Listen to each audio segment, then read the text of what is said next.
Hey guys, tonight we find ourselves transported to a world of corsets tighter than your aunt's holiday hugs, dresses that could double as circus tents, and expectations so rigid you'd probably crumble by lunchtime. Picture yourself in Victorian England, a land of elegant tea parties, intricate social rituals, and fashionable suffocation, a place where breathing deeply could be seen as scandalously rebellious. Honestly, with all those layers and laces, you probably won't survive this. But hey, at least you'll look impeccable as you faint gracefully onto a velvet chaise lounge. So before you get comfortable, take a moment to like the video and subscribe, but only if you genuinely enjoy what I do here. I'd love to know where you're joining from, so drop your location and local time in the comments below. Now dim the lights, maybe turn on a fan for that soft background hum, and let's ease into tonight's journey together.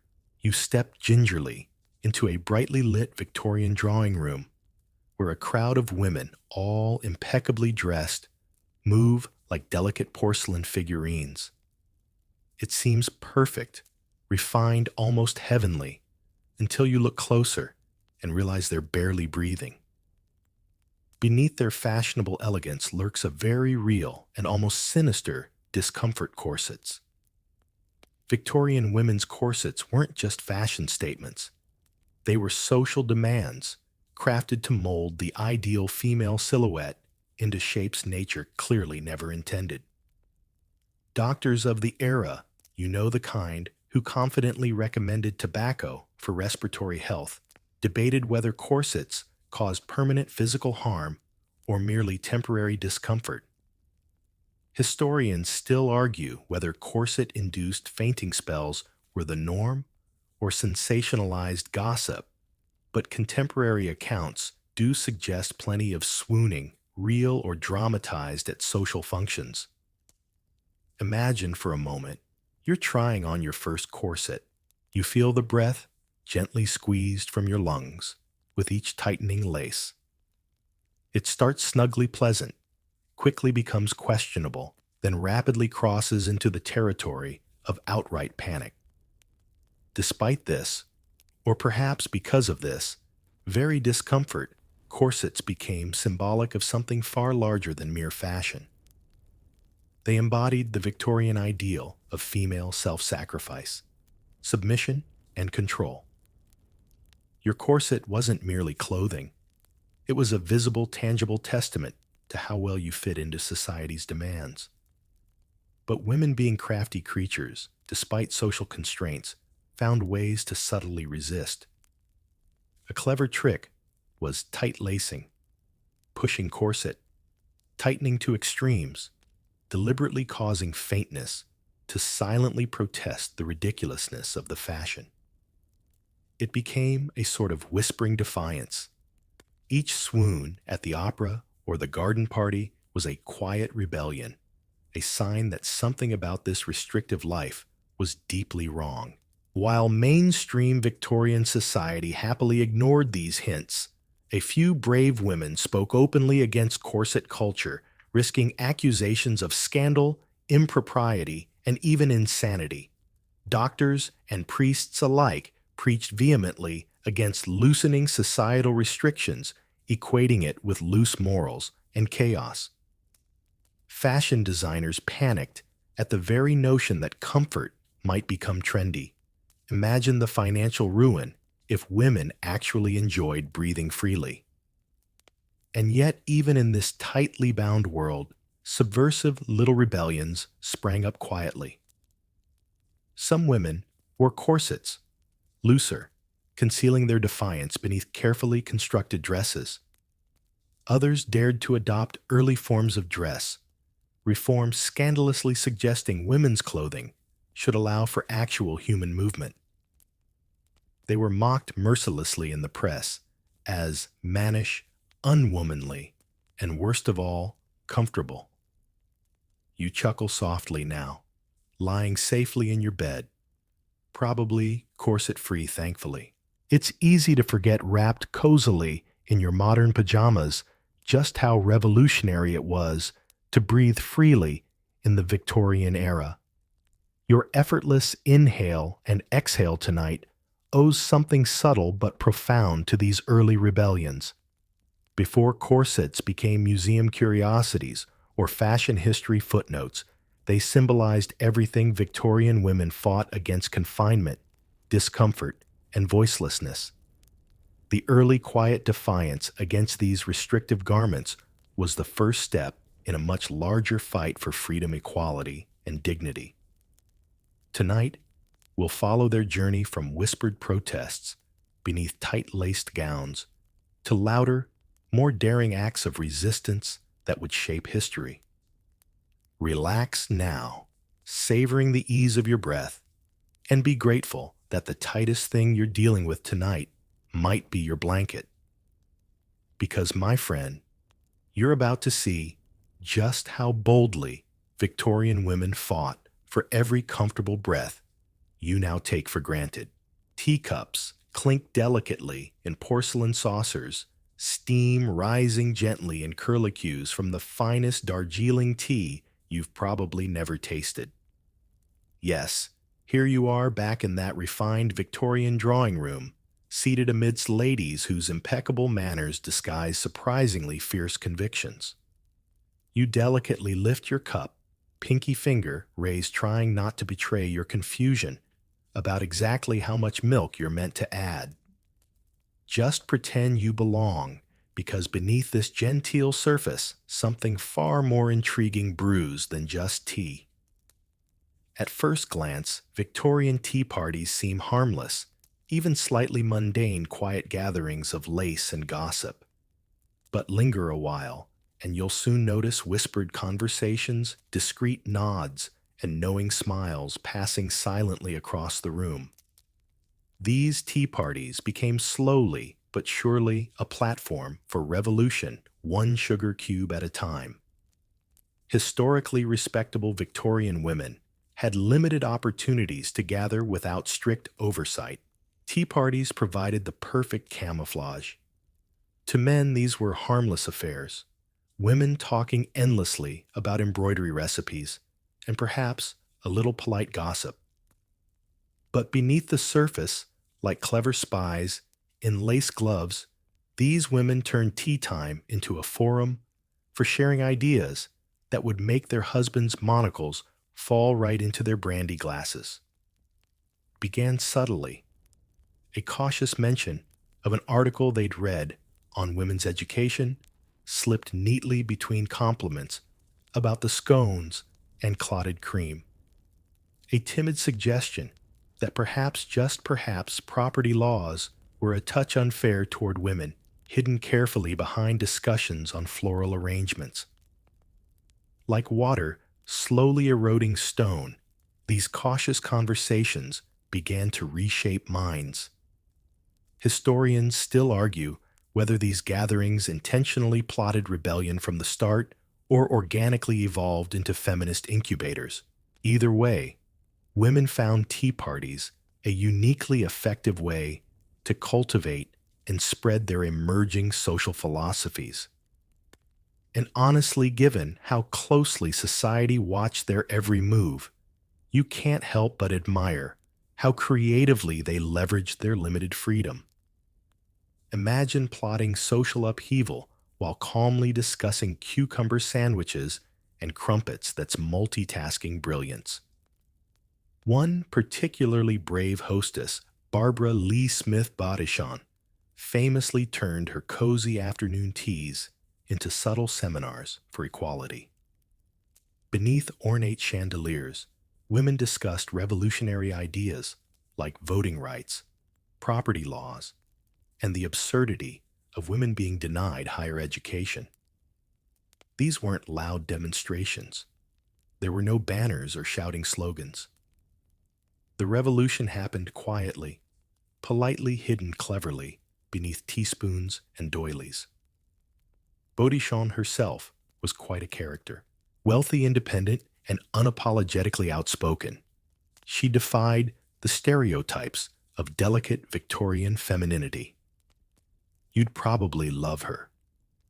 She painted landscapes traveled independently and shocked everyone by marrying a Frenchman who fully supported her feminist views, though Victorian society naturally gossiped relentlessly about such scandalous freedom.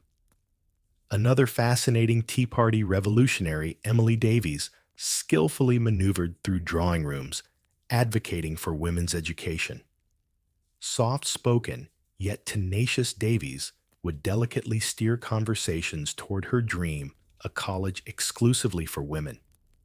Amid polite laughter and murmured skepticism, her tea table rebellion slowly won influential supporters, eventually culminating in the founding of Girton College, the first residential university-level institution for women in England. While tea parties quietly transformed into feminist strategy sessions, the broader society remained mostly unaware or perhaps conveniently chose ignorance. After all, the stereotype of the fragile Victorian woman wasn't just socially convenient, it was comforting. To imagine that beneath those silk ribbons and feathered hats lay sharp, ambitious minds with progressive ideals, well, that simply wouldn't do. So these polite rebels continued their tea table strategy, smiling sweetly, nodding politely, quietly, reshaping Victorian society, one sugar lump at a time. You have to wonder if the male establishment ever suspected that something deeper was simmering beneath those refined smiles and delicate china cups. If they did, they chose denial, a choice they'd soon regret. Your eyelids might be drooping softly now, lulled by thoughts of warm tea, comfortable chairs, and whispered rebellions. But let your mind drift momentarily toward gratitude, because the freedoms you enjoy today, education, property, a voice, were quietly won around these very tables, disguised behind the civility of tea parties. As you let yourself sink deeper into relaxation, consider the irony. A movement that began so gently, so subtly, became powerful enough to change history. These tea parties weren't merely gatherings, they were acts of deliberate polite defiance. Sleep well, knowing that beneath those gentle Victorian smiles, steel was brewing.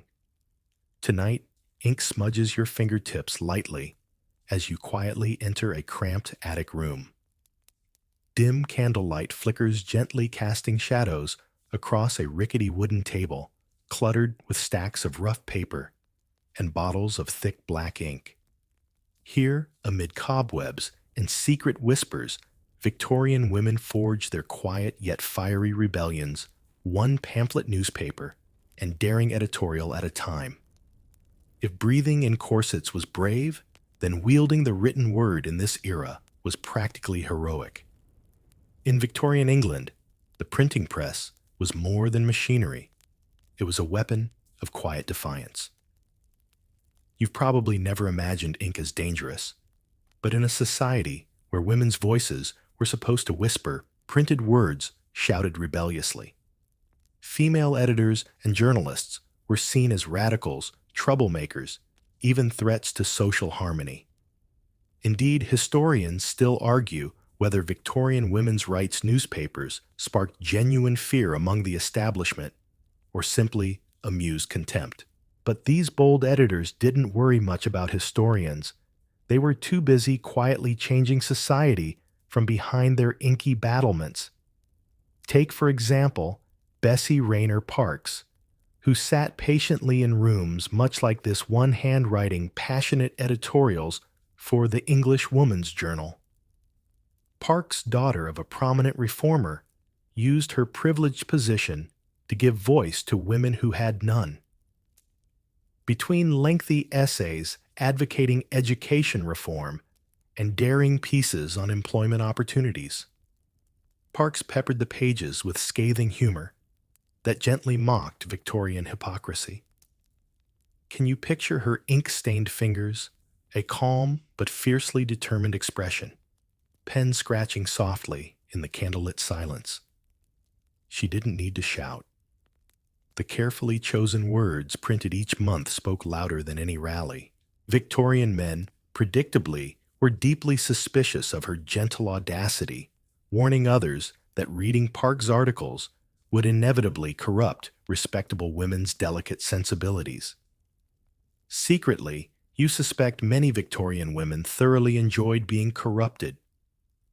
Another extraordinary ink warrior was Eliza Cook, editor of Eliza Cook's Journal. Known primarily as a poet, Cook cunningly leveraged her popularity to address feminist topics indirectly through poems, essays, and interviews.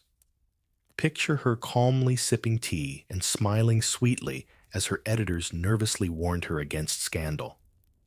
Then imagine her polite but determined refusal to back down, insisting that Victorian readers deserved honesty even if it occasionally made them uncomfortable. It wasn't merely the writers who risked their reputations. Even readers of these radical publications faced potential social exile. You can imagine the scene: respectable Victorian ladies, carefully hiding progressive newspapers beneath embroidery hoops or within the folds of their voluminous skirts. Whispered exchanges at social events secretly traded names of new publications. Courage wasn't always loud. Sometimes it was quietly slipping a controversial article into your reticule hidden beneath silk gloves and perfume bottles. Of course, newspapers weren't just about philosophy and politics. They contained practical survival guides as well. One widely circulated publication even included recipes, sewing patterns, and financial advice alongside feminist editorials. A Victorian woman could hypothetically bake a pudding and overthrow societal expectations simultaneously, a level of multitasking efficiency that deserves admiration. Perhaps the quirkiest, most intriguing feminist newspaper was The Shield, edited by Josephine Butler. It openly tackled taboo topics like the exploitation of women and prostitution issues Victorian society preferred carefully ignored beneath its shiny moral facade.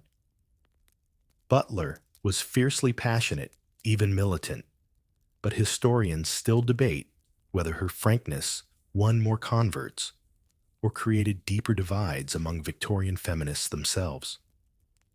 Still, nobody doubts the sheer courage it took to publicly print issues that made polite society gasp audibly into their teacups.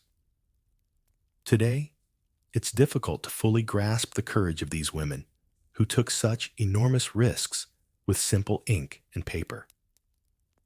From comfortable modern bedrooms scrolling quietly through a smartphone, it's easy to underestimate the radical power of words. But Victorian women's rights editors knew intimately the risks of their quiet rebellion: social isolation, ridicule, accusations of immorality, even threats of violence from those afraid of losing control. Yet night after night, issue after issue, these brave writers carefully crafted their messages. Every printed word was a subtle step toward a more equal society, slowly carving out space for women to speak openly, honestly, and bravely. They built their platforms patiently defying expectations and daring the establishment with gentle insistence. So tonight, as sleep softly overtakes your consciousness, imagine the ink drying slowly on pages illuminated by flickering candlelight. Imagine courageous Victorian women quietly penning thoughts that changed history forever. And remember that freedom, voice, and equality often begin quietly. Just a whisper on a page, a gentle scratch of pen, an inky rebellion fought patiently word by word. Sleep, now dream perhaps, of secret meetings, carefully printed truths, and daring ideas whispered gently in shadowed Victorian attics. For tonight, the ink is dry. The room is calm, and your dreams carry forward the gentle legacy of women who quietly change the world. A stack of heavy papers rests gently in your hands, slightly crinkled at the edges, still warm from the press. As you stand quietly on a bustling Victorian street, passers-by brush past you, utterly unaware you're about to do something scandalously radical, asking for their signatures. You smile softly, a polite Victorian mask firmly in place, knowing that beneath your calm demeanor lies a rebellion far more profound than anyone suspects. In Victorian England, petitions weren't mere paperwork. They were explosive political statements. For women, carefully orchestrated petitions became their first potent political weapon, quietly but persistently demanding change. It's strange, isn't it? Today, signing an online petition takes mere seconds between scrolling videos about cats. But back then, every signature required genuine courage, carefully handwritten names, marking individuals willing to risk public judgment for a better world. Victorian women faced an unusual challenge.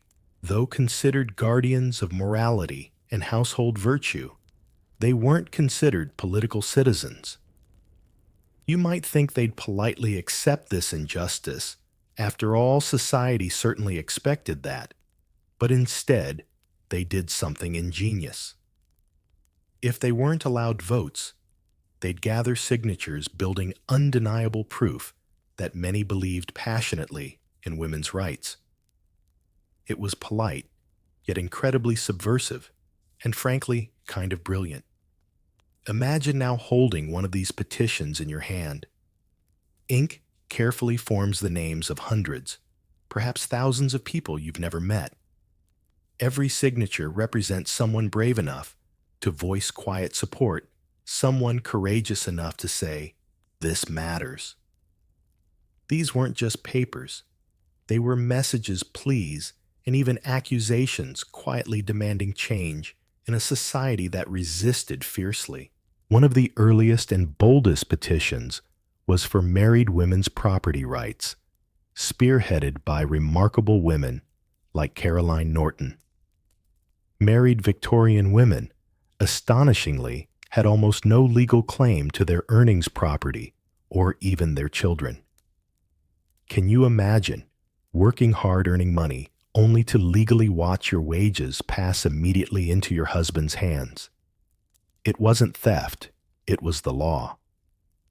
Norton's own painful experiences, losing custody of her children and earnings after her unhappy marriage collapsed, made her petition deeply personal.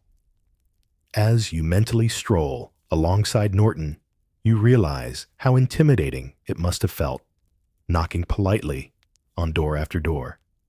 You're risking judgment, rejection, scandal.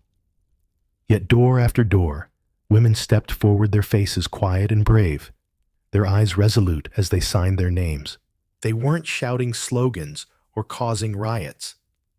They quietly inscribed their identities onto sheets of paper, boldly joining an unspoken alliance against injustice. Historians still debate how influential these petitions truly were.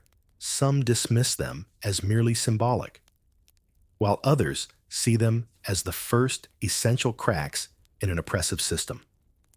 Either way, there's no doubt petitions created conversations society desperately tried to silence. In polite circles, these campaigns were considered distasteful, even scandalous. Politicians publicly dismissed them. Newspapers mockingly called them frivolous, and husbands privately grumbled about this sudden, uncomfortable assertiveness in their wives. Yet quietly and persistently, petitions multiplied, addressing not only property rights, but education, suffrage, healthcare, and employment. The signatures, increasingly numerous, began forming an undeniable tidal wave of quiet defiance. Eventually, they could no longer be ignored.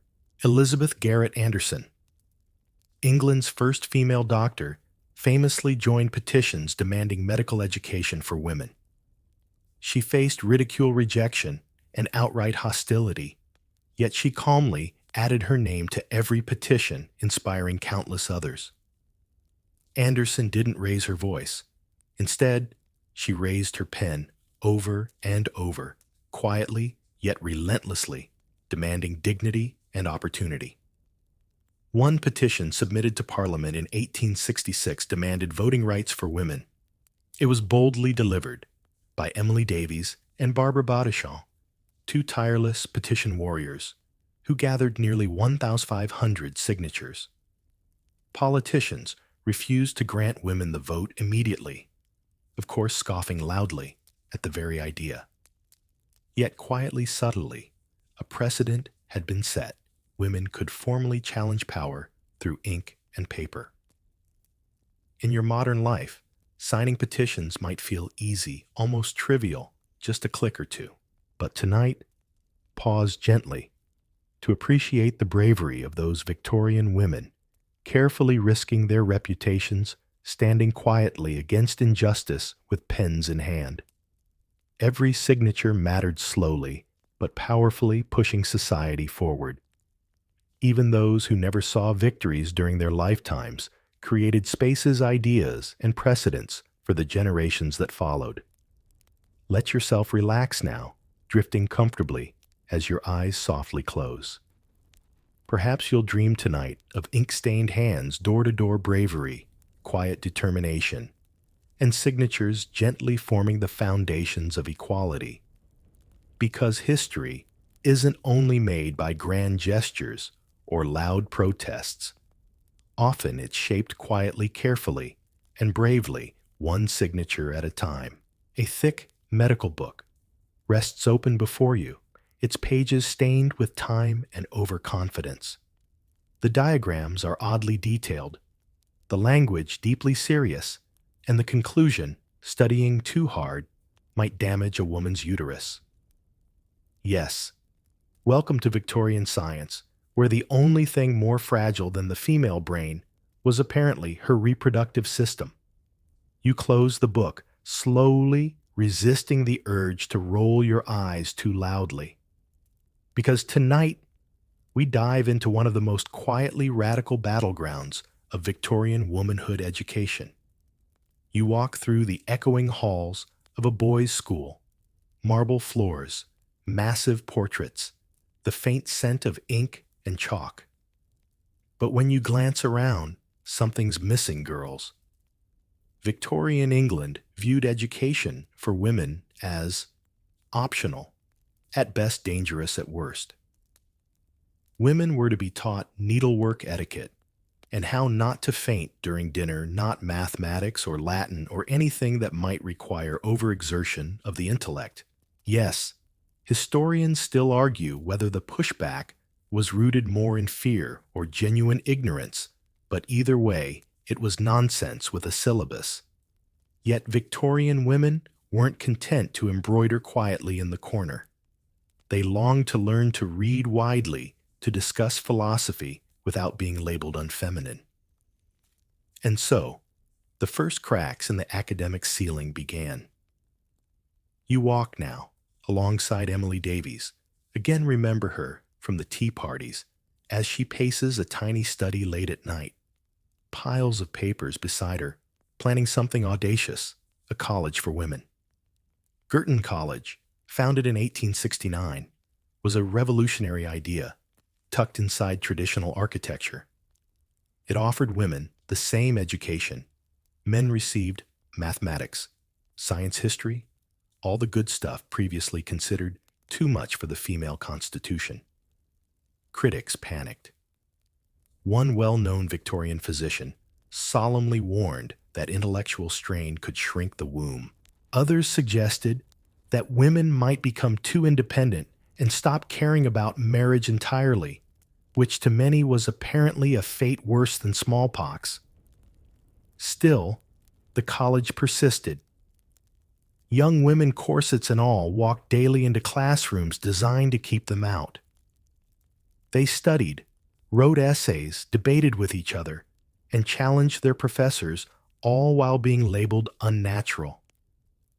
You picture them now scribbling notes by candlelight, hunched over worn desks, hearts quietly racing as they dared to question the world around them. And you smile because you know this was the quiet revolution. A quirky figure in this academic uprising was Frances Mary Buss, founder of the North London Collegiate School. She insisted that girls deserved the same rigorous academic instruction boys received, and even required Latin and algebra in her curriculum. Latin and algebra, two subjects many people today avoid, even with calculators and Google. Her students dubbed Buss's girls shocked society with their sharp minds and strong opinions. Some even went on to become teachers themselves, slowly multiplying the movement. The resistance was real, though. Girls who studied too hard were labeled blue stockings, a Victorian term dripping with condescension. Too clever to be desirable, too opinionated to be obedient, what a scandal. Some families forbade their daughters from attending even the most basic schools, fearing the dreaded affliction of educational hysteria. Yet, like ivy, on old stone walls, the movement crept forward. Secret clubs formed. Women shared forbidden texts, translated academic works, and even sat in on men's university lectures from behind curtains or doors, straining to hear. Picture it, a determined young woman, perched silently, half-hidden notebook, in lap ears wide open. Education, for her, wasn't a privilege. It was an act of resistance. Historians often ask whether Victorian education reform truly liberated women or simply created new forms of pressure. After all, as access increased, so did expectations, career, marriage, propriety, brilliance all at once. But even amid these tensions, there's no doubt that opening the classroom door was a vital first step toward everything that followed. Tonight, as your eyes flutter softly shut, imagine sitting in one of those early women's classrooms. Hear the scratch of quill on parchment, feel the stiff-backed chair, and sense the quiet fire of minds finally allowed to burn. The room is small, but the ideas inside it are vast. And just like that, with books and bravery, Victorian women began rewriting the rules. The gravel crunches under your boots as you step onto a quiet country lane, the early morning mist curling around your ankles. There's a soft, clinking sound, metal against metal, and then you see her. Skirt hitched just above the ankles, hat pinned fiercely in place, and cheeks flushed from the breeze, a Victorian woman pedals past you on a bicycle, and society promptly loses its mind. Welcome to the two-wheeled revolution, an unlikely clunky squeaky symbol of female liberation. If corsets represented restriction, bicycles represented escape. And make no mistake, this wasn't just about transportation. This was about movement visibility and independence. You might find it charming, now even quaint, but back then it was borderline scandalous. The bicycle first gained popularity among men in the 1860s and 70s, but by the 1890s, women were riding too. And that changed everything. Suddenly, a woman could leave her house alone. She could go where she pleased, when she pleased, without needing a male escort or a horse-drawn carriage. For Victorian society built on tightly controlled female domesticity, this was about as comforting as handing teenagers the keys to a warship. You might be picturing leisurely rides through the park, but these early bicycles were not the smooth, ergonomic machines we know today. No gears, no suspension, and definitely no Lycra. The bone shaker and penny farthing models were awkward, dangerous, and deeply undignified. But women rode them anyway, sometimes in secret, often in defiance, always with a purpose. Of course, society responded with calm rationality and reasoned discussion. Just kidding, they panicked. Doctors warned that cycling might damage a woman's internal organs, or more shockingly, lead to moral corruption.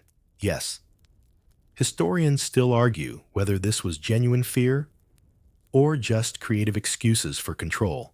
But some physicians insisted that riding a bicycle could result in bicycle face, a permanent expression of strain, grimness, and unladylike exertion. You're welcome to laugh softly here.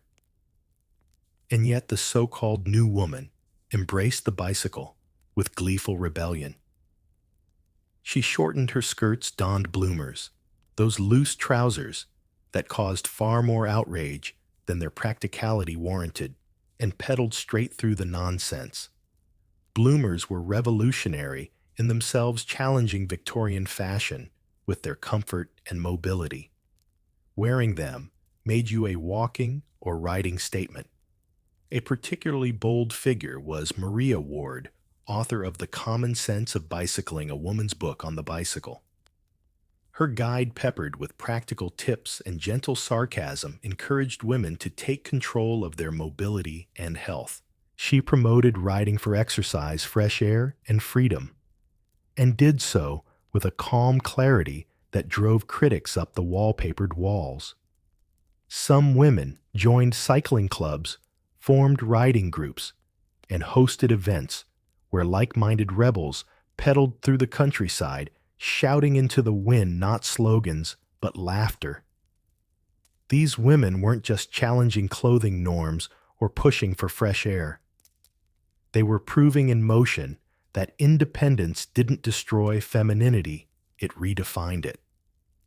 Even Queen Victoria's daughter, Princess Louise, was rumored to have enjoyed cycling, further scandalizing the guardians of tradition. If even the royal family was turning their attention to bicycles, what next? Women voting, owning property, spoiler. Yes, actually. Of course there were hiccups. Not every woman who cycled was embraced by her peers. Some were mocked, accused of neglecting their domestic duties, or even harassed in the streets. But they kept riding, pedal by pedal. They carved out space in the public eye, not as wives or daughters or governesses, but as individuals navigating life under their own power. Tonight, as you lie in stillness, you might picture yourself on one of those winding roads. Trees arch overhead, the air cool, and light your skirts rustling gently with the breeze. You pedal quietly forward, not hurried, not running, but simply going. The path is yours. You decide the pace. And behind you, history watches slightly breathless as the wheels keep turning. The rain taps gently against the window pane as you step into a dimly lit Victorian parlor.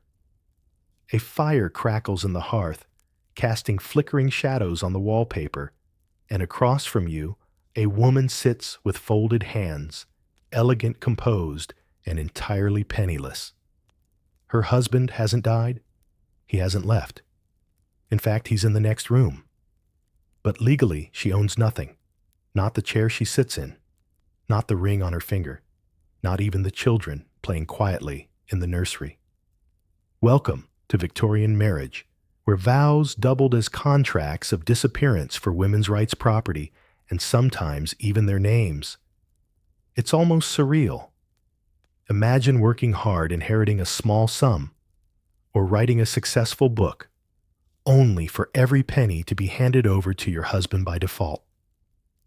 That was the legal reality for married women in Victorian England. The moment you said, "I do," you became what the law called feme covert, covered by your husband's legal identity. You didn't exist separately. Your property was his. Your wages were his. Even your body, legally speaking, was largely his responsibility, or his right. Historians still argue whether this legal model was truly universal, or if regional customs created small loopholes for clever women. But the general truth remained chilling: in the eyes of the law, you belonged to your husband. and not in a romantic Nicholas Sparks kind of way. Of course, women weren't content with this silent erasure. They began ever so carefully to fight back not with fire and fury, but with ink courtroom appearances and impolite questions at polite dinner parties. And one of the fiercest voices in this fight belonged to Caroline Norton. Caroline's story is almost operatic in its drama. A poet-writer and beauty of her age, she married a man who turned out to be abusive, controlling, and spectacularly bitter. When she tried to leave him, he took everything, including their children, and launched a vicious character assassination campaign. Caroline using the only tools society hadn't stripped from her. Her pen and her connections fought back. Her relentless lobbying helped spark the Custody of Infants Act 1839, and eventually the Married Women's Property Acts 1870 and 1882. Imagine the slow burn of that battle years of writing, petitioning, pushing, and being dismissed. And yet with no social media, no microphones, and little public sympathy, Caroline Norton managed to change the law. She didn't live to see full equality, but she forced the door open just enough for others to follow. And they did. Women across the country began questioning the fairness of their financial dependence. Pamphlets circulated. Lawyers were consulted.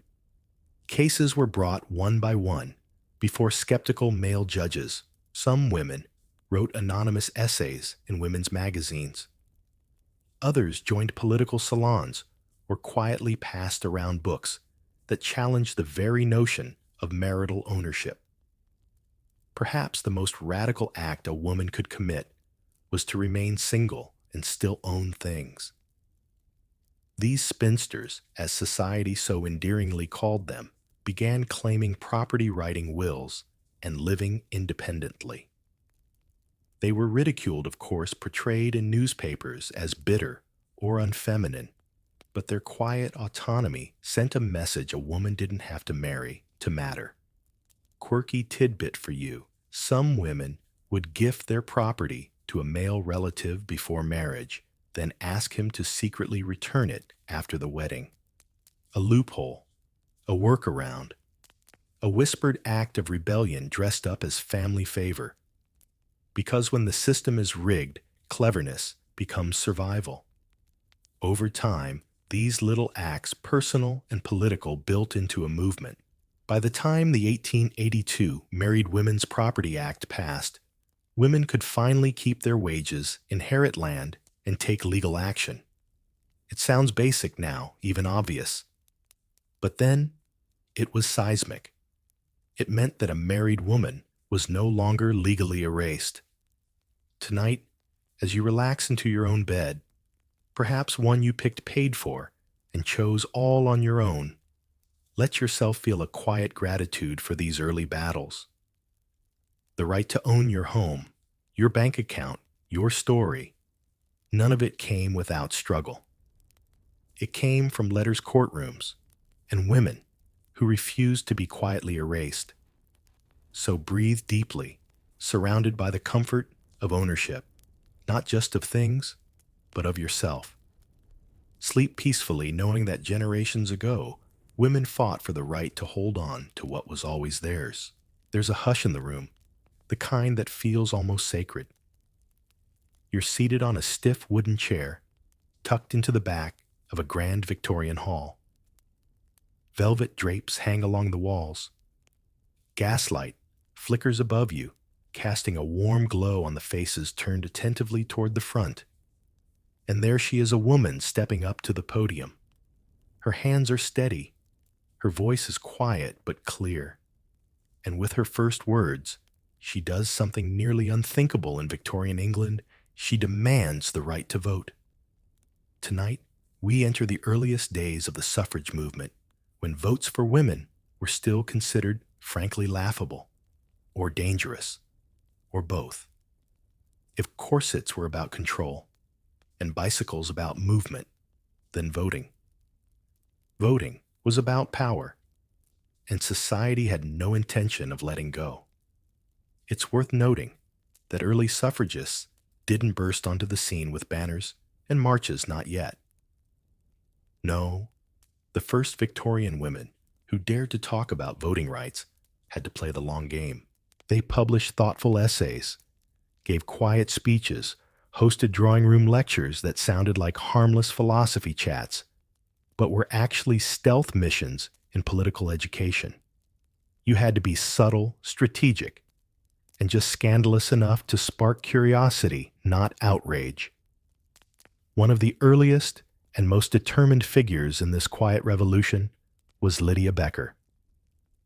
A schoolmistress with a sharp mind and unshakable resolve, Becker founded the Women's Suffrage Journal in 1870 and began organizing meetings across the country.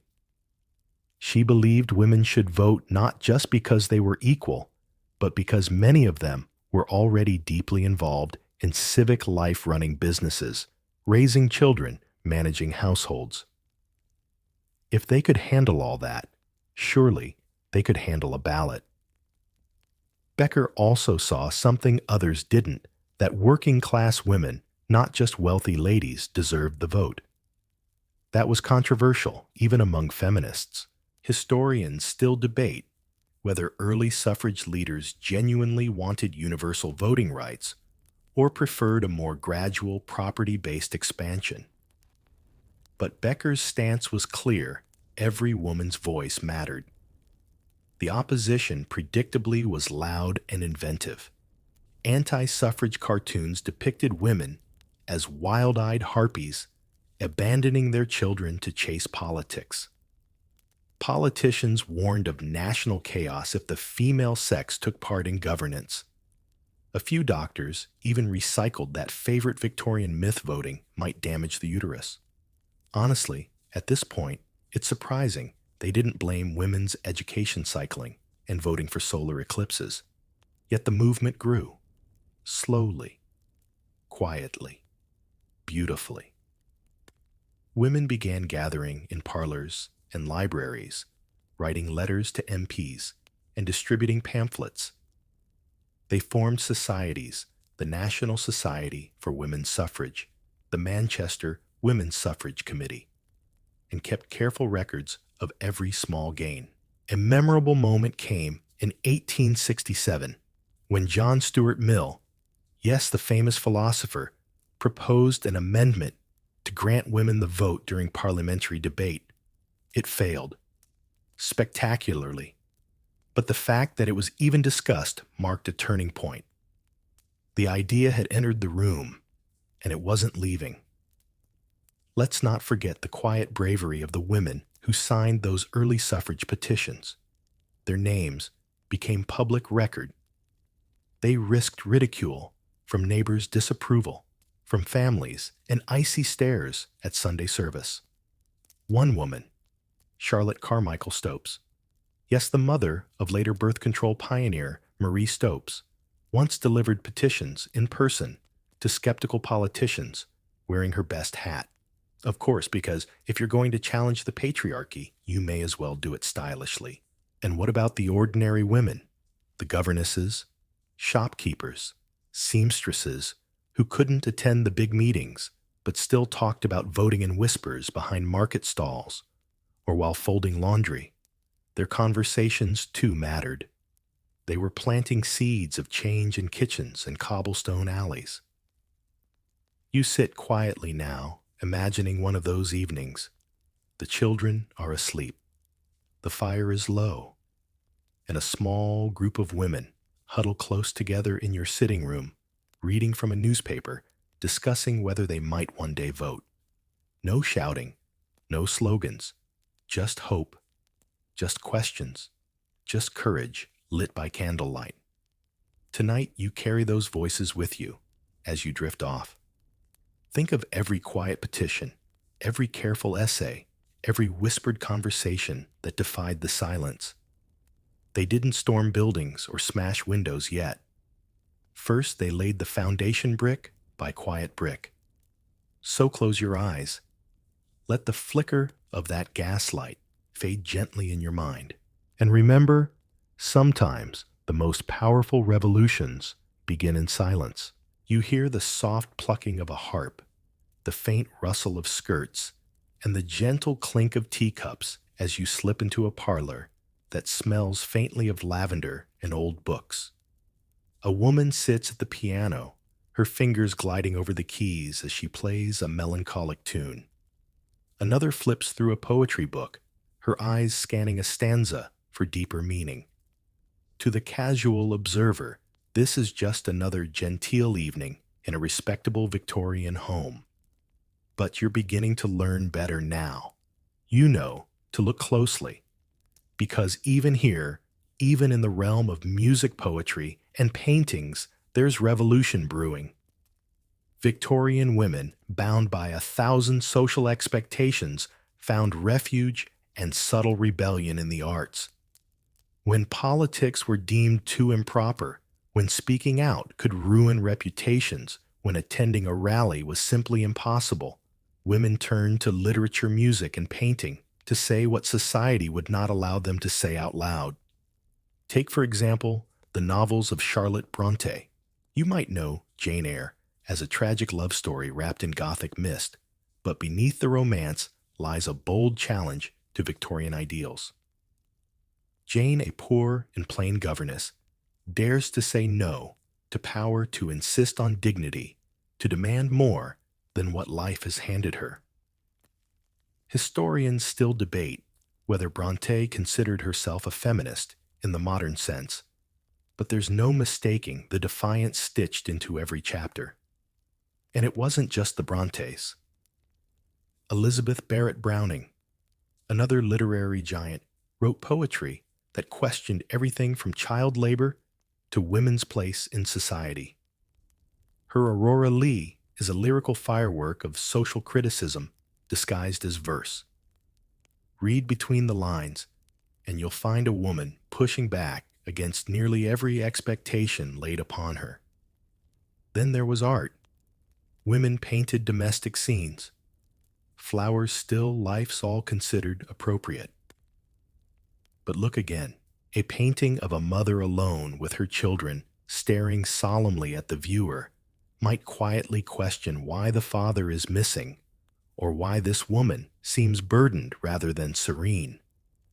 Others used religious imagery to veil political messages, subtly suggesting that women too were divine wise and worthy of reverence outside the role of mother or wife.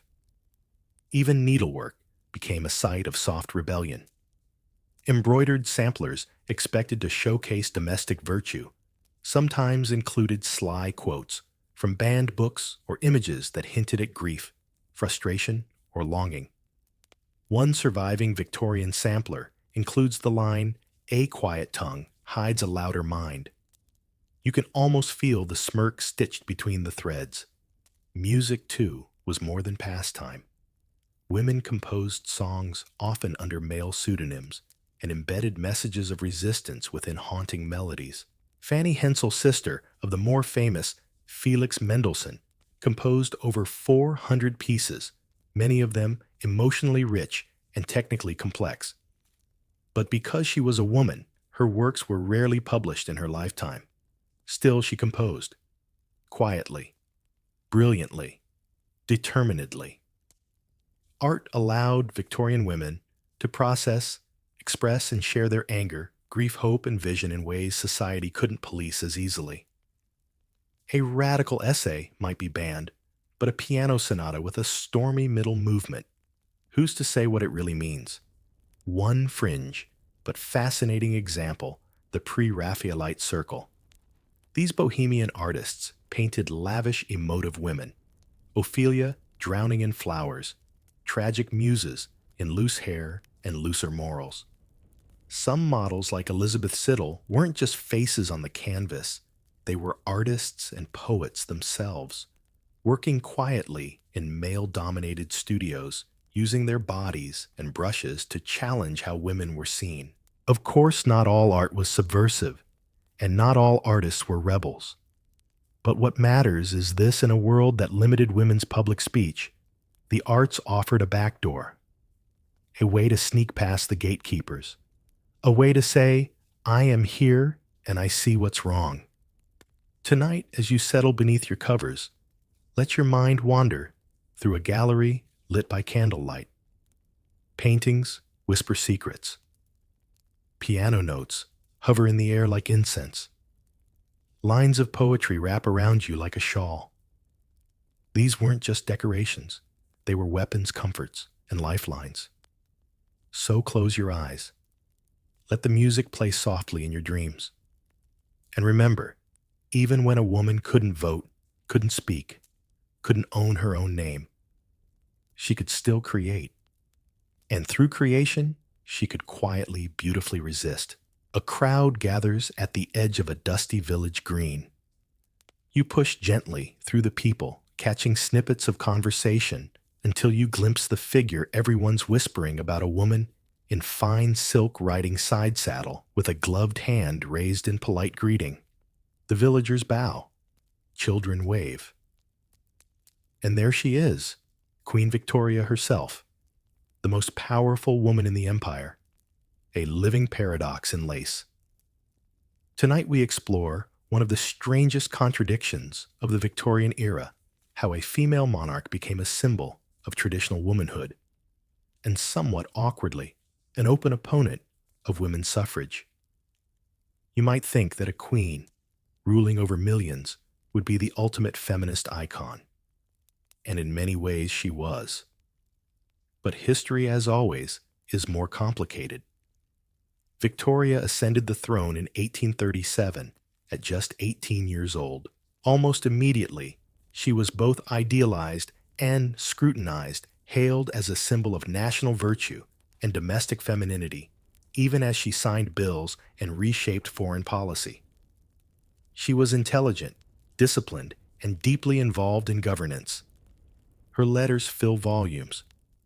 Her diaries span decades.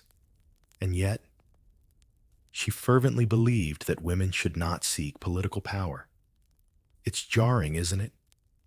Historians still argue whether Victoria's opposition to feminism came from personal conviction, political pressure, or her famously conservative husband, Prince Albert.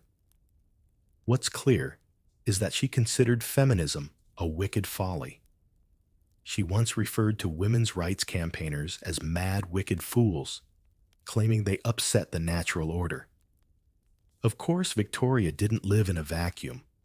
Her views echoed the dominant ideology of the day that women's role was moral, not political.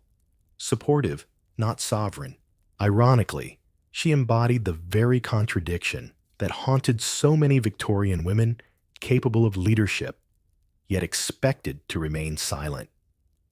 Still, many early feminists admired the Queen, or at least found her useful.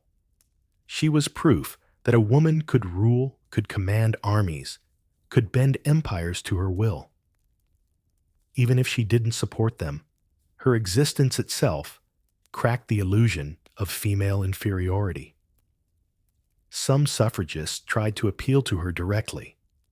They framed petitions in language of loyalty and maternal duty, hoping to win her sympathy. Others used her image cautiously in their materials, suggesting that if the Queen could reign, surely other women could vote. These were delicate rhetorical gymnastics. Too much criticism of Victoria risked alienating supporters. Too much praise risked aligning with someone who found feminism abhorrent. It was a tightrope walk, and they walked it in buttoned-up boots. There's also the curious fact that Victoria's own household reflected the very struggles feminists were fighting. Her daughters were expected to marry, well remain obedient, and avoid politics. Yet some rebelled quietly. Princess Louise, for instance, was a sculptor, a cyclist, and a known supporter of women's education. She caused endless headaches for royal advisors by befriending artists, and rumor has it occasionally sneaking out unchaperoned. Victoria's court then was a mirror of the larger Victorian world, filled with brilliant women boxed in by tradition. And at the center of it all was a monarch who wielded more power than any woman of her time, and yet couldn't quite imagine sharing that power with others like her. It's easy, from our modern vantage point, to find this frustrating. But tonight, let's allow some gentleness in. After all, Queen Victoria was a product of her time, just as we all are. Her contradictions don't erase the brilliance of her reign. They simply remind us that progress is messy. People contain multitudes, even queens. So, as you drift softly toward sleep, picture the queen at her writing desk. Pen poised, candle flickering thunder, rumbling faintly in the distance. She writes firmly, confidently, her words shaping the fate of nations. And still outside her palace gates, other women gather in parlors, classrooms, and petitions quietly pushing for the rights she cannot yet imagine giving them. You are witnessing both halves of the Victorian paradox: a woman crowned, and a world not yet ready to crown the rest. The scent of ink and candle wax lingers as you step into a modest sitting room that's been transformed, at least for the evening, into a war room of sorts. A small circle of women gathers around the fire, their skirts brushing softly against one another, faces flushed with purpose. There's no audience, no fanfare, just an exchange of names, ideas, and quiet resolve. These are the mothers of the movement, not the ones remembered in statues or textbooks, but the ones who carried the revolution in baskets, journals, and lullabies. Tonight we get to meet them. You've already heard of Caroline Norton and Lydia Becker, but they weren't alone. Dozens, hundreds of Victorian women dedicated their lives to reform, often while caring for large families, tending to ill relatives, or managing households. They weren't always loud.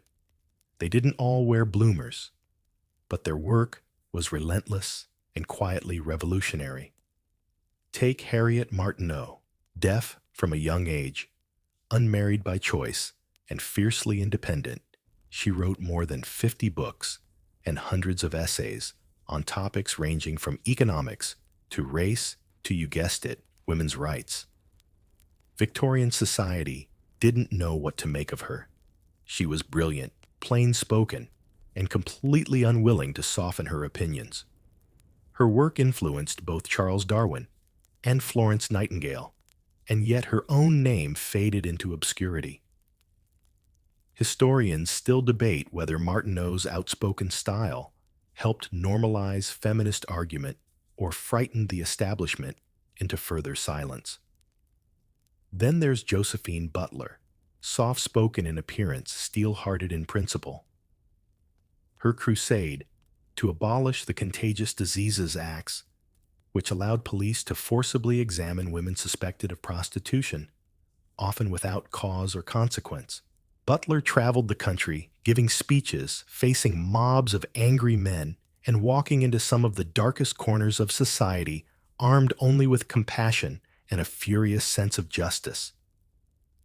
Imagine the courage it took to stand on a public stage in the 1870s and say, "This law is immoral." Now imagine doing it over and over again in towns where even the local newspaper called you depraved. Many of these women endured mockery, slander, and social exile. Their mailboxes filled with hate letters. Their children were ridiculed. But still, they persisted. They didn't just want to vote. They wanted to live with dignity. They wanted safety, education, property, and peace. Then there was Helen Taylor, stepdaughter of philosopher John Stuart Mill. While Mill gave the famous speeches in Parliament, Helen worked quietly behind the scenes, drafting legislation, answering correspondence, and organizing suffrage societies. She wrote with logic sharp enough to rival any barrister and advocated fiercely for the working-class woman, a Victorian woman with a filing system and a mission, yes, please. These mothers of the movement weren't always maternal in the traditional sense. Some had no children, some had 10. But they mothered an idea, fed it, nurtured it, defended it until it could stand on its own. And they did so in a society that rewarded silence and punished opinion. Quirky tidbit for you: some early women's groups met in baking clubs, not because they loved pastry, though many did, but because it gave them a reason to meet without suspicion. You could debate property law over a tart if you kept your voice low enough. They called it rising the dough in the vote. Many of these women have been forgotten, their names buried beneath louder histories. But their fingerprints remain on every right you hold. The right to inherit, to choose your spouse, to walk alone at night without fear of legal abandonment. These aren't just freedoms. They're gifts lovingly passed down from women who burned letters at midnight and copied pamphlets by hand when the printer broke. As your breathing slows, think of them, Harriet, Josephine, Helen, tucked in small parlors with wool blankets and weak tea, building a future with tired hands and fierce hearts. They weren't waiting for history to notice them. They were making it. Sleep gently now, carried by the quiet, stubborn love of women who dreamed of a better world for daughters they'd never meet. Mothers of a movement still rocking us gently forward, a faint tug at your waist. You look down. Fabric layers of it. Petticoat skirts, underskirts, a stiff bodice pressing uncomfortably against your ribs.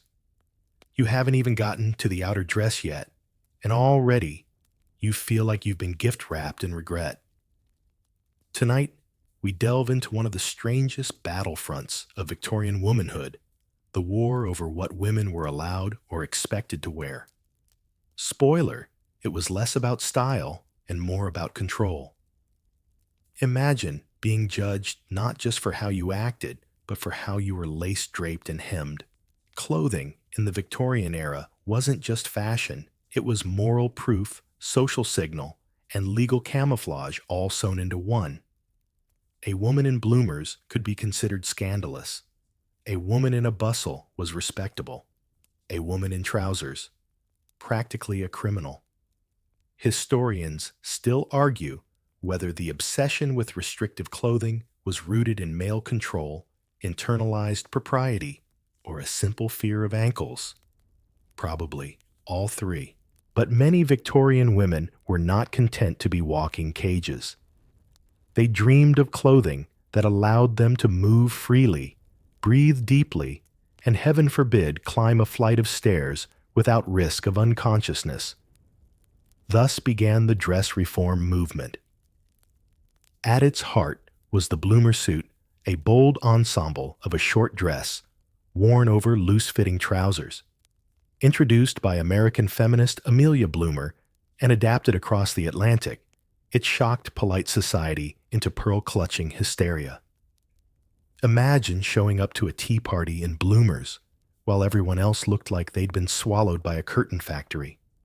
The whispers, the stares, the passive-aggressive questions, "Oh, how brave of you, dear."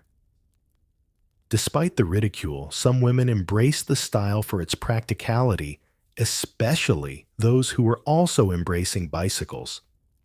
But even among feminists, bloomers sparked controversy. Some believed that drawing attention to clothing distracted from the larger political cause. Others argued that challenging fashion was exactly the point, because what good was voting if you couldn't breathe? Frances Power Cobb, a leading reformer, once wrote scathingly about the moral absurdity of dressing intelligent women like ornamental bell towers. And she had a point.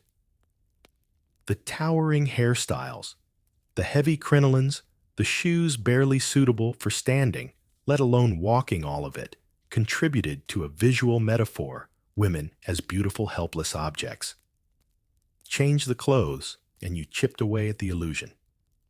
Quirky detail. There was a short-lived London club called the Rational Dress Society. Their manifesto was simple: clothing should promote health, beauty, and usefulness. Radical right. They advocated against corsets, promoted flat shoes, and my favorite, insisted that sleeves should allow a woman to raise her arms without dislocating her shoulder. I think we can all agree that's a basic human right. But resistance was fierce. Fashion magazines mocked reformers mercilessly.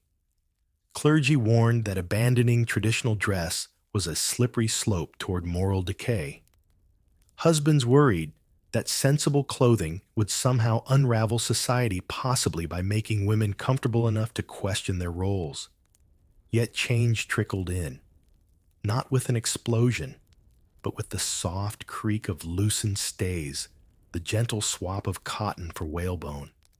By the 1890s, corsets were looser skirts, shorter relatively speaking, and walking suits became acceptable for middle-class women.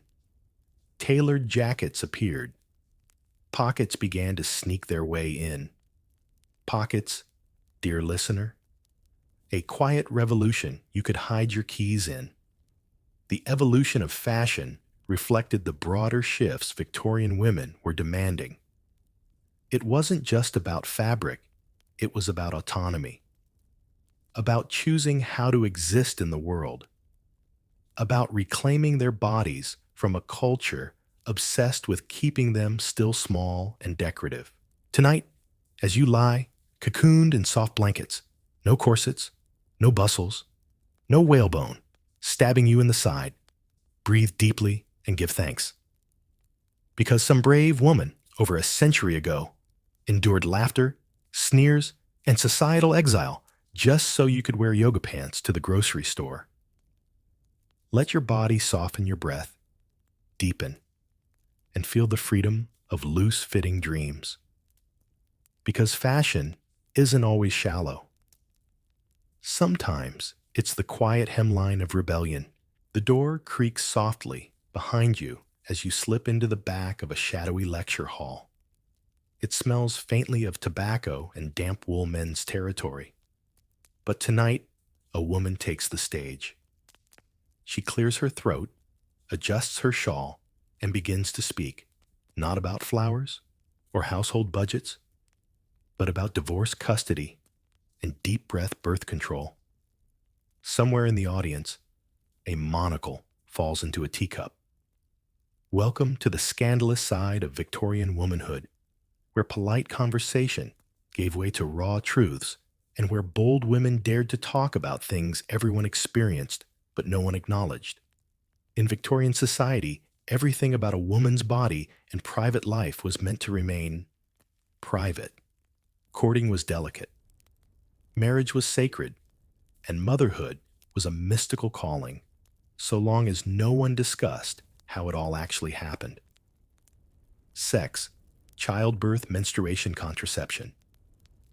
These topics lived behind a veil of euphemisms too shameful for drawing rooms and dinner parties, and yet some women began to rip that veil ever so slightly.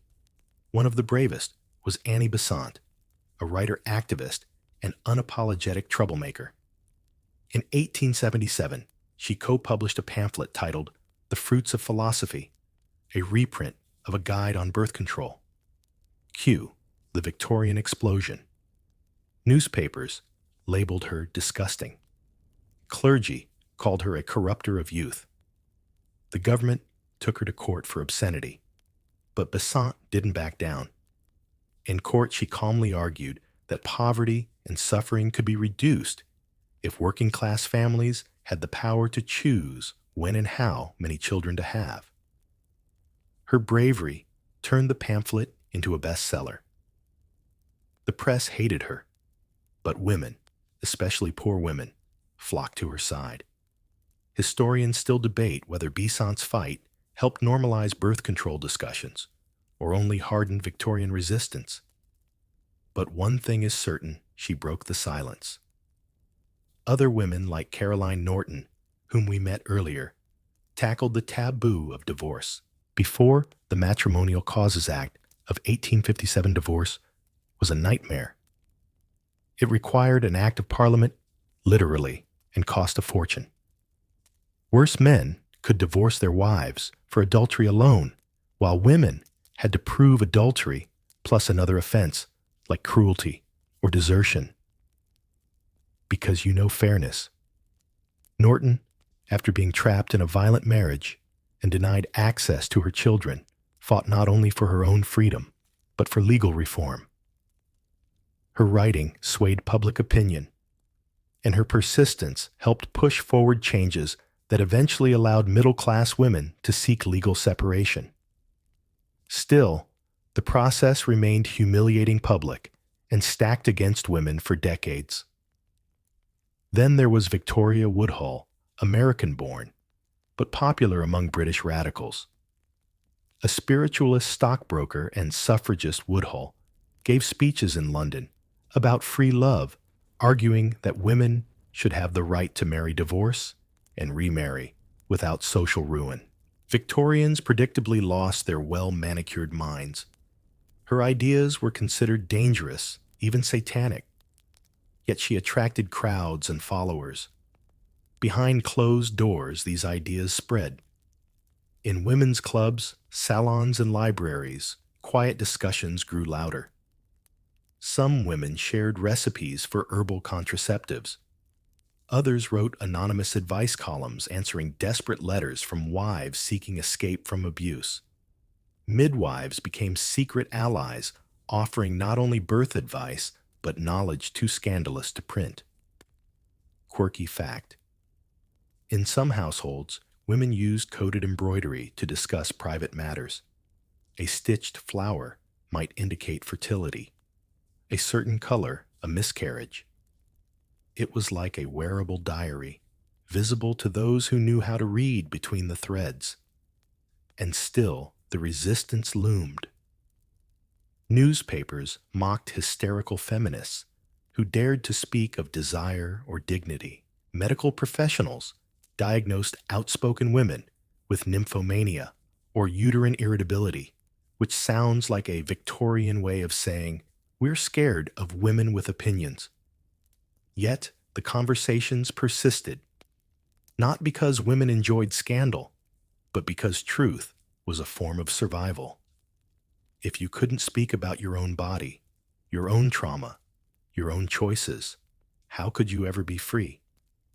Tonight, as you lie still and quiet in your room, think of the voices that once dared to break the silence, the whispers that grew into paragraphs, the private tears that became public pamphlets, the polite women who stood trembling and still chose to say what everyone else refused to say.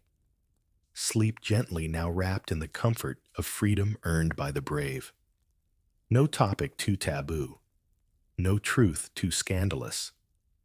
Just honesty, soft human, and finally allowed to be spoken. You open a mahogany door and step into a Victorian doctor's office.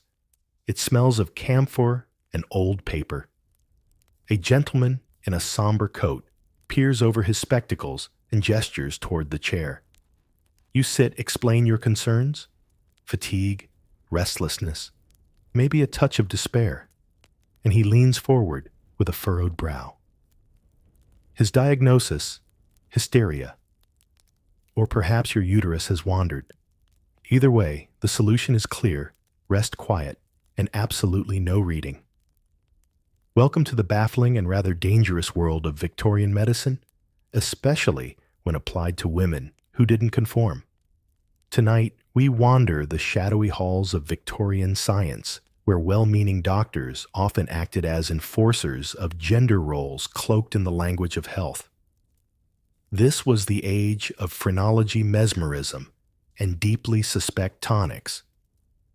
But perhaps no medical myth was as persistent or as useful to patriarchy as the idea that women were mentally and physically unfit for public life. The condition, most famously and vaguely diagnosed in women, was hysteria. Defined by symptoms as wide-ranging as anxiety, irritability, insomnia, headaches, and even ambition hysteria, became a catch-all for any behavior that deviated from the soft, submissive feminine ideal. Wanting a career hysteria, refusing to marry hysteria, showing too much interest in Greek philosophy or municipal voting reform, hysteria with a side of moral collapse. Historians still argue whether Victorian doctors genuinely believed in hysteria or used it to silence inconvenient women. Possibly both. What's undeniable is how effectively the diagnosis policed the boundaries of female behavior. You could be institutionalized for stepping outside expectations, and many were. One haunting example is the case of Louisa Lowe, an educated and spirited woman who questioned her husband's financial decisions. He had her declared insane and committed to an asylum where she was drugged and denied visitors. When she was finally released, she founded the Lunacy Law Reform Association, campaigning for women's right to challenge their own institutionalization. Yes, she basically had to create a human rights group just to prove she wasn't crazy. And then there's the rest cure.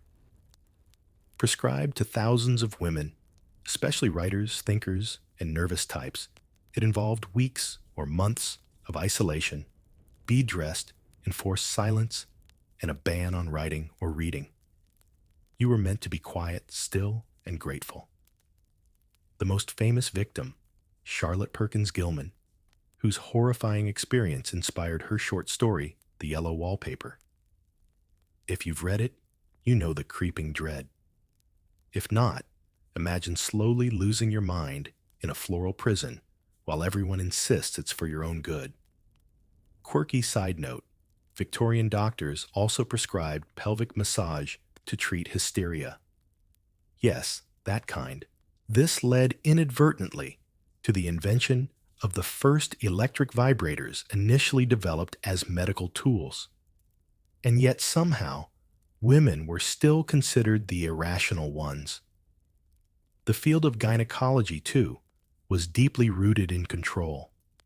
Women's pain was often dismissed or attributed to nerves. Surgeries were performed without anesthesia, especially on poor women. Birth control was condemned as unnatural.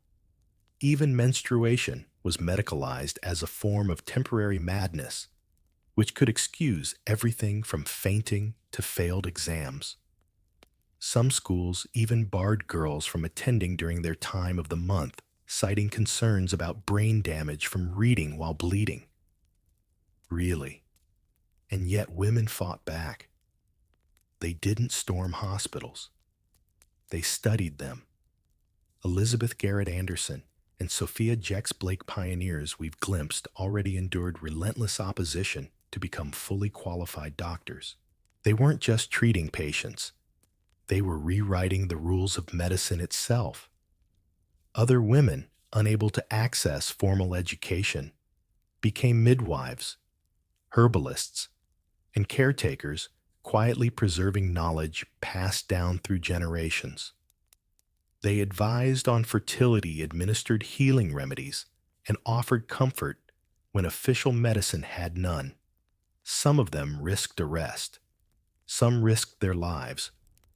All of them knew one fundamental truth: women understood women in ways the system refused to learn.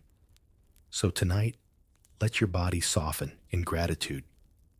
No one will question your emotions, your ambition, or your exhaustion. You don't need to fake faintness or suppress thought. You can feel, think, and be without diagnosis or disgrace. Close your eyes.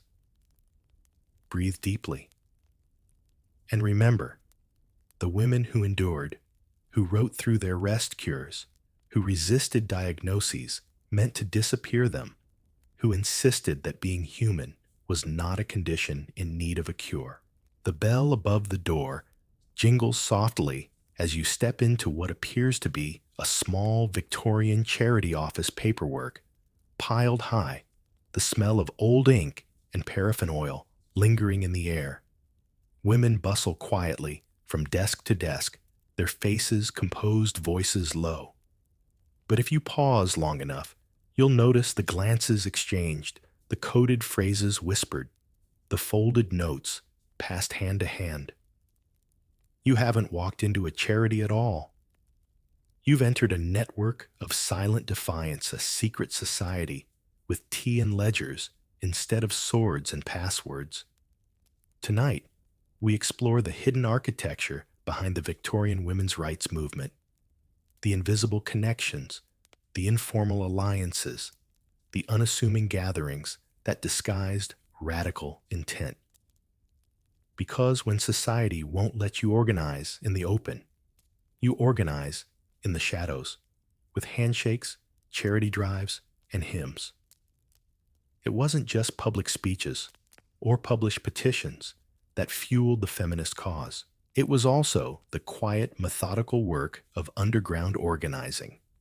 Women set up reading rooms under the banner of moral improvement, held sewing circles that doubled as political roundtables, and formed benevolent societies that on paper fed orphans, but in practice also handed out information on legal reform and family planning. Historians still debate just how structured these networks were. Some argue they resembled proper underground cells, while others see them as organic webs of trust. Either way, the effect was the same: information and support traveled where it wasn't meant to, and ideas sparked in places nobody thought to police. Charity ironically became the perfect cover. Victorian women were encouraged, even expected, to be charitable. Feeding the poor, visiting widows, rescuing fallen women, these acts were deemed pious and proper. But within these charitable missions, reformers found quiet room to operate.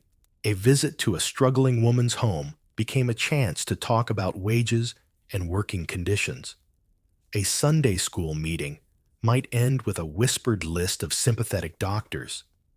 And a church fundraiser could double as a strategy meeting if you knew who to talk to in the coat room. One particularly clever example was the Ladies' National Association, formed by Josephine Butler to fight the Contagious Diseases Acts. They operated like a legitimate charity, raising funds and distributing tracts, but their real mission was to challenge state-sponsored abuse of women. They trained volunteers to speak to Parliament, sent secret reports to journalists, and used religious language to disarm critics. Their weapon of choice: respectability. They played the role of concerned gentlewomen to perfection and slipped their activism into the cracks. Another fascinating network formed around post offices. Women wrote letters, thousands of them, discussing books, laws, and tactics. These weren't love notes or household updates. These were logistics, schedules, confirmations, mentorship. Sometimes a letter to a friend about a cake recipe also included a line like, "Miss P will bring the Blue Book Thursday," which wasn't about table settings, but voting rights. Quirky tidbit: some groups used flowers as code. A violet pinned to your dress might signal that you supported reform. A certain type of brooch might mean you were safe to talk to. These visual cues weren't universally understood, which made them perfect. Like secret passwords that bloomed quietly on a corset. Religious organizations, too, played a strange dual role. While some upheld traditional gender roles with stubborn vigor, others became safe havens for radical ideas. The Quakers, for example, long supported gender equality, and many Quaker women became key players in suffrage abolition and education reform. They used their quiet reputations as moral beacons to gain entry into spaces other feminists were denied. The result of all this covert coordination: a slow but unstoppable swell of influence. Campaigns grew. Public support broadened. And women who had once felt utterly alone in their convictions began to see through a nod, a note of flower, that they were not alone at all. You lie still now, tucked into bed, the room silent except for your breath. Imagine a network of candlelit rooms across the country, Women writing, planning, comforting, encouraging. They aren't marching in the streets, not yet, but they're setting the stage, stitching the banners, passing the match that will one day light the fire. Sleep easily, knowing that even when society demanded silence, these women found a way to speak to each other, to history, and now, to you. The room hushes as you step through a creaky door into a rented Victorian hall. The chairs are arranged in neat rows, though a few are visibly empty, some supporters too nervous to attend perhaps. A small podium stands beneath flickering gaslight, and behind it a woman clears her throat, steps forward, and begins to speak, not to her children, not to her neighbors, but to the public. Loudly, clearly, boldly. You're about to witness something deeply subversive, a woman refusing to be quiet. Public speaking was a man's sport in the Victorian era, just as risky and sweaty, but with more waistcoats and far fewer corsets. Women were not supposed to lecture. They were supposed to listen, support, smile. Yet a handful of scandalous souls decided they had something to say and refused to say it from the back of the room. Tonight, we meet those scandalous speakers, the ones who took the stage, dared to speak without a man beside them, and watched the audience either lean forward or storm out. First among them, Millicent Garrett Fawcett. Calm, composed, and quietly devastating with her logic, Fawcett began speaking publicly in her teens. At just 22, she delivered a lecture on women's education at the Social Science Congress, an audience packed with powerful men who politely pretended to be shocked. But her gentle tone and undeniable facts made it impossible to ignore her. She wasn't loud. She didn't yell. She simply refused to look away from the truth. Fawcett would go on to become the president of the National Union of Women's Suffrage Societies, leading the lawful suffrage campaign, measured polite and meticulously effective. While others broke windows and chained themselves to fences, Fawcett stood at podiums, dismantling arguments with a smile. She wasn't glamorous. She wasn't radical. And that made her dangerous. But not all speakers were so restrained. Enter Emmeline Pankhurst, a name you've probably heard whispered with awe or outrage. Though her fame came later, with the militant suffragette movement she cut her teeth, speaking in the open air at railway stations, market squares, and street corners. Crowds gathered, police hovered, and still she spoke about injustice, about rage, about the right to shape one's own future.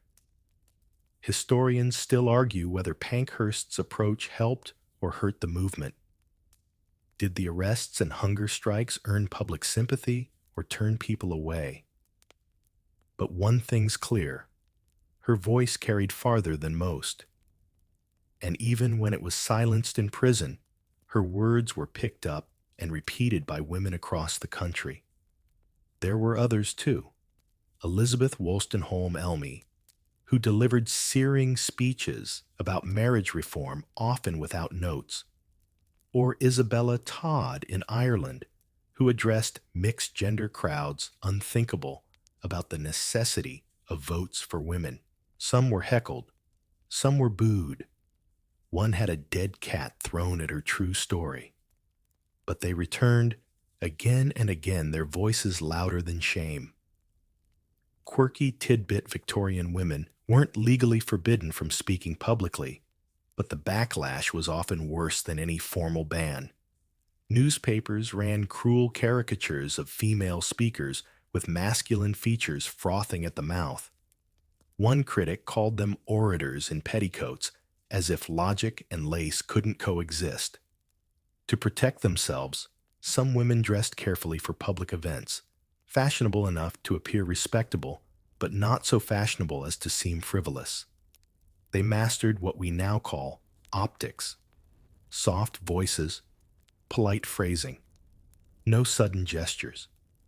Every word choreographed to slide past outrage and straight into thought. Yet still, there was fire. In drawing rooms afterward, some women admitted they trembled before speaking. Not from fear of public failure, but from knowing how badly they were needed. For every heckler, there were two women in the audience nodding slowly, realizing for the first time that they weren't alone in their frustration. Words had that power to name the quiet hurt and invite others into the healing. Tonight, as you lie back in the dark, imagine yourself seated in one of those modest halls. The benches are hard, the air is stale, but the voice is alive. It trembles just a little, but you lean forward, because you've never heard a woman say these things out loud before. And now that you have, you can't forget them. Sleep now, with that voice still echoing gently in your mind, not demanding, not angry, just steady, brave, true. The cell door clangs shut behind you with a final hollow echo. The walls are bare stone, the light a grim smear through the narrow window. The straw mattress smells of damp. You sit breathing slowly, your corset uncomfortably tight, but you don't loosen it. You don't want to show weakness. You've been arrested, not for theft, not for violence, but for daring to protest that you are, in fact, a person. Welcome to the quieter corners of a Victorian prison where civil disobedience was met with cold floors and colder stares. Tonight, we trace the quiet footsteps of women who broke laws not out of malice but necessity, women who protested, disrupted, and disobeyed, and paid for it with their freedom. As the women's rights movement gathered momentum, the polite petitions and polite speeches began to collide with society's very impolite refusal to listen. Some women, exhausted by decades of being ignored, turned to more direct action. They interrupted political meetings, refused to pay taxes, attempted to register to vote. They weren't violent, but they were visible.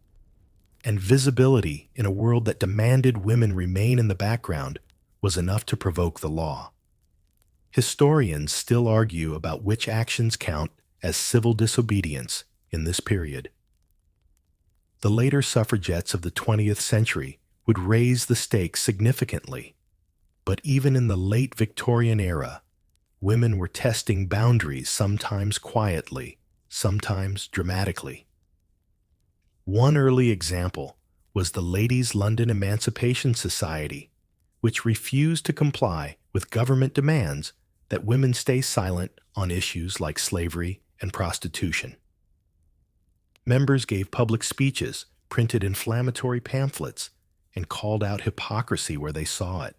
Some faced fines, others jail time, all faced ridicule. Then there were women like Dora Montefiore, who refused to pay her taxes on the grounds that she had no representation. When officials came to seize her property, she barricaded herself inside her house for 6 weeks, hung banners from her windows, and held impromptu lectures from her upstairs balcony. Neighbors gawked, police grumbled, and Montefiore. She made headlines. Most women didn't stage theatrical standoffs, but they protested in subtler ways, refusing to attend state ceremonies, declining to sign marriage registers, or walking out of church sermons that reinforced submission.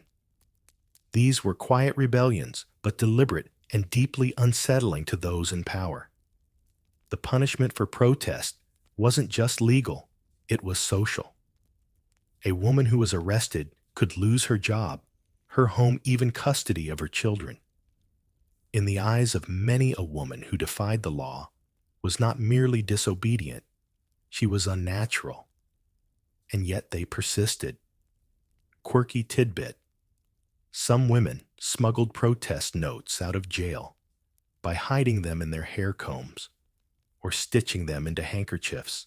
Others carved initials into their cell walls, leaving behind tiny monuments of resistance in stone. There's something achingly quiet about those prison cells. No slogans, no cheering crowds, just the sound of footsteps in a hallway and a woman sitting with her thoughts. Some wrote letters. Some sang softly. Some just stared out the bars, imagining a world where their daughters wouldn't have to go through this. One of the most haunting cases was that of Lady Constance Lytton. Though her fame would peak a few years after Victoria's reign, her story belongs to this legacy. Initially dismissed by police as a harmless aristocrat, Lytton disguised herself as a working-class woman to be arrested and force-fed like the others. She wrote about the experience in graphic detail, highlighting the brutality faced by women in prison, especially those without titles or protection. It's easy now to romanticize these acts, to imagine them as grand and noble. But imagine instead the cold floor, the isolation, the ache of uncertainty. These were not symbolic arrests. They were real, painful, risky, and done in the name of a future they might never see. So tonight, as you lie safely wrapped in warmth, your bed a quiet sanctuary, remember those who lay on hard straw wearing uniforms that stripped them of names but not of purpose. Their protests were not loud, but they were heard eventually. Close your eyes and imagine the silence of a jail cell broken only by the sound of breath. Not fear, not regret, just quiet dignity. Because sometimes the bravest thing you can do is stay. The room is warm with lamplight, the air filled with the soft crackle of a fire and the clink of 2 teacups being set down. A man sits across from you, not in uniform, not in opposition, but in quiet solidarity. He listens, nods, and then says something remarkable for his time. You're right. Tonight, we meet the Allies' men who stood beside the women of the Victorian era, not as saviors or spokesmen, but as partners in the long, slow work of justice. It may surprise you, but not all Victorian men were obstacles. Some educated, stubborn, empathetic recognized early that gender equality wasn't just a women's issue. It was a human one. These men weren't perfect. Some made mistakes. Some said all the right things and still expected their wives to pour the tea. But they showed up. And when they did, they helped widen the cracks in the fortress of patriarchy. One of the most influential male allies was John Stuart Mill. Philosopher, member of Parliament, and early feminist Mill didn't just tolerate women's rights, he argued for them. Publicly, passionately. In 1869, he published The Subjection of Women, a blistering critique of gender inequality that remains shockingly relevant today. He didn't claim to speak for women. He simply said they should be allowed to speak for themselves. Mill's feminism wasn't a hobby. It was shaped by deep partnership, especially with his wife, Harriet Taylor Mill. Their relationship was a true intellectual collaboration, something almost unheard of in Victorian marriages. Harriet's writings often unattributed heavily influenced Mill's most famous works. Historians still debate where his voice ends and hers begins, which might just be the most romantic, academic mystery of the century. Then there was Henry Fawcett Blind from a shooting accident, but somehow more perceptive than most of his cited colleagues. He supported his wife, Millicent Garrett Fawcett, whom you met at the podium earlier, not just emotionally, but practically. He encouraged her to publish under her own name, manage her own finances, and pursue her advocacy work without apology. He even gave up a government post so she could continue hers.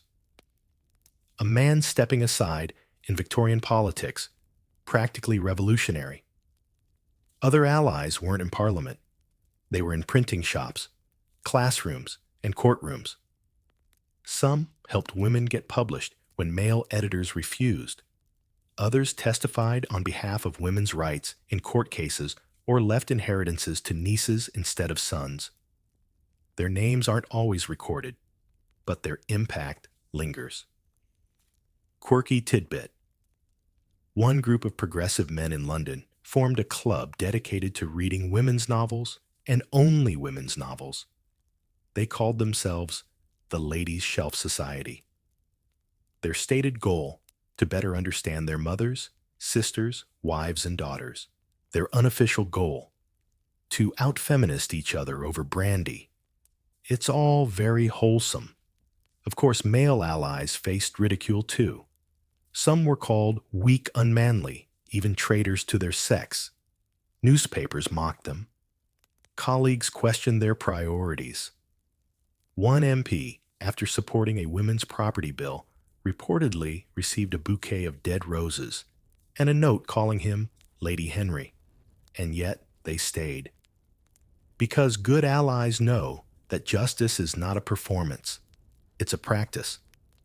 It's important, too, to recognize the complexity here.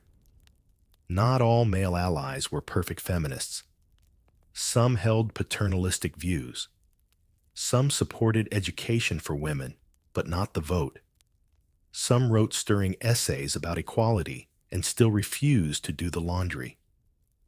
But even imperfect support can shift the tide.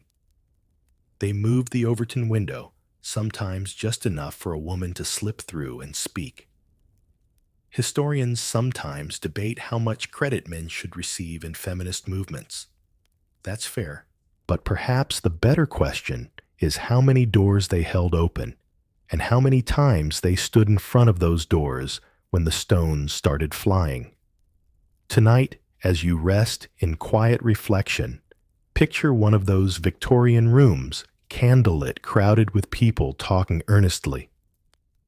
Among the women, there's a man or two, not dominating, not leading, just listening, asking how to help, and doing it. Sleep gently now, wrapped in the thought that justice, like tea, is best when shared. The journey toward equality may have been led by women, but it was made stronger, steadier, by the good company that walked beside them.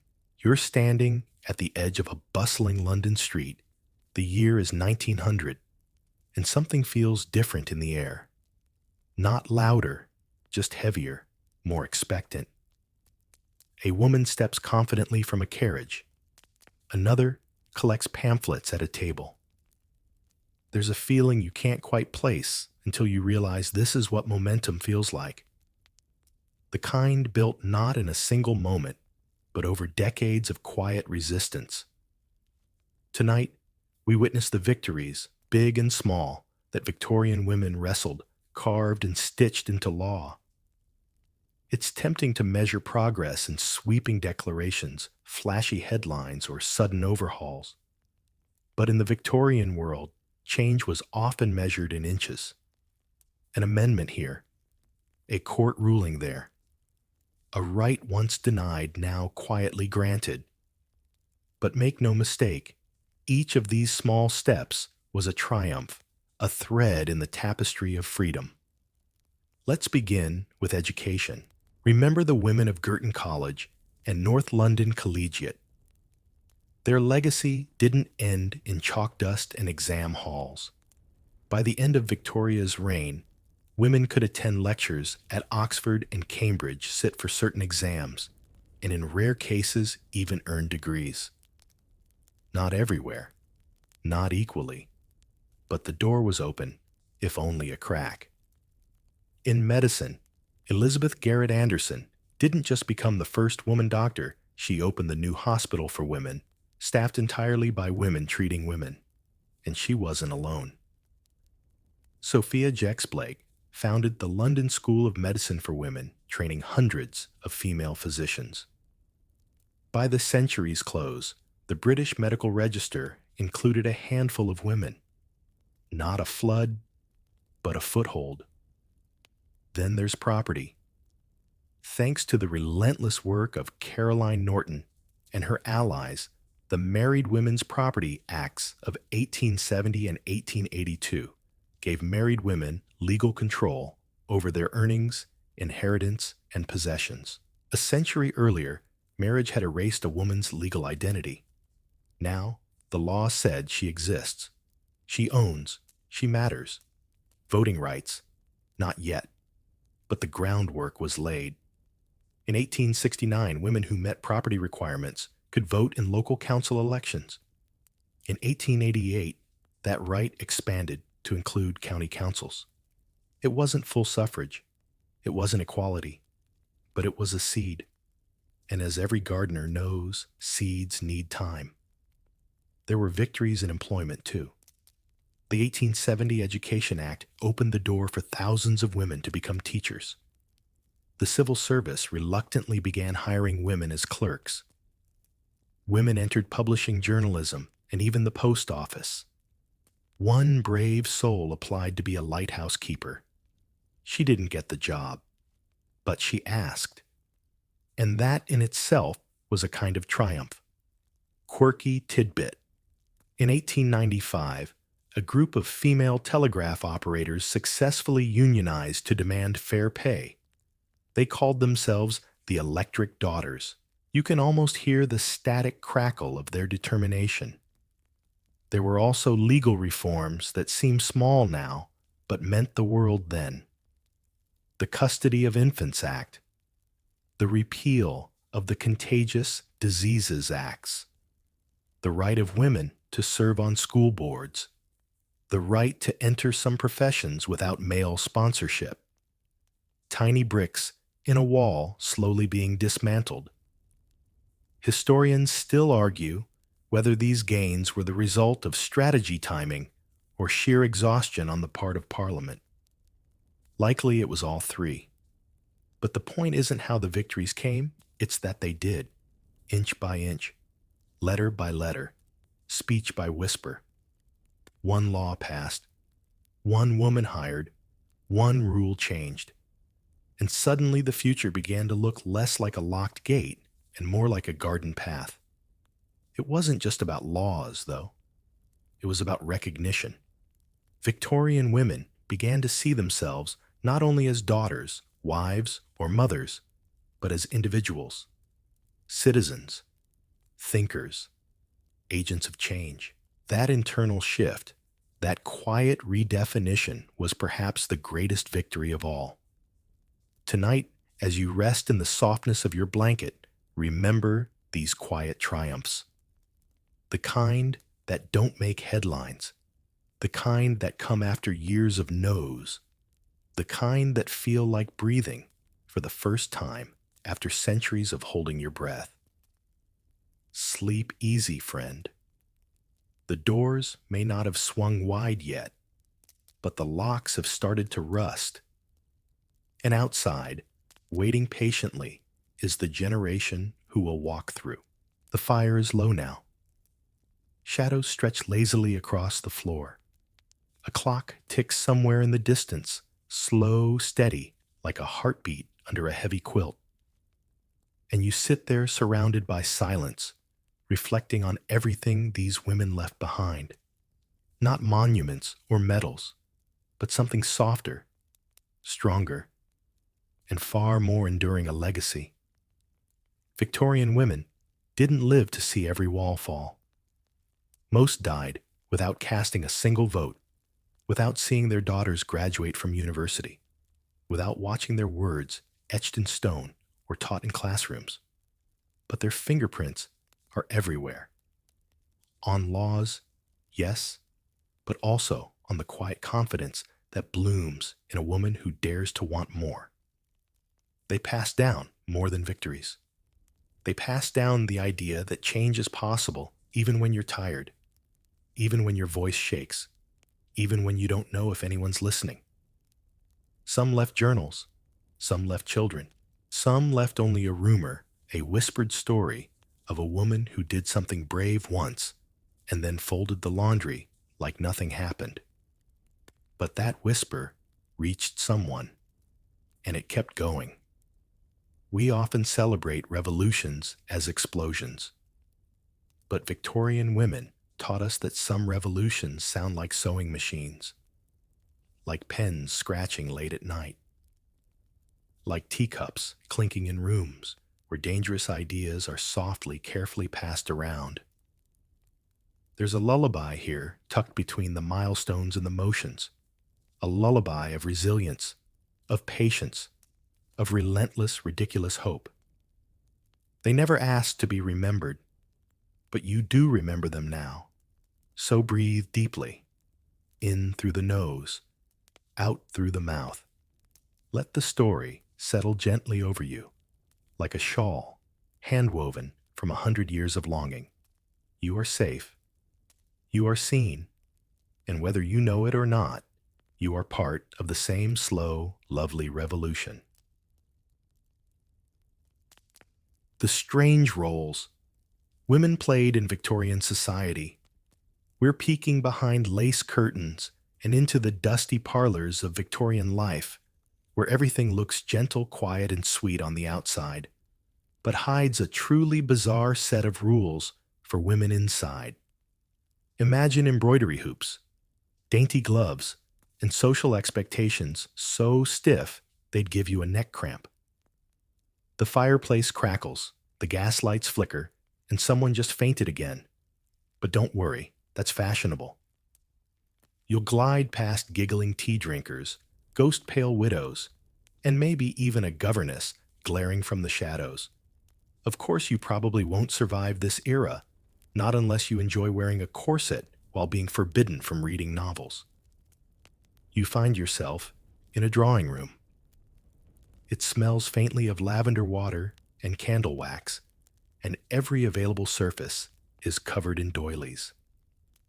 A grandfather clock ticks steadily in the background, keeping time in a house where the main currency is appearances.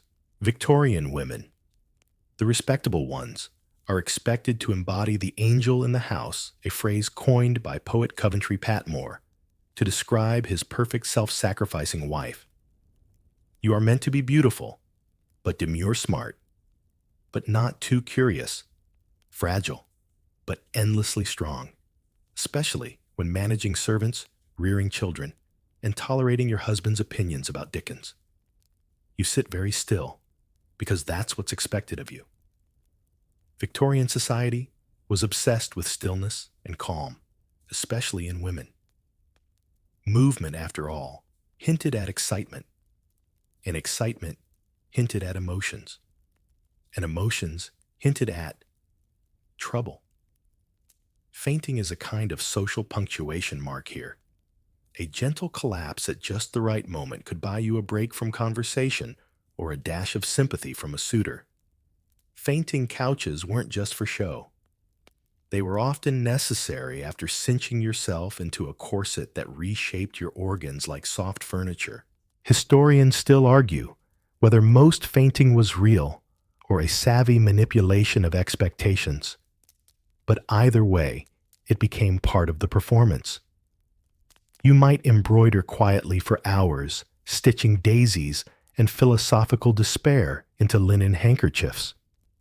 Or you write letters filled with elegant boredom, describing weather guests, and your growing suspicion that you're slowly being erased.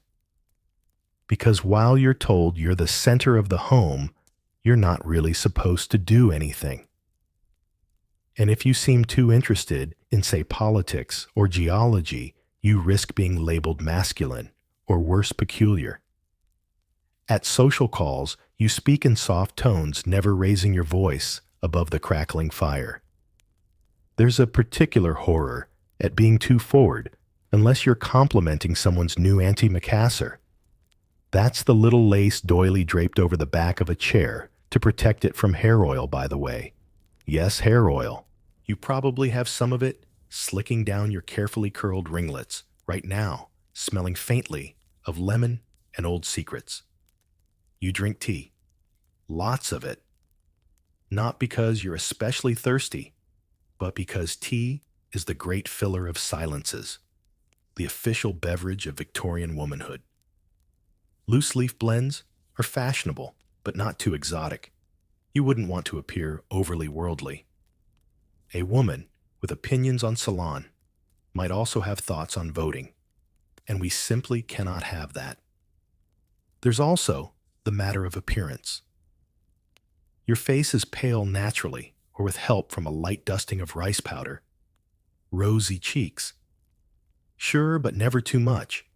That might suggest health and vitality, which dangerously flirts with sexuality. Remember, you are an angel, not a person. A symbol of virtue, not a body with blood and thoughts, and 206 restless bones. The idea of the separate spheres reigns supreme. Men go out into the world of commerce, politics, and loud arguments. You, however, stay tucked within the domestic bubble, a lovely breakable emblem of moral stability. If you're lucky or unlucky, you'll host luncheons where everyone compliments your trifle and your ability to steer conversation safely away from anything interesting. And yet, behind closed doors, there's a current of silent rebellion. Maybe you secretly read sensation novels tucked inside a Bible cover. Maybe you're quietly lobbying for women's education through a cousin who has connections. Or maybe you've taught yourself Latin after dinner, mouthing out declensions by candlelight as your husband snores beside you. Of course, class matters. If you're wealthy, you can afford idleness, and with it, respectability. Your leisure is a kind of proof you don't need to work, and therefore you're better. But if you're middle class or just scraping by, you have to perform the appearance of gentility while actually doing a mountain of labor. It's a delicate dance bake. The pies sew the dresses, and somehow keep your hands lily white. Some critics of the time noticed the absurdity. Satirical magazines like Punch poked fun at the contradictions of womanhood. One cartoon even showed a dainty lady fainting at the sight of a mouse while secretly stuffing pastries into her handbag. It's one of the rare cases where a crinoline was used for smuggling not just fashion. Even Queen Victoria herself was confused by her own role. She ruled an empire, but once said that female independence was a mad, wicked folly. Talk about mixed signals. Scholars still debate whether Victoria was a symbol of female power or simply a royal exception to every rule. So here you sit in your parlor of soft pastels and moral restraint. A piano waits in the corner, not for jazz, of course, but for delicate renditions of Greensleeves. You might play a bit before bed, careful not to tap the keys too boldly. Outside, the world is changing. Factories rise, railways scream through the countryside. Women begin to whisper about rights and books and lives beyond the parlor. But for now, you're still wrapped in layers of muslin lace and expectation. A strange, soft prison built out of affection fear and perfectly starched doilies. You wake sort of to the rustle of skirts. Not just any skirts, crinolines. They sway and creak like ships in the harbor, and you're caught inside one. Well, not literally, you hope, but you definitely feel the weight. Welcome to the age of the cage crinoline, a grand metal understructure that makes your silhouette look like an overturned teacup and your personal space roughly the width of a small canoe. These hoop skirts are marvels of Victorian engineering and masochism. Introduced in the 1850s, crinolines are meant to free women from the heavy layers of petticoats they used to wear. Which sounds great until you realize that freedom now means dragging around a wire birdcage under your dress and having to sidestep like a crab through doorways. You sway cautiously through the drawing room. With each step, you feel like you might take out a side table.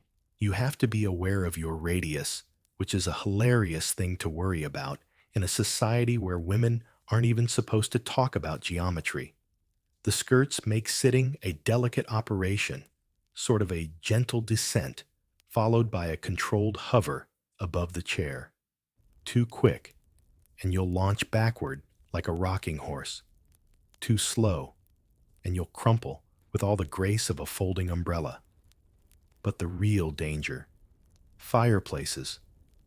The wire frame makes your skirt billow out and scoop up any passing heat like a hot air balloon designed by Satan. Stories abound of crinolines catching fire with tragic results. In 1863 alone, the New York Times reported that 19 women in a 2-month period had died from crinoline-related fire accidents.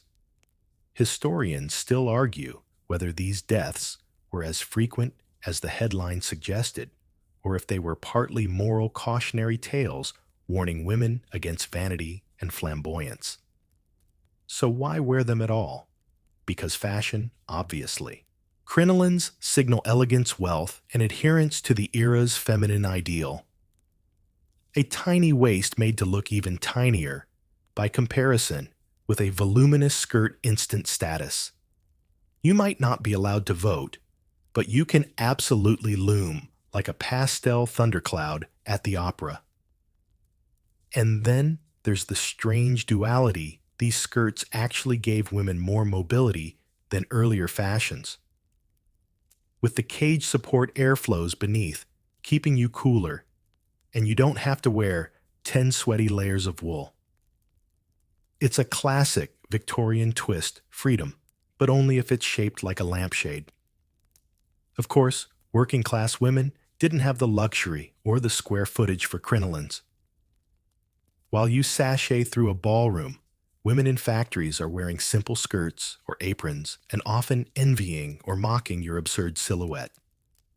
Satirical prints often showed crinoline-wearing women knocking over fruit carts or being chased by tiny children who thought their skirts were fairground tents.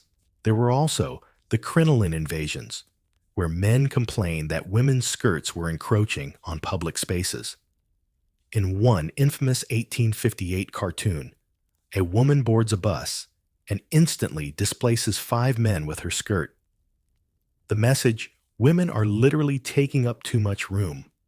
Never mind that they're still barred from universities and property rights. It's the skirt that's the real threat. Some inventive minds tried to tame the crinoline. Folding versions were sold to help with travel. Others added pulleys or cords that let you lift the cage slightly for staircases in a move that feels more like operating a sailboat than dressing yourself. Still, accidents happened. Gusts of wind could flip a crinoline like a taco shell. And dogs, oh the dogs. Many a lady reportedly had her skirt invaded by curious poodles, leading to shrieks and undignified retreats. Yet crinolines weren't just about fashion, they were also part of the unspoken language of womanhood.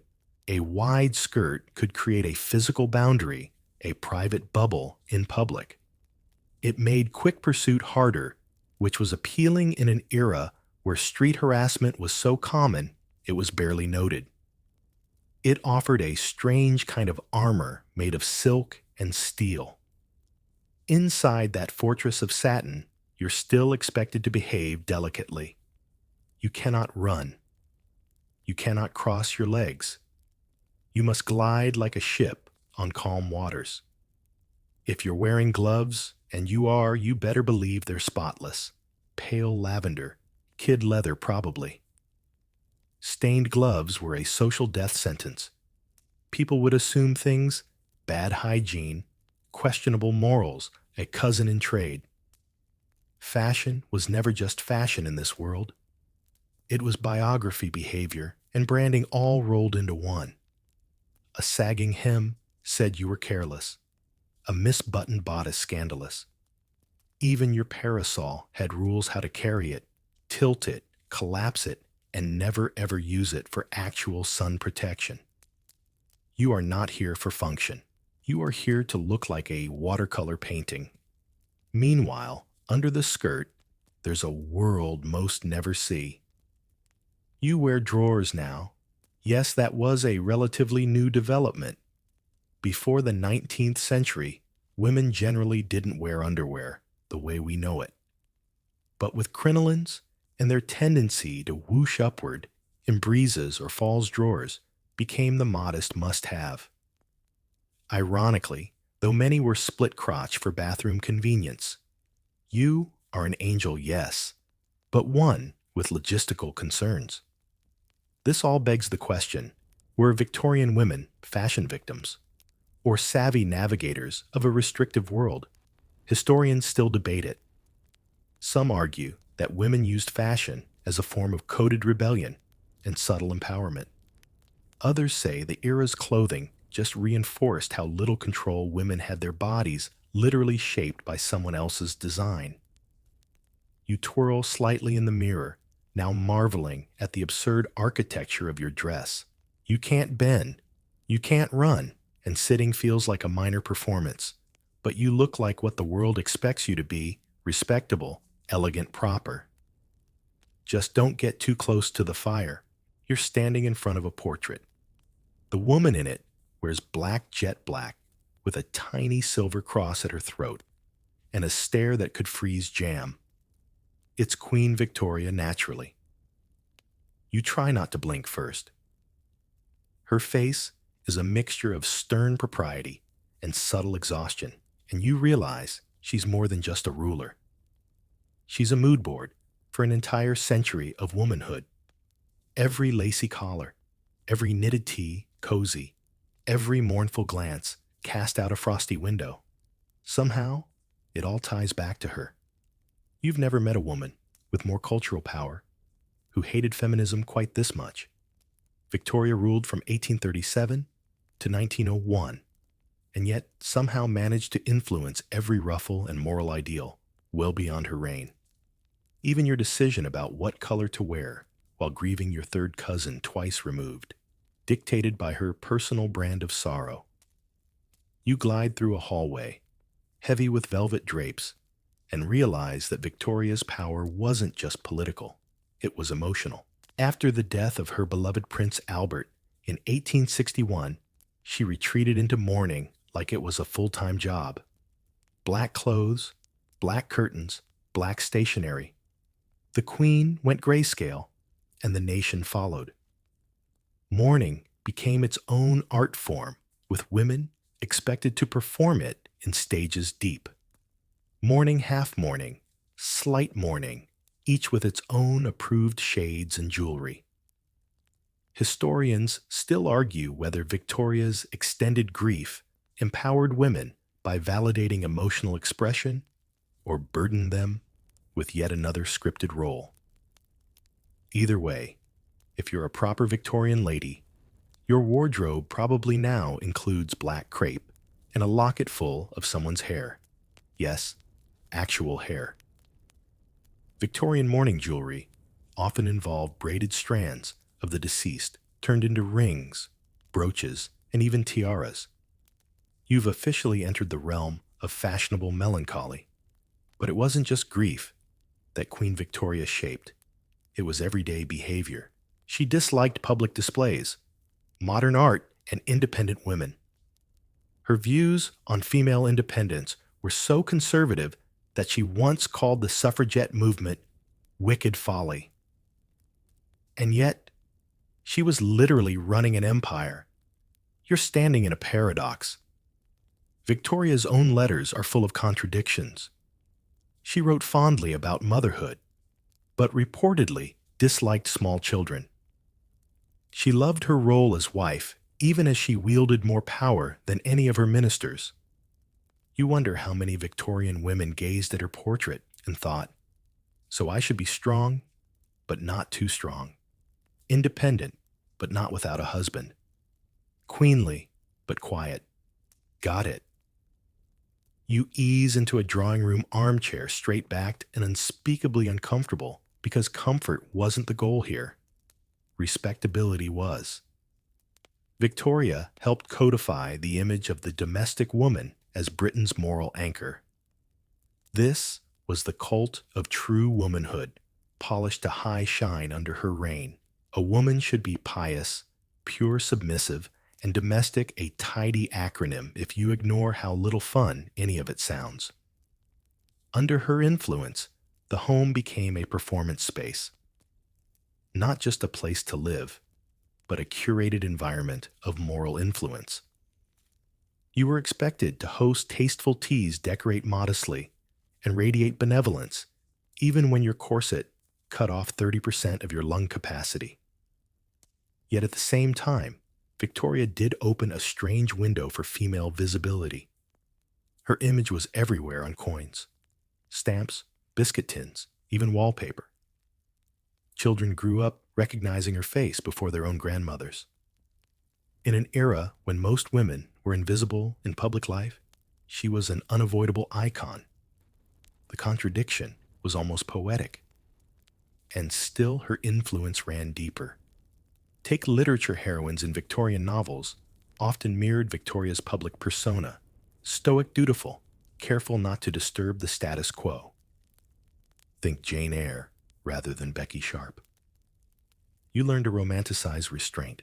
The stiff upper lip isn't just for men, it's your birthright now. She even made a mark on how women handle grief. Under her reign, mourning etiquette ballooned into a labyrinth of rules. You couldn't just cry and move on. There were mourning periods, mourning fabrics, mourning stationery, mourning gloves. An entire industry bloomed around loss. It was grief as discipline, and if you got it wrong, society noticed. There were gossip columns that rated mourning outfits. Your sorrow had to be legible, preferably in black silk veil. And it didn't stop at dress. Victoria's ideals seeped into everyday habits.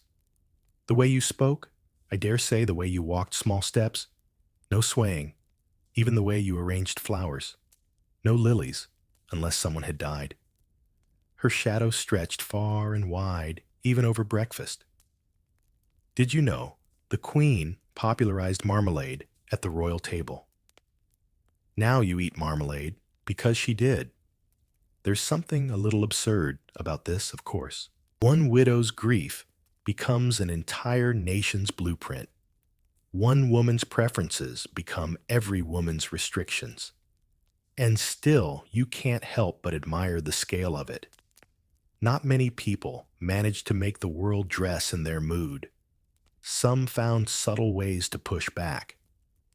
The pre-Raphaelite women, for example, pale red-haired, gazing wistfully at pomegranates they slipped out of Victoria's mold. Their loose hair and dreamy eyes rejected the stiff boundaries of what a lady should be. But they were niche. You're still stuck in an empire where a frown from a portrait can dictate a year's worth of social conduct.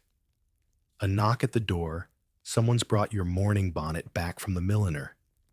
It's trimmed in jet beads and moral superiority. You put it on.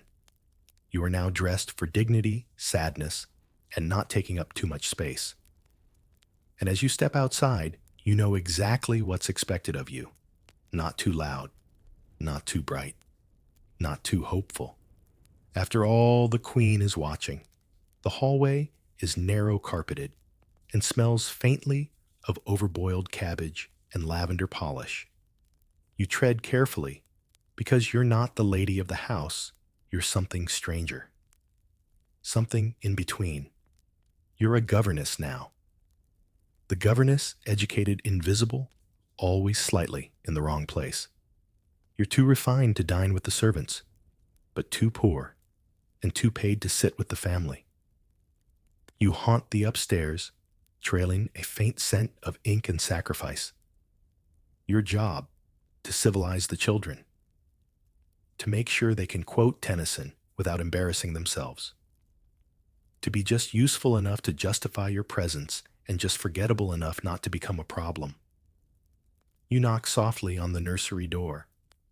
Inside, a small boy is jabbing a wooden sword into a pillow and shouting "Vive l'Empereur." His sister is quietly dismantling a moth with a hairpin. You try not to sigh. You love them in the way one loves someone else's plants, gently, responsibly, and with the knowledge that you'll never be allowed to rearrange them properly. Being a governess is like being hired to fix a painting without touching the brush. You're supposed to be intelligent but not ambitious, kind but not familiar, present but not seen. You often eat alone in silence, or with the children who throw boiled peas at your collar when the footman isn't looking. Jane Eyre was a governess, of course. So was Anne Bronte. You're in literary company, but it's hardly glamorous. The truth is, it's lonely work. You come from a good enough family to be respectable, but not so wealthy that anyone will marry you off. You've had just enough education to be overqualified for domestic service, but not enough to join the men in the libraries or salons. So here you are stuck in the no woman's land of class. You can't go forward, and you certainly can't go back. Your mother whispers that you're lucky to have a position. Your aunt sends you wool stockings every Christmas and reminds you to remain useful. What she means is try not to get fired or seduced, because yes, seduction is a problem. Governesses were often painted as temptresses or tragic figures in Victorian fiction.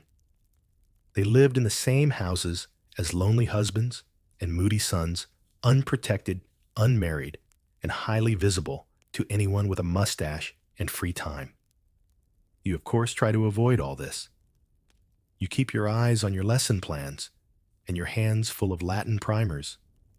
But that doesn't stop the cook from gossiping about you, or the mistress of the house from watching you with just a bit too much frost in her tea stare. Historians still argue whether the position of governess was a stepping stone for ambitious women, or a trap disguised as opportunity. Some women did rise, gaining education and social cachet. Others aged into nothingness, eventually dismissed with a polite letter and half a month's wages. There's no upward mobility in your little attic room. You have a bed, a trunk, and a cracked mirror that makes your chin look aggressive. You're expected to remain moral and modest, but also decorative enough to be seen walking the children through Hyde Park. That tightrope never stops wobbling. And oh, the children. Some are sweet, some bite. You're supposed to mold them into miniature paragons of English virtue, clean fingernails, impeccable manners, and the ability to recite poetry about daffodils. But sometimes they ask you strange questions. Why aren't you married? Why does Mama cry at night? Is Papa in love with the maid? You answer with careful vagueness and then redirect their attention to prepositions. Even your free time isn't free. You might be allowed to read, but not anything too modern. You can write letters, but someone might read them. You might even be allowed to take tea in the drawing room on Sundays if no one else important is visiting.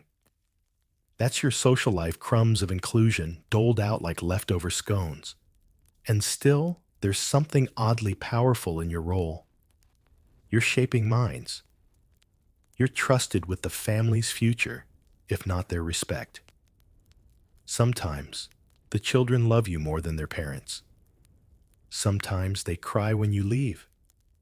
Sometimes, just sometimes, you catch a glimpse of the woman you could have been if the world were a little fairer. A writer, a teacher, a thinker, a woman not required to disappear behind someone else's needs.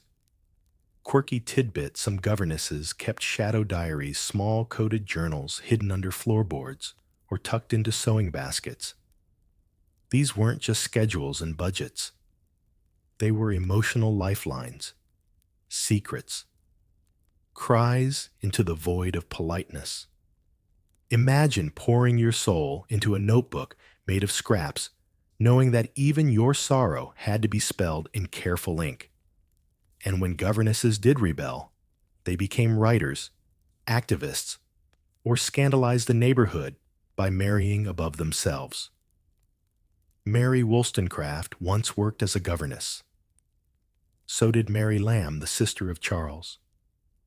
Women on the margins teaching little boys who would grow up to rule the very world they weren't allowed to touch.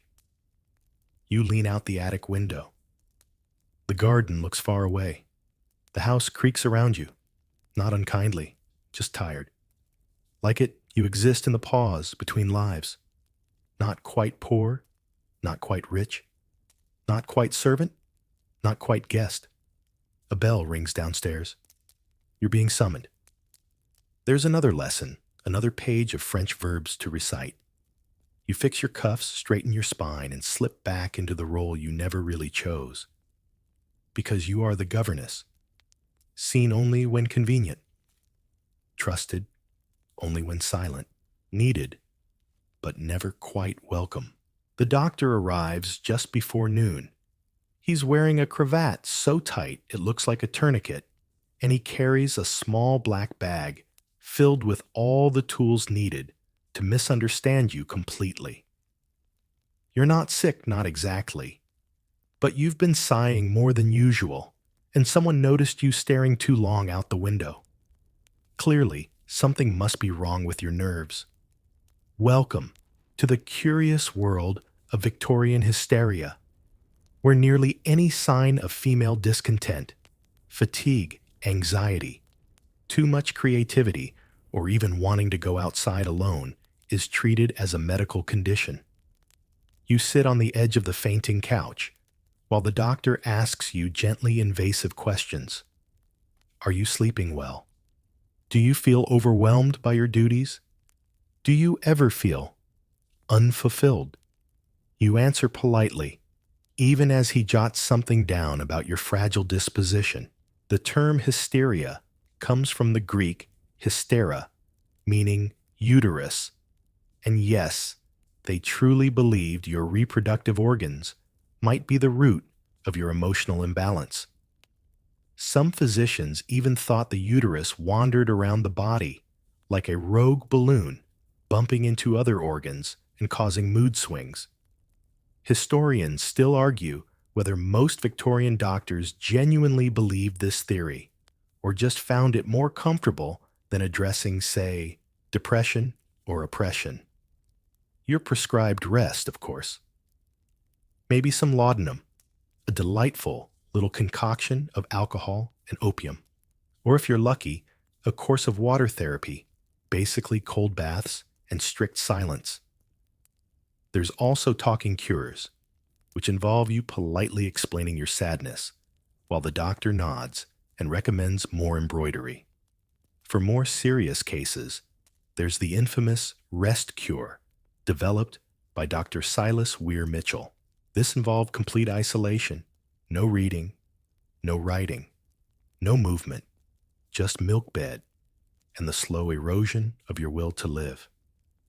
Charlotte Perkins, Gilman, who actually underwent the treatment, later wrote The Yellow Wallpaper as a thinly veiled scream of protest. In it, a woman descends into madness after being confined for her own good. You're starting to understand why. You begin to realize how tight the boundaries are. You're expected to be calm, cheerful, and modest, but not so modest that you disappear. You should be emotional, but not upset. Interested in love, but not in sex. Introspective, but not ambitious. When you inevitably collapse under the weight of these contradictions, the problem is labeled you. You sip your tea again. Tea is the unofficial pharmaceutical of the age, and try to focus on the taste, slightly bitter, with hints of bergamot and repression. Someone suggests you try smelling salts. They're stored in a tiny bottle inside your reticule, right next to your embroidery scissors and your suppressed rage. You take a whiff. It's like being slapped with peppermint. For women who acted too out of line, there were asylums. These weren't always the terrifying Gothic nightmares you might imagine, but they weren't havens of empathy either. Middle and upper-class women could be committed for everything from novel reading addiction to refusal to perform marital duties. Some were locked away for years, sometimes by husbands who found them inconvenient, or fathers who worried about family honor.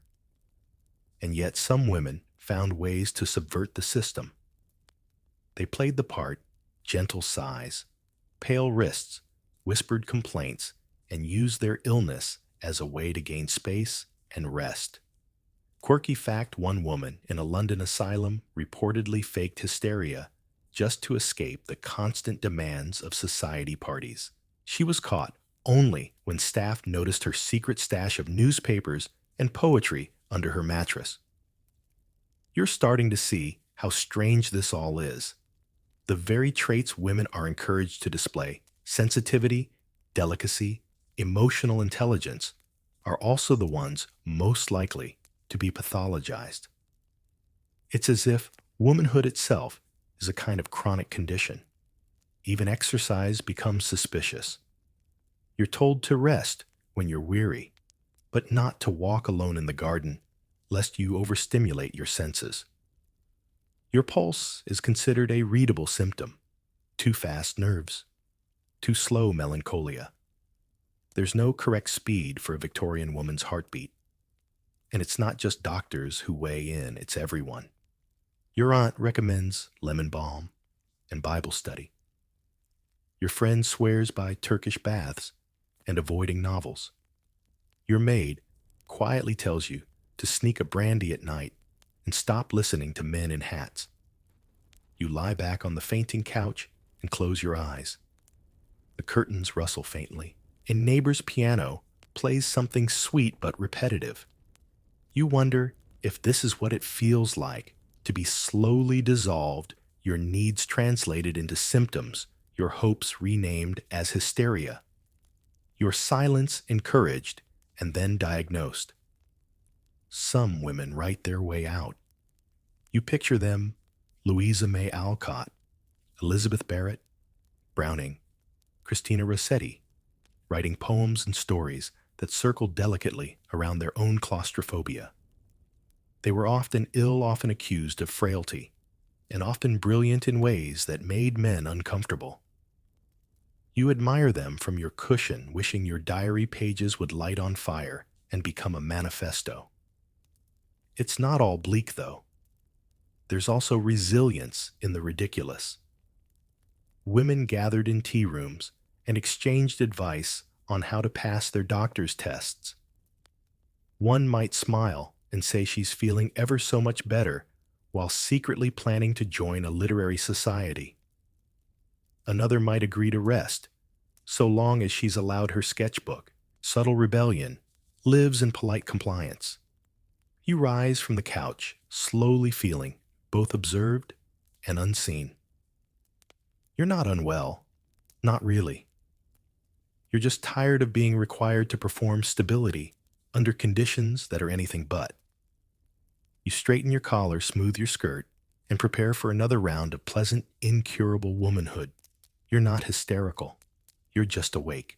You stand in a warm, over-decorated room that smells like Violet's lemon biscuits and just a hint of self-congratulation. Around you, women bustle with purpose, pinning rosettes to their bonnets, arranging ribbons on donation jars, and practicing how to say benefit without sounding too pleased with themselves. You're at a charity salon, the Victorian upper-class woman's most virtuous pastime and her most socially acceptable flex. Charity in this world isn't just about helping the poor. It's about performance. It's about being seen to be kind without getting your gloves too dirty. You hover near the lemonade table and listen to conversations about orphans' cholera and the latest bonnet styles, all delivered with the same breathless sincerity. You're here because being charitable is a moral obligation for respectable women. The idea is that women by nature of their supposed emotional purity are better suited to dispense compassion. Men run governments. Women run the soup lines, preferably while wearing matching hats. Victorian society loved a good cause, but it loved appearances even more. Many charity events took place in grand drawing rooms, not gritty workhouses. You didn't need to visit the slums. You could simply invite a bishop over to raise funds for them. This allowed women to participate in the public sphere just enough to feel important, but not so much as to disrupt the patriarchy. Historians still argue whether this was empowerment in disguise or just another social leash with a satin bow. You're asked to help organize a sale of work. This means crocheting small impractical items to sell for enormous moral profit.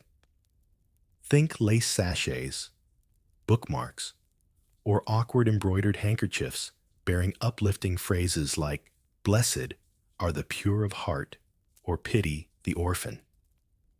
You stitch while sipping tea, watching the delicate competition unfold. Who can do the most good while looking the least affected? Your friend Clara raises money for chimney sweeps. She also just bought a new parasol made of peacock feathers and wants everyone to know. "It's for the cause," she says, gesturing vaguely at the ceiling. Another woman collects funds for fallen women, which is the Victorian term for prostitutes, although no one here says that word aloud. "We're all God's children," she whispers, pinning on her fourth brooch. There's a curious double standard at play. As a Victorian woman, you're not supposed to discuss politics, but you can campaign for poor children to have shoes. You can't have a bank account, but you can oversee fundraising for an asylum. It's a loophole. Charity becomes a way for women to wield influence, raise their profile, and build networks, all while staying within the moral lanes carved out for them. Still, it's not all performative. Some women take this work seriously, visiting hospitals, writing policy suggestions, even confronting corrupt officials. Florence Nightingale, for example, revolutionized nursing through sheer data and stubbornness. But for every Nightingale, there are 10 Lady Sophronias who simply want to see their name on the donor list at the opera. Quirky tidbit, some charity groups published almanacs filled with poetry, moral essays, and needlepoint patterns, all sold to raise money for causes like temperance or animal rescue. One such pamphlet included a pattern for a soul-saving tea cozy. Yes, a tea cozy. For the soul. Even the Queen got involved. Victoria publicly supported several charities, particularly those for widows, orphans, and wounded soldiers. When she endorsed something, it usually meant an instant rise in popularity and donations. Suddenly giving a penny to the poor wasn't just kind, it was fashionable. And so you give.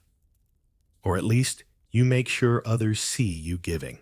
Beneath the satin and silver, though there's real complexity. These women often walked a tightrope between moral authority and social ridicule. Be too invested in charity work, and you risk being seen as unfeminine or overzealous. Be too frivolous, and you're mocked in the papers. One satirical magazine once described a Miss Charity Deluxe who raised funds for blind beggars but refused to shake hands with anyone who wasn't wearing gloves from Paris. You slip out into the hallway for a breath of air. The windows are slightly fogged, and the sound of carriages rolls in from the street. Outside, the people you're supposedly helping go about their business. Rag pickers, flower girls, street urchins. None of them were invited to the soiree, of course. That would be awkward. And yet you can't shake the sense that these charity gatherings, however ridiculous, do create ripples. They fund hospitals, shelters, schools. They give upper-class women a taste of power. They turn genteel boredom into social influence. Even if the motives are mixed, the outcomes are sometimes meaningful. You walk back inside and are handed a pamphlet about moral reform. It contains alarming statistics about jinn and deeply confused metaphors about flowers and sin. You nod politely, fold it into your reticule, and wonder if there's any room in this world for straightforward kindness, or if it must always be tied to embroidery and lemonade. Historians debate this too. Was Victorian female charity a form of soft activism building the foundation for later suffrage efforts? Or was it just a way to keep women too busy with bake sales to notice they couldn't vote? The answer, like most things in this era, is both. You glance around the room at all the women trying so hard to be good to be seen being good. Their dresses rustle like paper wings, their smiles polished for piety. Some mean it, some don't. Some are just trying to get through the day with their dignity intact. You adjust your gloves, pick up a tray of donation cards, and step back into the fray. Graceful, helpful, slightly judgmental. You are now a moral lighthouse in a sea of chiffon. And tomorrow, you'll start crocheting that soul-saving tea cozy. Just in case. The house is quiet. Not peaceful. Quiet more like cotton in your ears, breath-holding, can't say the wrong thing quiet. The curtains are closed, the clock's muffled, and even the dog has learned to tiptoe. You're in mourning, and in Victorian society, that's not just an emotion, it's a lifestyle. Someone has died. It doesn't even have to be someone close, a cousin, a step-aunt, your brother-in-law's dentist's wife. The point is, you are now expected to enter the long layered ritual of grief. And it starts with the clothes. Always the clothes. You're wearing black, of course. Not just black, but mourning black, a fabric so matte and lifeless it seems to absorb joy from the air.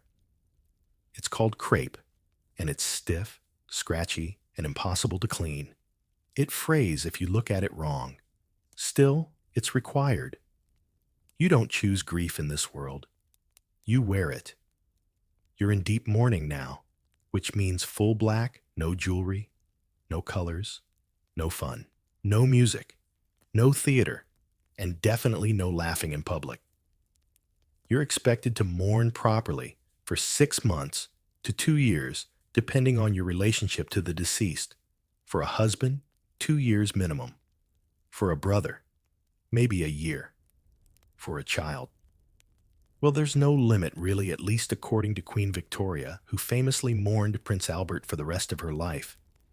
That woman knew how to commit to a bit. Historians still argue whether mourning culture offered Victorian women a socially acceptable outlet for real emotion, or whether it forced them into performative grief just to protect their reputations. Either way, it was intense. You couldn't just feel sad.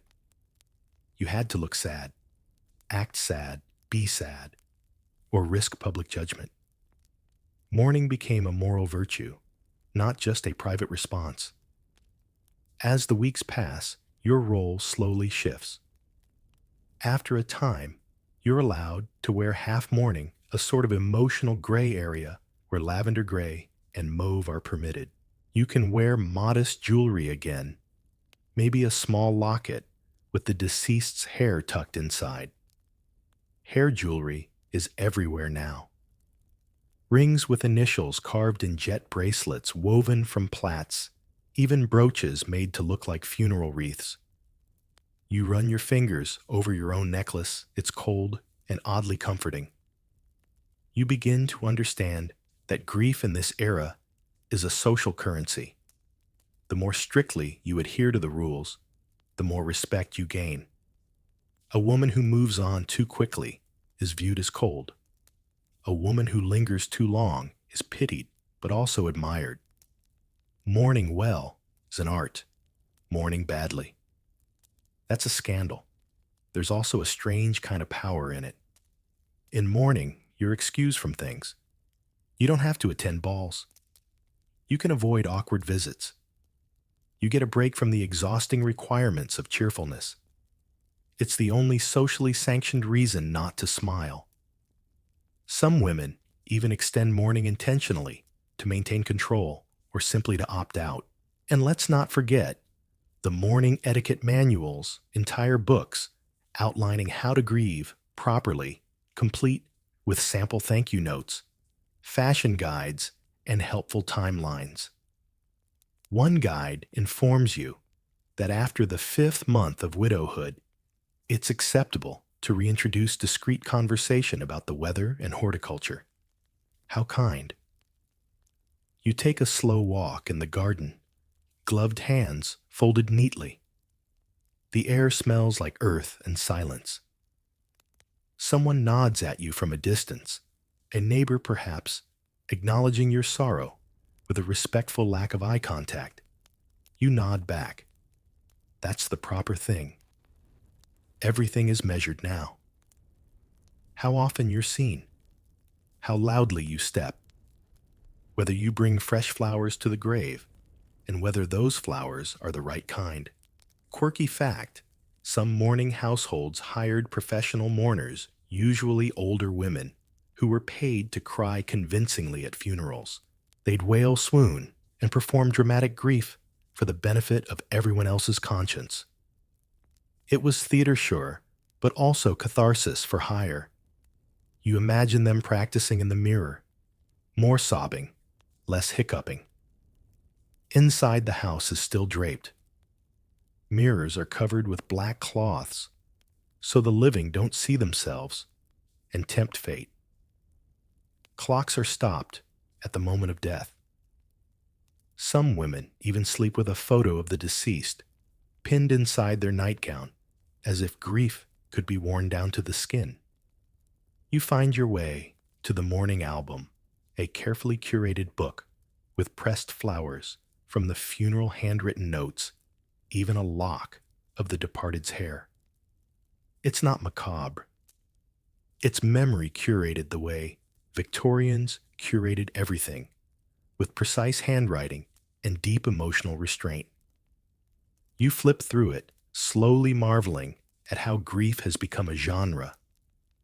And yet, for all its strict rules, mourning was one of the few arenas where Victorian women had total control. They dictated the length of their mourning. They designed their own rituals. Some used the space to write poetry, paint, or start causes in honor of their lost loved ones. Mourning became a quiet, cloaked kind of rebellion. You sit at your writing desk and begin a letter. The ink is black, of course. The stationery is bordered in thick black lines. You write slowly, deliberately, using language that walks the tightrope between sorrow and strength. Your friend will understand. She's in mourning too, everyone, as it seems. Death is never far in this age of disease and poor plumbing. Grief becomes a part of life, an outfit, a calendar. And when eventually you remove your mourning clothes, maybe after 6 months, maybe after a decade, it won't be because your grief has ended. It will be because society has decided that you've performed it long enough. You fold the letter, seal it with wax, and look at your reflection in the darkened window. The black lace makes you look older, wiser, maybe a little haunted, but also quieter, stronger. Grief, when worn this way, is not a weakness. It's a kind of armor. And as the house settles into sleep around you, you understand that mourning in the Victorian age isn't just about remembering the dead. It's about proving through your silence, your wardrobe, your immaculate sorrow, that you were worthy of loving them in the first place. You're at a dinner party now. The table gleams with polished silver and social tension. Crystal goblets chime like nervous birds as you lift your fork with 2 fingers and a prayer. Everything smells like roast lamb beeswax and something else, something awkward and floral like expectations. You smile, but not too widely. Your dress is perfect, modest neckline, fashionable sleeves, and a hint of silk ribbon that says I am desirable, but would rather not be. Because in Victorian society, that's the impossible dance. You must be sexless, but seductive, poised to marry, but never to want admired, but never inviting it. The men around the table talk politics, money empire. You nod politely, take tiny bites, and try not to look too engaged. Too much enthusiasm, dangerous. Too much knowledge, alarming. You're here to embody an idea, not to participate fully. This era prides itself on its moral superiority, and Victorian womanhood is one of its proudest inventions. The ideal woman is pure passive and passionless. You are to be the moral guardian of the home, the angel in the house, the gatekeeper of virtue. Your body, that's a whispered subject. Your desires. What desires you sip your soup quietly, wondering if anyone else notices the contradiction. How you're supposed to attract a husband without ever admitting you want one. You're expected to be flirtatious, but not forward beautiful, but not sensual, agreeable, but not flirtatious. It's like playing chess with a ghost in the fog. Take courtship. If a man sends you flowers, you're supposed to blush, not beam. If he tries to take your hand, you must refuse delicately, like swatting a fly with lace. Kisses before marriage are scandalous. Even letters can be risky. If you correspond too warmly, someone might suspect you're capable of actual feeling. Imagine that. Historians still argue whether Victorian women truly believed in these standards, or if they were simply surviving them. Some journals from the time expressed genuine devotion to chastity and decorum. Others quietly fume at the constraints hiding passion in coded lines of poetry, or between the pages of forbidden novels. You excuse yourself from the table and wander into the parlor where conversation softens into more feminine topics, children recipes, needlepoint, and occasionally the weather. You notice something odd. Every woman here is performing the same balancing act. The young ones act naive, though their eyes flick with sharp awareness. The older ones smile with just a hint of exhaustion. No one dares be fully real. The era was obsessed with female virtue. Hymns novels and etiquette books preached it. Mothers warned daughters. Fathers warned suitors. Even fashion joined the cause. High collars, corsets, long sleeves even in summer.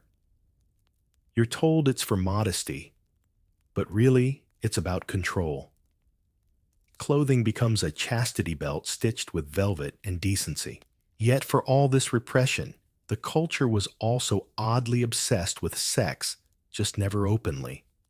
Medical books debated whether too much mental stimulation could cause womb disease.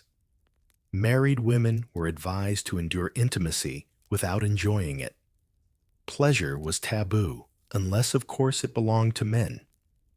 You remember being told quietly that good girls don't know about such things, which is strange, since those same good girls were expected to marry and produce heirs. You're supposed to flip a switch on your wedding night and suddenly become a different person, one who understands everything without ever being taught. It's no wonder so many women entered marriage with confusion and dread. Bridal advice books warned against unladylike curiosity and inappropriate eagerness.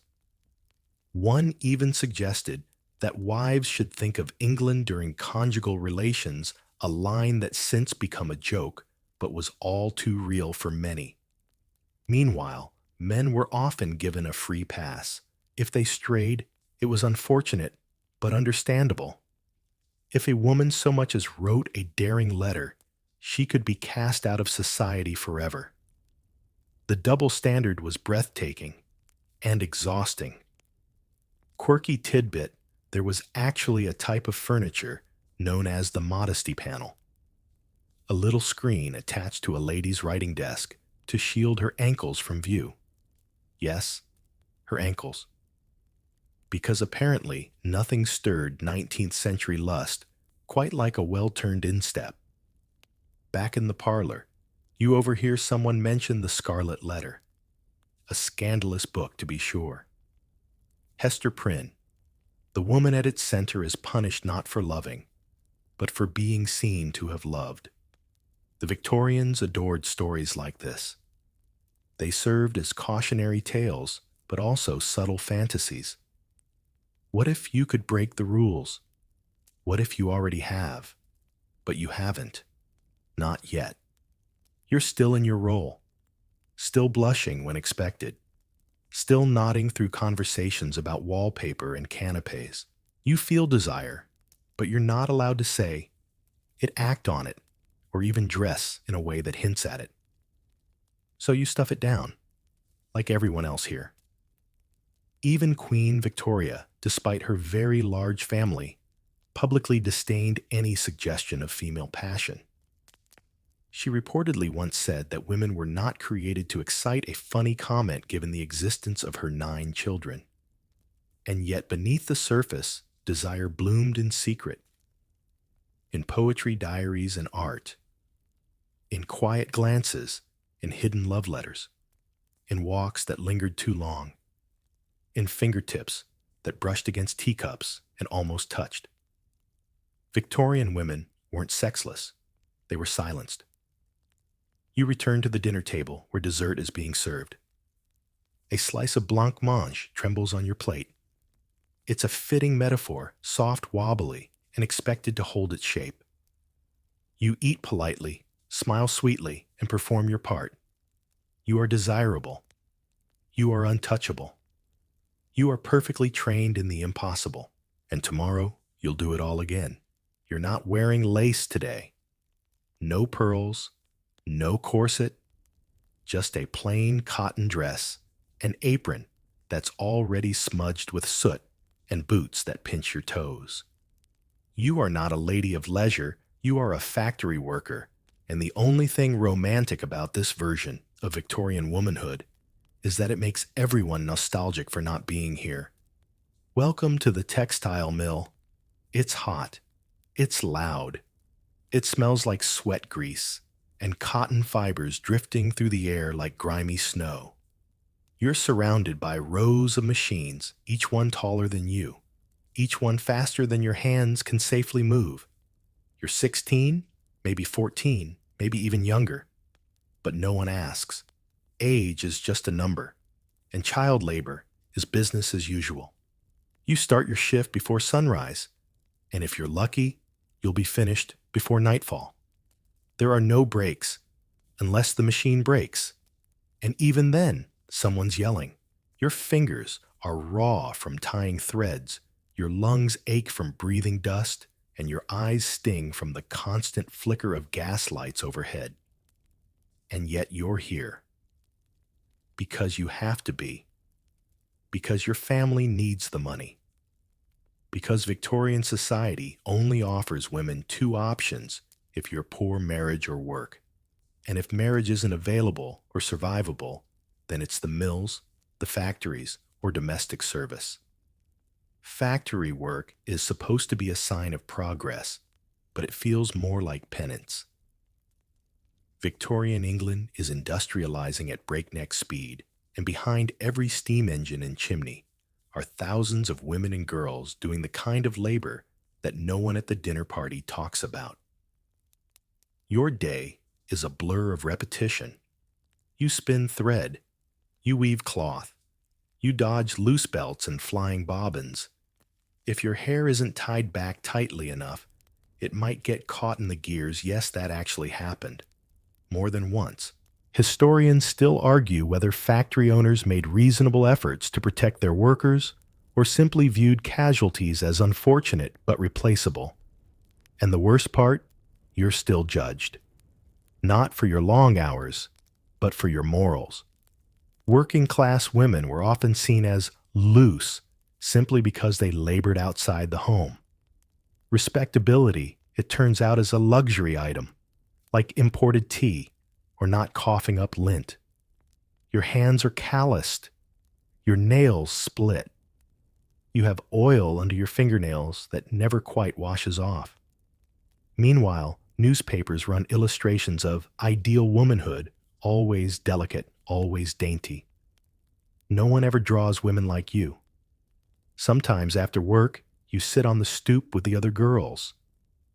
You eat stale bread and swap stories about supervisors' dreams and people you know who've married out of this life. One girl claims she met a doctor's apprentice who promised her a new dress and a house with real wallpaper. You nod, smile, and wonder if she'll ever see him again. There's camaraderie in the misery. You share sewing needles, braid each other's hair, whisper gossip. One girl brings in a smuggled book of poems. Another teaches everyone a new hymn. You laugh even when you shouldn't. And it's the only thing that makes the 12-hour days survivable. Quirky tidbits, some factory girls formed singing groups, not formal choirs, but ragtag clumps of harmony and rebellion. They'd hum songs while working, adding rude lyrics about the foreman, or silly rhymes about each other's love lives. It was frowned upon, of course, but music had a way of slipping through the gears. Still, your life isn't just labor, it's vigilance. You have to watch out for illness, injury, unwanted attention from male overseers. If something happens, no one comes to help. If you complain, you risk your job. If you fall ill, someone else takes your place. And yet, there's a quiet power in surviving it. You're stronger than they think.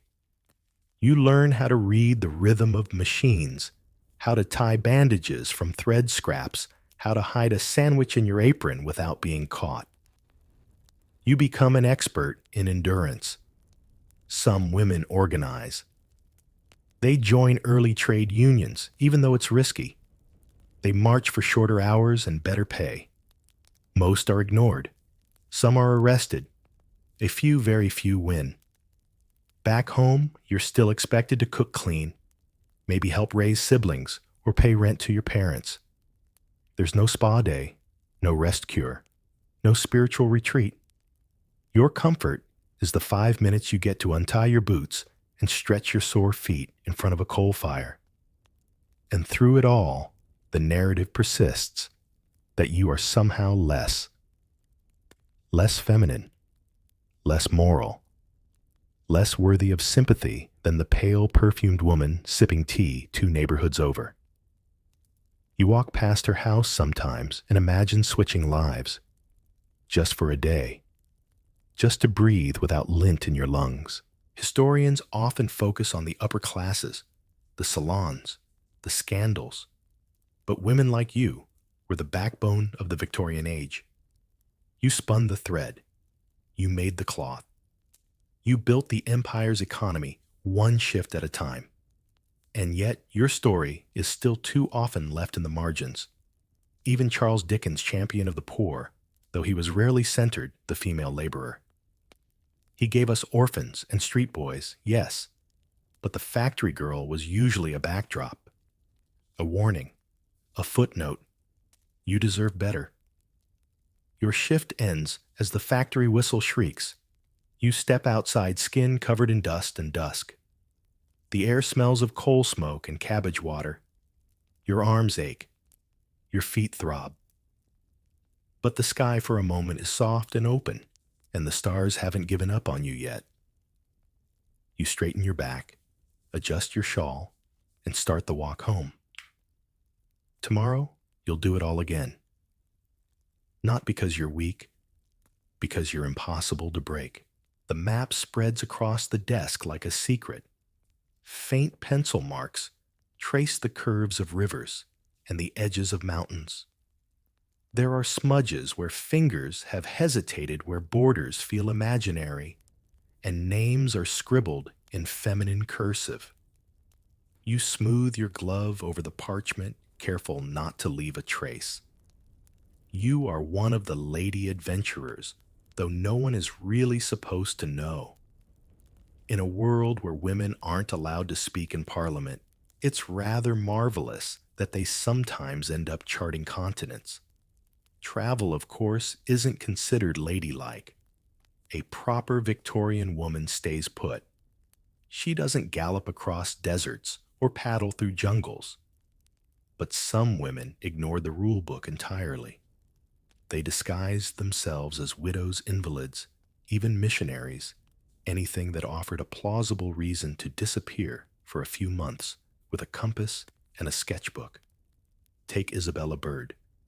She had delicate health, which miraculously improved any time she left England.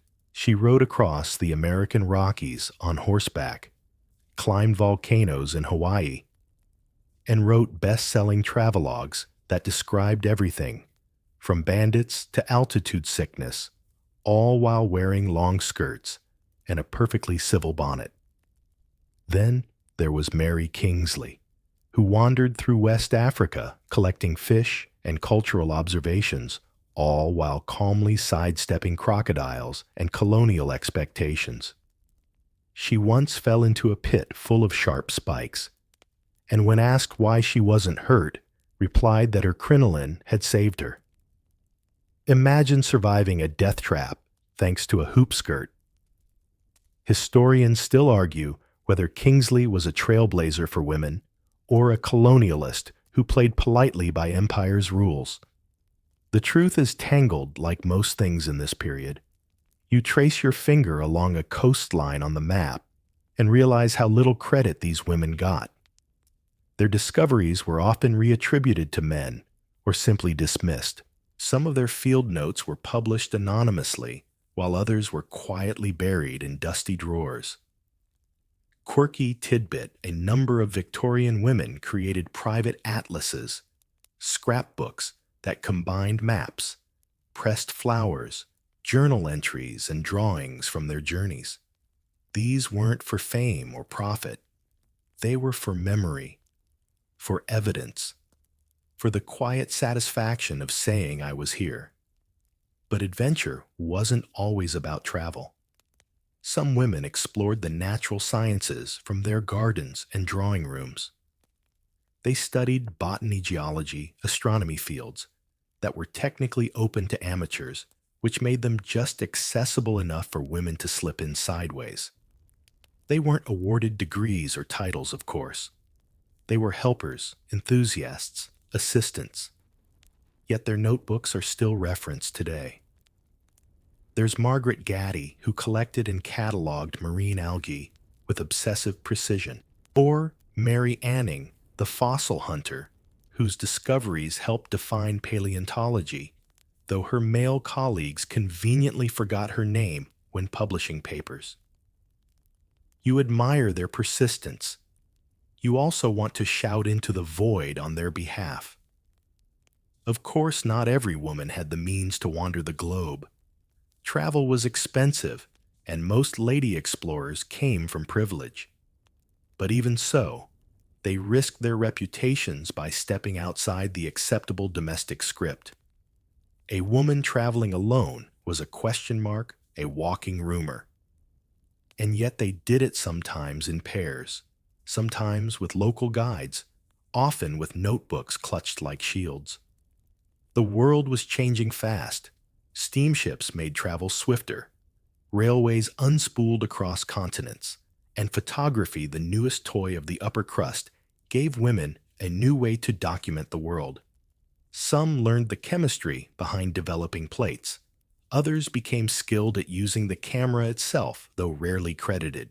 There are photographs from India, Egypt, even the Arctic, quietly attributed to Mrs. X. You imagine a woman leaning over a tripod, adjusting the exposure, then stepping back into the shadows before the shutter clicks. Not because she wasn't present, but because society refused to see her. Even novels got in on the trend. Fictional lady adventurers became a genre unto themselves. Some were romanticized heroic widows in distant lands. Others were comic bumbling spinsters who packed too many petticoats. The subtext, a traveling woman, is both admirable and absurd. Admirable for her courage, Absurd for thinking she belonged in the wide world at all. But you belong. You feel it in your bones even here in this gaslit study. You belong in stories with salt air and desert winds and frost-bitten fingertips. You belong with maps that have no names yet and diaries with the ink still drying. You pick up a notebook. The leather cover is worn smooth. Inside sketches of birds, observations about terrain, one oddly detailed recipe for barley soup. The handwriting is firm but fluid. You flip to the back and find pressed petals from some faraway bloom. You wonder who she was, who any of them were, before they became footnotes. Some scholars argue that these women were complicit in empire cataloging lands their nations would soon conquer. Others argue that they challenged the same imperial power structures by refusing to stay home and smile. The reality is probably both. Empire made these travels possible, but it also tried to erase the women who traveled. And still, they walked. They sailed. They sketched coastlines and collected fossils, and sometimes got malaria, because the pursuit of wonder doesn't come with a warning label. They sent letters from outposts and arguments from the Royal Geographical Society, which usually ignored them. But they kept going. You fold the map. The paper creaks like old leather. Your fingers smell faintly of dust and ink and ambition. Maybe no one will remember your name. Maybe your journals will be lost. Your pressed flowers turned brittle and brown. But you'll know. You stood on the edge of something wild. You said yes. You went. You're lounging on a chaise longue, at least that's what it looks like. In truth, you're hiding. A cup of cooling tea rests near your elbow. A half-read volume of Plato's Republic lies open on your lap. And there's a tension in the air that isn't from scandal, but from something far more dangerous ideas. You're a blue stocking now. Not officially. Perhaps you've never attended one of Elizabeth Montagu's famed salons, but in spirit, you belong here. You read too much. You think too loudly. You ask questions at dinner parties. You are what Victorian society would call dangerously intelligent. The term blue stocking once referred to a polite gathering of women and men discussing art and philosophy in the 18th century. But by the Victorian era, it's become shorthand for a woman who talks too much about books and not enough about babies. To be called a blue stocking, now it's barely a compliment. It's more of a warning. And yet you keep reading. You hide novels inside etiquette manuals. You recite poetry in the garden and pretend it's idle chatter. Your bookshelf, if anyone dared peek, includes Mary Wollstonecraft, George Eliot, and several scandalously annotated volumes of Greek mythology. You attend gatherings, quiet, thoughtful ones, where women like you pass around essays and argue about Locke Bentham, or what Mill really meant by the subjection of women. The room smells of ink and orange peels, and everyone is pretending not to notice that they're committing social blasphemy. It's not that you hate domestic life. It's that your brain itches when you're not using it. But that very itch is seen as suspect. Educated women are often considered oddities, even threats. Men joke that too much reading will make you infertile or worse, opinionated. Historians still argue whether Victorian society feared educated women because they challenged male authority, or simply because they refused to play dumb anymore. You take another sip of tea. It tastes faintly of bergamot and defiance. Your cousin stops by, sees your book, and makes a face. "Shouldn't you be reading something more cheerful?" she says, as if logic were an unfortunate weather pattern. She's wearing a pink bonnet the size of a salad bowl and carries a lapdog named Percival. You smile sweetly and hide your copy of a vindication of the rights of woman under a cushion. Quirky tidbit, some blue stockings were rumored to faint deliberately at parties to avoid small talk and escape into private libraries. One diarist wrote, "I admire Miss Harwood's commitment to her nerves. She feigned a faint fled the garden and was later found reading Virgil under the stairs. And yet it's not just about books. It's about what books represent choice, depth, a world beyond embroidery patterns and social calls. And that scares people. Even some women fear it. You've heard whispers she's too clever to marry. She reads so much she's practically a man. No wonder she's single." Ah, yes, the marriage question, always looming. If you're smart, you're expected to downplay it. Marry a man who finds you charming, not challenging. Never outshine your suitor, and for heaven's sake, don't correct his Latin. Some men find intelligence appealing, of course, but they're rare. Most want a wife who listens, not one who quotes Marcus Aurelius during breakfast. So if you want both a life of the mind and a ring on your finger, you must master the delicate art of hiding your thoughts behind dimples. Still, there are a few who push harder. Women who write under pen names. George Eliot, of course, but also women like Marianne Kelty and Vernon Lee. Women who publish essays, poems, novels that ripple through parlors and provoke real conversations. Slowly change begins to stir, quietly, like a library breeze. The blue stockings aren't a movement, not exactly. There's no manifesto, no marching. Just a gentle, relentless erosion of expectation. Book by book. Thought by thought. A polite revolution in paper and ink. You begin to keep a notebook just for yourself. You write down the things you're not supposed to say aloud. Observations, questions, quotations. Sometimes even short stories. It becomes a mirror, and then a companion, and then a secret rebellion. You tuck it under your mattress.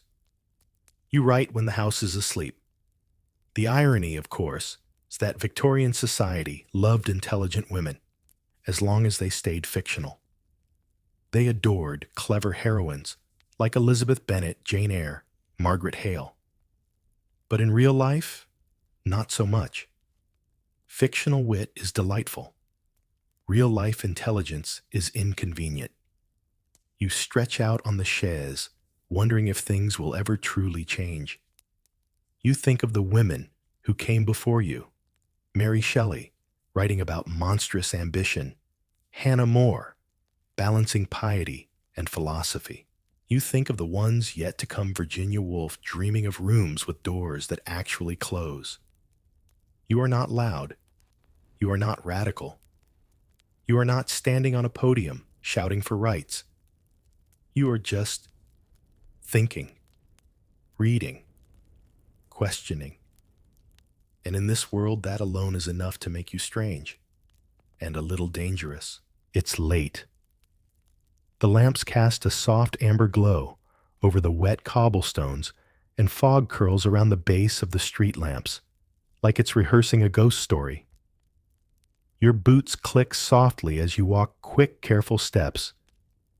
You're not supposed to be here. You're supposed to be safe inside, embroidering under a gaslight or arranging chrysanthemums in a vase.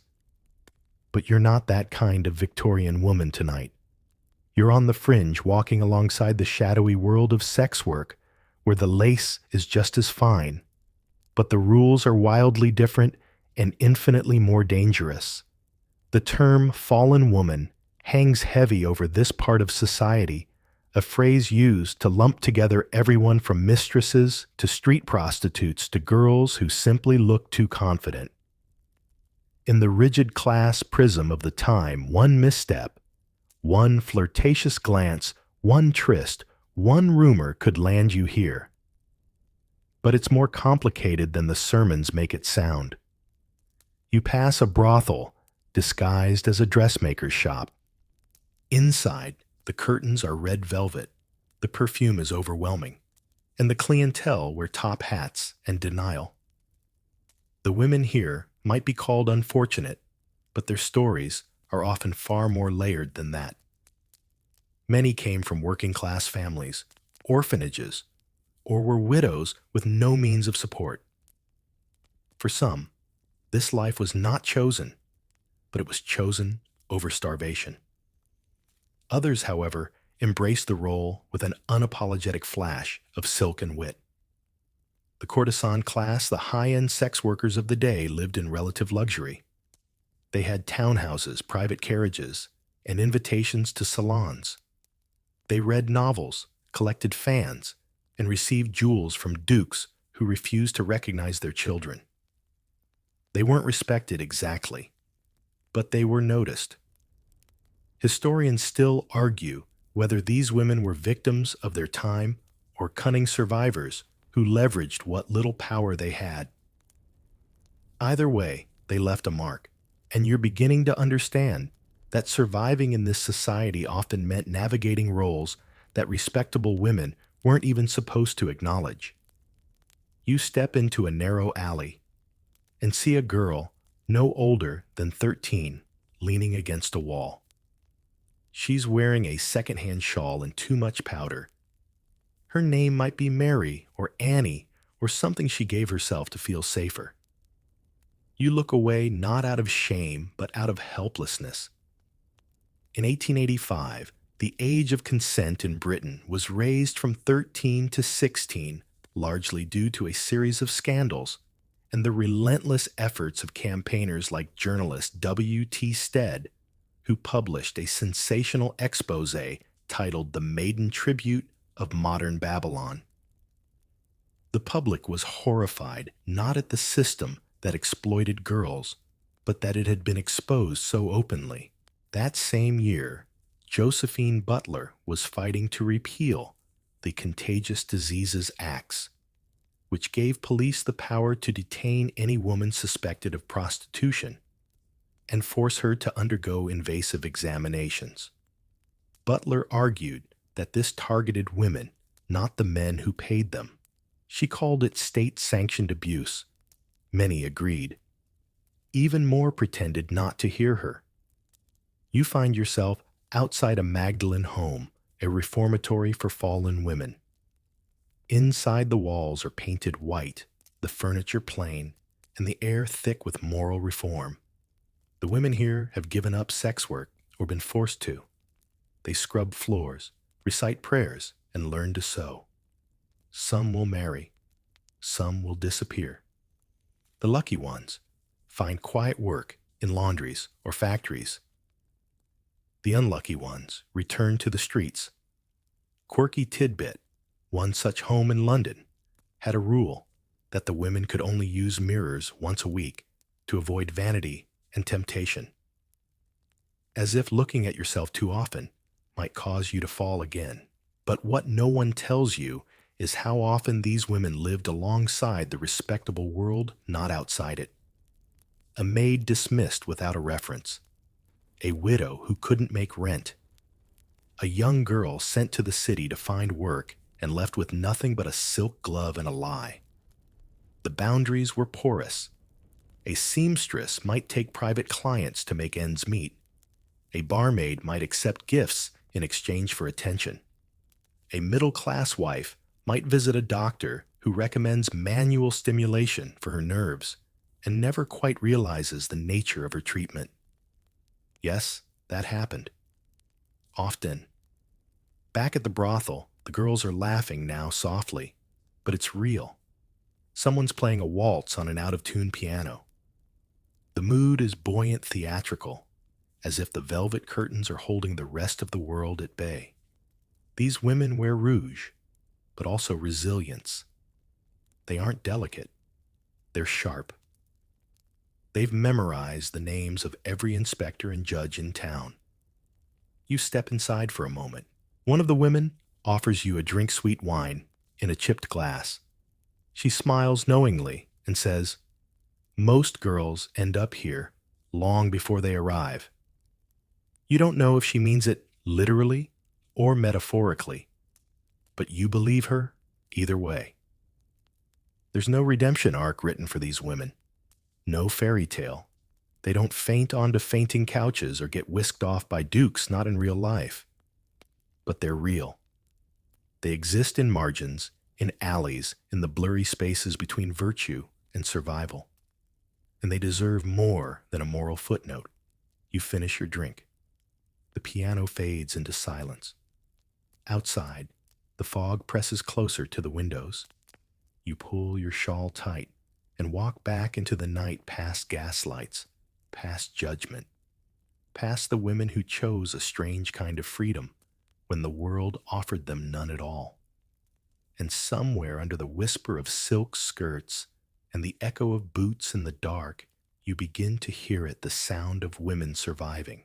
You slip through a narrow door into a strange little room, half study, half laboratory. The air smells of ink spirits and something faintly acidic like curiosity left unattended. Glass vials line the shelves.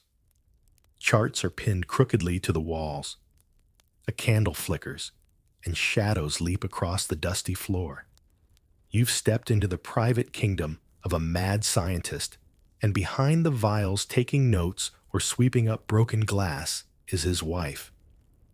She smiles when she sees you, but it's a weary smile, the kind you wear when you're married to a man who talks more to his microscope than to you. You're one of the countless scientists' wives, a group never formally recognized, but always essential. You host the dinner parties, proofread the papers, label the samples, and occasionally assist in an experiment that might or might not explode. Your husband gets the credit. You get an honorable mention if that. You don't need a lab coat. You have an apron. It serves the same purpose: protection from mess mystery and mishaps involving mercury. The Victorian era loved its inventors, Darwin, Faraday, Babbage, but rarely paused to ask who was dusting their telescopes or transcribing their field notes by candlelight. Historians still argue whether women in these roles were partners or merely helpmeets, but the truth often lies somewhere in between. You aren't just making tea. You're cross-referencing notes, correcting Latin, cataloging insects, and sometimes keeping the family from financial ruin when your husband decides to dedicate a year to beetles. You pass a shelf stacked with bell jars and bones. There's a tray labeled in progress. It contains what looks suspiciously like a human molar and a feather quill. Your husband calls it comparative anatomy. You call it Wednesday. Some wives did more than support, they experimented too. Mary Buckland, for example, assisted her geologist husband in fossil classification and independently published scientific observations. Euphemia Haynes and Mary Somerville both bridged the domestic and scientific spheres. Somerville, a brilliant mathematician, translated and expanded Laplace's Mécanique Céleste, and yet even her publisher described her as a learned lady, as if startled she could also function in polite society. You pour a tincture into a glass tube hand steady from practice. Your husband once joked that you have the hands of a surgeon, which you'd find flattering if he ever let you hold the scalpel. Quirky tidbits: some Victorian women kept specimen cabinets hidden behind decorative panels in the parlor so guests would see a lovely display of porcelain dogs, while a secret drawer underneath held dissected frogs. This was science made stealthy. Sometimes survival meant hiding your interests inside lace-lined distractions. You remember one winter when your husband became obsessed with galvanism. For weeks, he attempted to reanimate frog legs in the cellar using rudimentary electrical circuits. You stitched while he sparked wires, and when the frog twitched, he shouted, "Life!" You didn't have the heart to tell him you'd seen it twitch earlier that morning when the fire was lit. But it's not always frog legs. Sometimes it's stars. Some of the first astronomical calculations of binary stars were made by women like Caroline Herschel, who swept the night sky, while her brother took credit for the discoveries. Still, she persisted. She received a royal pension for her work eventually, though many still assumed she was just helping. You glance around the lab. There's a skull on the windowsill with a rose tucked behind one eye socket. Artistic flair or macabre metaphor. With Victorian science, it's always a bit of both. Outside the scientific elite, wives were often involved in home remedies and folk medicine. You knew which herbs eased childbirth, which poultices soothed fevers, which teas made grief bearable. None of that earned a title. But your knowledge was precise, valuable, passed down in whispers and kitchen drawers. You think of all the women who measured time by boiling things tea potions resentment, who measured temperature by the color of the baby's cheeks, who kept notebooks of symptoms and cures, labeled in careful script between recipes for sponge cake. Still, your husband insists science is a man's realm. You're too sensitive for experimentation. He says this as you bandage the bleeding hand he sliced open, trying to measure the viscosity of honey. You say nothing, but inside your head, you're mentally rebalancing the equation of your patients. It's not always resentment. There's also strange intimacy here. Quiet nights spent labeling butterflies, shared glances over microscope slides. The warm pride of seeing your diagram published, even if it's signed with his name. And sometimes the roles blur in dangerous ways. In medical households, wives assisted with surgeries. In alchemical pursuits, they handled toxic substances. Arsenic, mercury, chloroform. These were household names and occasional ingredients in both medicine and murder. The newspapers were fascinated by the idea of the mad scientist's wife, usually imagined as long-suffering or dangerously complicit.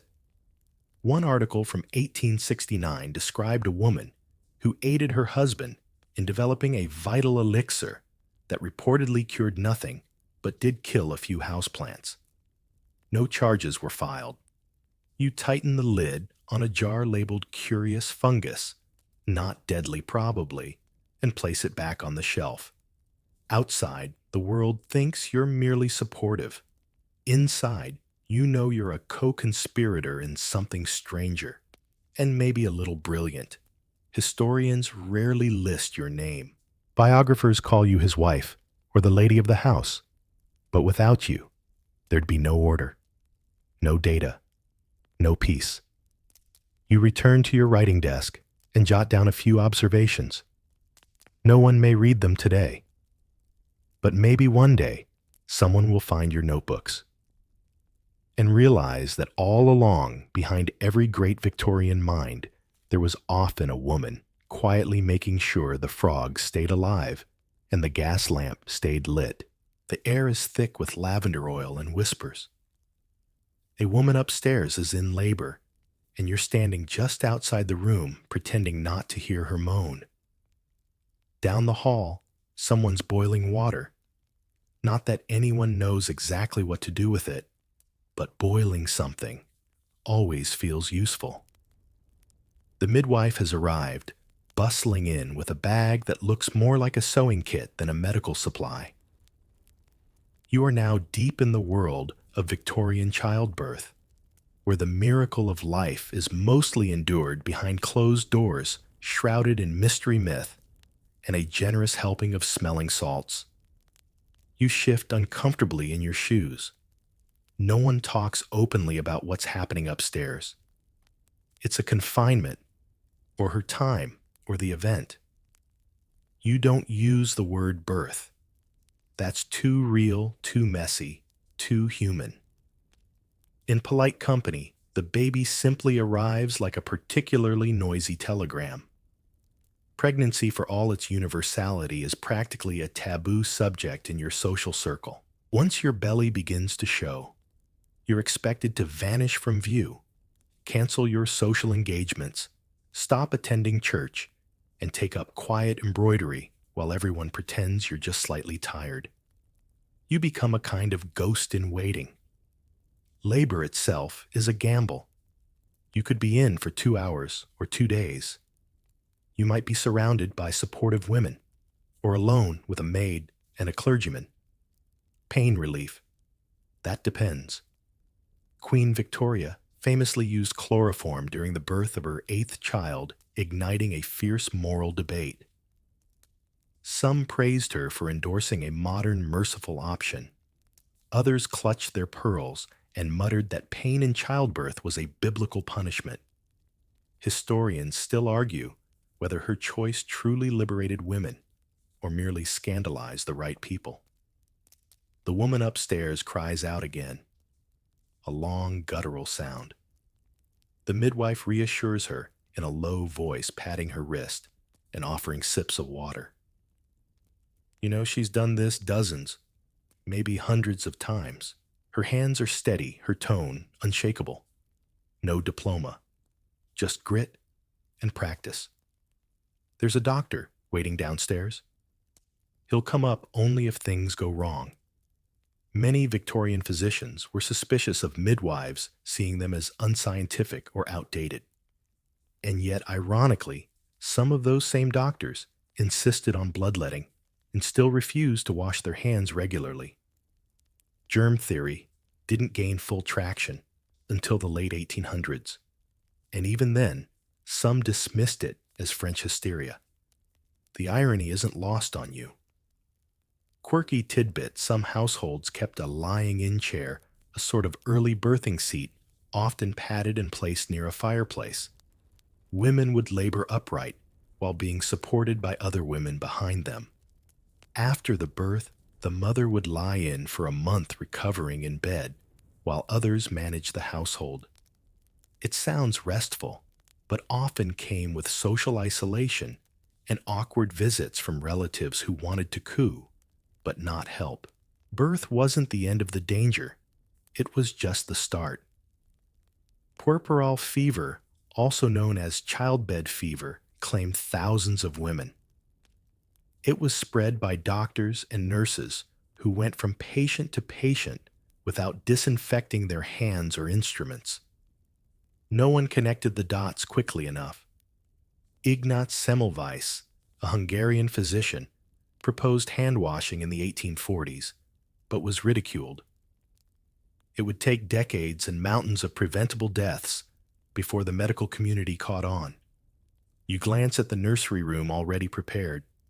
Tiny lace gowns hang from a rail. A bassinet sits under a delicate net canopy.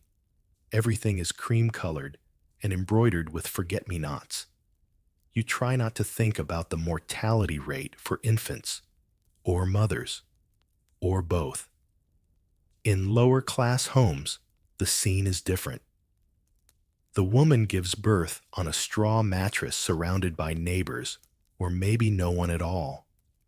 The water might not be clean. The cloth might not be sterile. There are no postnatal retreats or recovery months. She's back at work within days, laundry factory field, stitching her body back together as best she can. You sit in the hallway and try to steady your breathing. You've heard so many stories. Women who died suddenly, babies who didn't cry, a sister who bled out before the doctor arrived, a friend who went mad during her 3rd confinement. Milk fever, they called it an elegant name for postpartum psychosis. So much of what happens is unspoken, undocumented, and misunderstood. And yet, despite the pain, the risk, the endless shadow of uncertainty, women go through it over and over. Because they have to.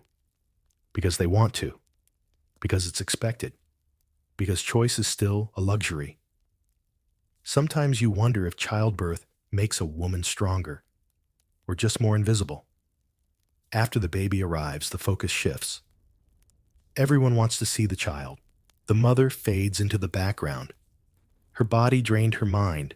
Sometimes, fractured her labor, remembered only in whispers. You're handed a tray of rags and warm water. "Bring this up," the maid says. You climb the stairs slowly. Each step feels heavier. You don't know what you'll see at the top. A miracle, a tragedy, most likely something in between. The bedroom is humid with effort. The mother's hair is damp and plastered to her cheeks. Her lips are cracked. But she's alive. The baby, a red scrunched bundle, is cradled in the crook of her arm. The midwife nods at you, exhausted but proud. You feel the air shift. You help straighten the sheets, bring more water, adjust the light. No one sings. No one cheers. It's not like the books. It's messier, quieter, more solemn. And then the baby lets out a cry. Thin, reedy, unmistakable. A sound that slices through the silence like a stitch through linen. You exhale. Downstairs, someone will prepare tea. The announcement cards will be written, the mirrors uncovered. But here in this room, the truth still lingers. Birth is not a poem. It's not a moral. It's not an act of passive feminine grace. It's a battle. And women fight it quietly, constantly, without ever really being allowed to say they are warriors. You stand in a drawing room that's much too quiet. The curtains are closed against the gaslight glare of the street. A fire crackles in the grate, casting jittery shadows on the wallpaper. A woman in dove-gray silk lowers her fan glances toward the door, then looks back at you with an expression that says, "We're being watched. Don't move your lips." Congratulations. You've just joined the Victorian feminine spy game, an invisible web of whispers fans, secret signals, and smiles that linger a beat too long. It's espionage, yes, but with embroidery and etiquette. Forget the trench coats and code names. Here, intelligence is gathered in tea parlors and at garden parties. Secrets aren't stolen. They're overheard, flirted loose, or casually exchanged between bites of sponge cake. And often, it's women doing the most dangerous work precisely because no one expects them to. It starts with a letter. You find it tucked in the pages of a borrowed novel, completely innocuous on the outside, but inside, it's written in lemon juice. You hold it over a candle and watch the hidden words appear like ghosts. Instructions, a location, a warning. Victorian England adored the idea of intrigue, but rarely credited women for playing anything beyond the supporting role. Historians still argue whether most female spies acted independently or as extensions of their husbands' ambitions. What they can agree on, women had the perfect cover. No one suspects the lady with a parasol and a fainting habit to be smuggling blueprints in her sewing basket. Take Belle Boyd, the Confederate spy from the American Civil War. She charmed officers eavesdropped behind parlors and once shot a man for threatening her family. Or Harriet Tubman, who wasn't just a conductor on the Underground Railroad, but also a spy and scout for the Union Army, leading covert missions into Confederate territory. Both operated in the shadows where feminine invisibility became a weapon. Closer to home, British women were often recruited as informants, particularly in political conflicts. Irish nationalist movements, Indian uprisings, anti-monarchist plots. Women ferried messages, concealed weapons, and translated coded signals passed between allies. A fan opened fully to the left, proceed. A handkerchief dropped near the steps, danger. You attend a musical evening ostensibly to listen to a young gentleman butcher Chopin on the pianoforte. But you're watching the woman in the green dress.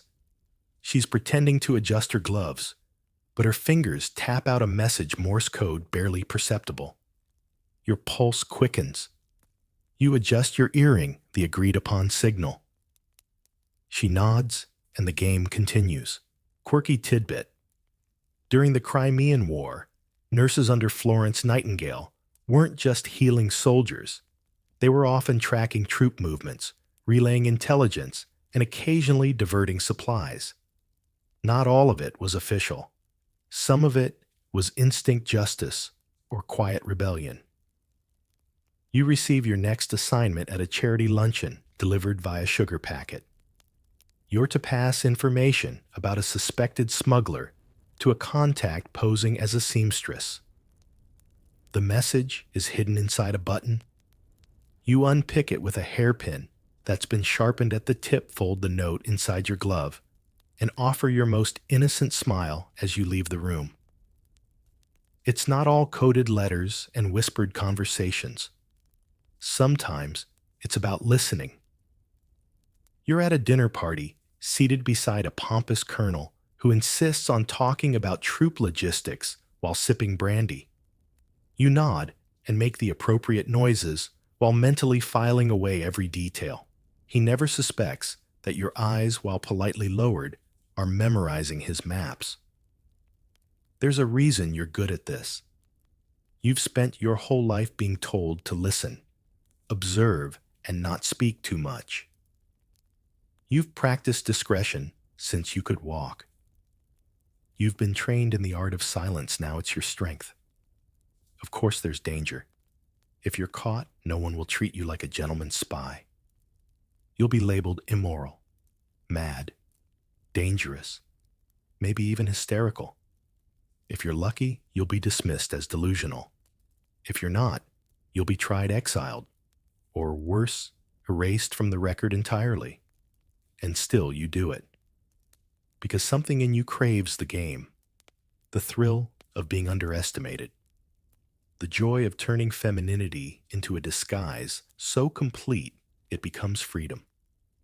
You wear a cameo brooch with a hidden compartment. You practice mirror writing with your left hand. You learn to signal across crowded rooms with the twitch of a ribbon. Your best friend carries messages hidden in her corset stays. You never talk about it aloud, but you both know what you're doing. You trust each other implicitly. There's another woman in your circle, older, sharper, always knitting. No one notices her until she stops. Her needles freeze mid-loop. That's when you know something's wrong. You excuse yourself, find her in the hallway, and she whispers, "Your contact's been compromised. Take a different route home." You nod. You adjust your shawl. And you leave the building via the back stairwell, stepping carefully over a puddle of wax and secrets. It's not just politics. Sometimes your work involves exposing blackmail schemes or tracking forgers. Sometimes it's about protecting a friend or avenging a betrayal. There's rarely a medal. Sometimes there isn't even closure. But the knowledge, the impact, the sense that you're not as powerless as they think you are, that's enough.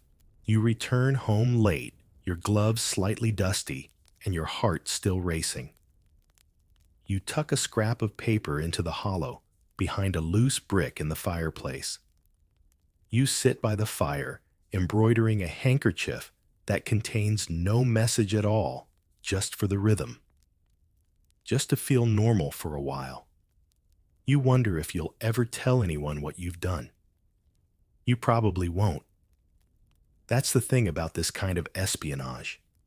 It works best when no one knows you were there. The room is dim. Candles drip wax like old secrets, and the wallpaper curls slightly at the edges as if recoiling from what's about to happen. You're seated in a stiff-backed chair, palms up, eyes closed, a crystal clutched in one hand, and a dish rag someone insists is a spirit cloth in the other. You've joined a seance, and the woman across from you draped in black lace smelling faintly of cloves, and something unidentifiable is the medium. She exhales slowly and begins to hum.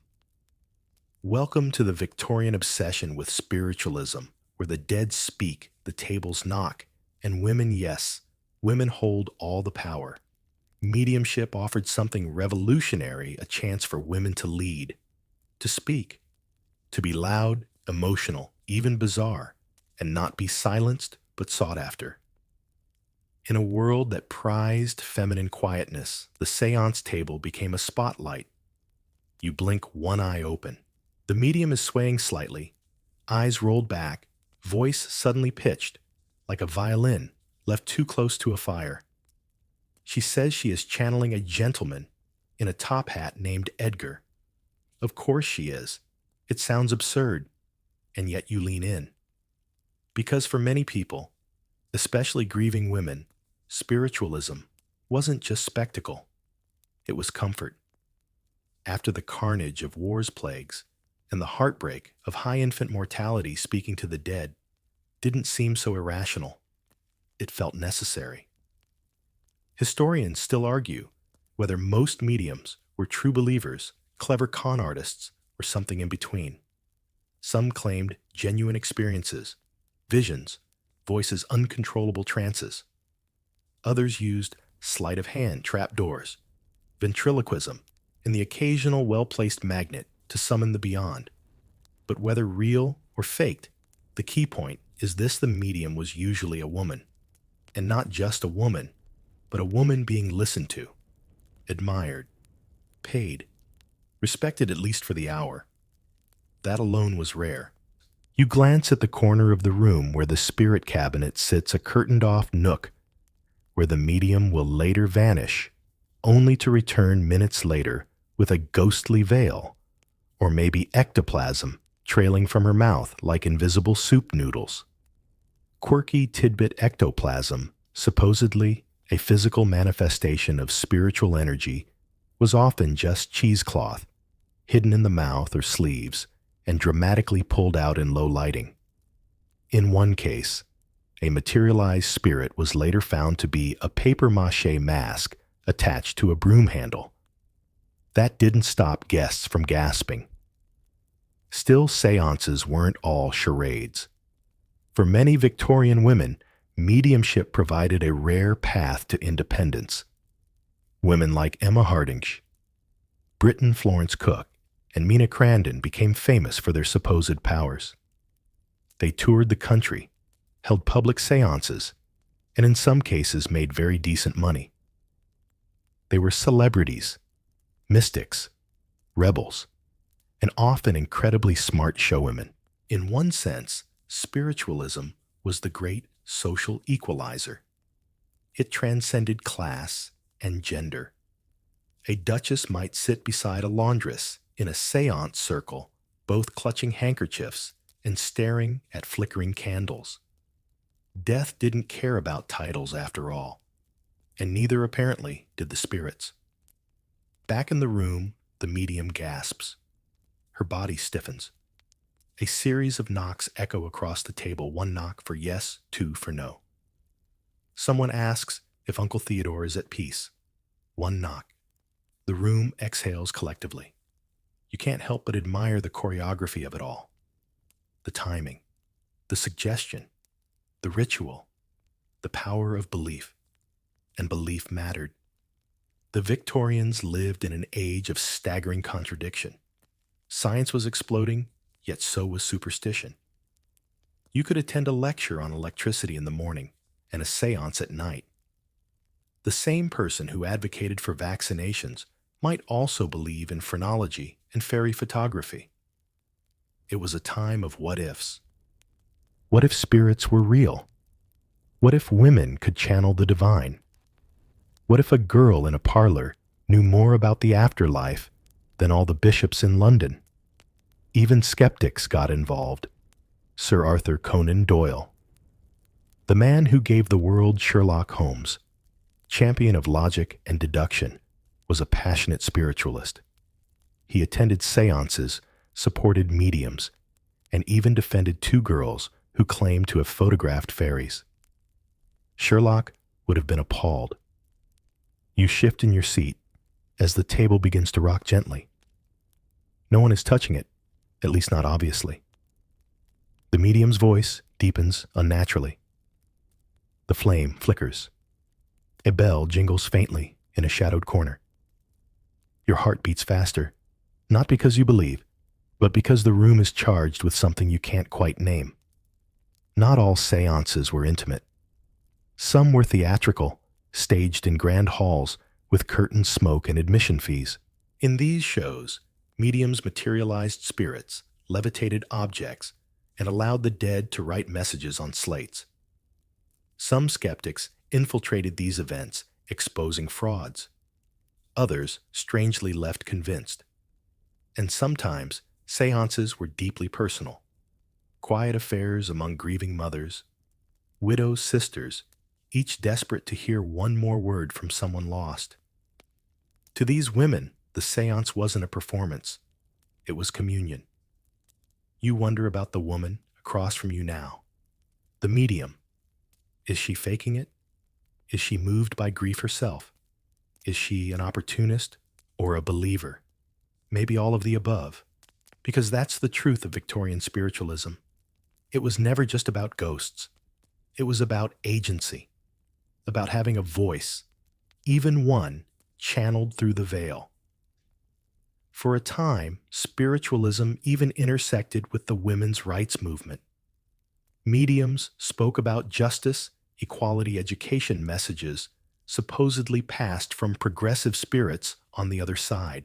Some suffragists, like Victoria Woodhull, blended activism with mysticism, using seances to lend divine legitimacy to very earthly reforms. Eventually, the movement faded. Science pushed harder. Fraud was exposed. Cameras caught too many cheesecloth ghosts. But for decades, spiritualism gave Victorian women a microphone in a society that rarely let them speak above a whisper. The seance ends. The medium slumps forward, trembling her voice, raspy. Someone offers her water. Someone else dabs at their eyes with a lace-edged handkerchief. A spirit came through tonight. Or didn't. Either way, everyone leaves changed. You step out into the night, the scent of candle wax still clinging to your clothes. You don't know if you believe in spirits, but you do believe in power.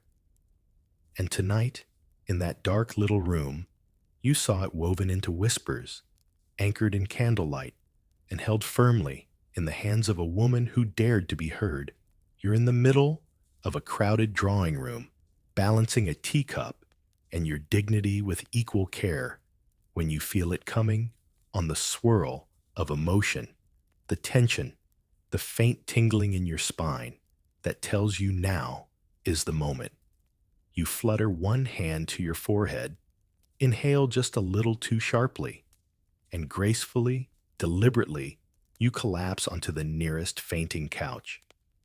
Congratulations. You've mastered the Victorian art of fainting on cue, an elegant, socially permissible way to say no thank you without ever using those forbidden words. The faint was never just a medical episode in this era. It was a performance, a strategy, a coded message. Sometimes it said, I am overwhelmed by emotion. Sometimes I am far too delicate for this nonsense. Other times, please stop talking about war trousers or Darwin at the dinner table.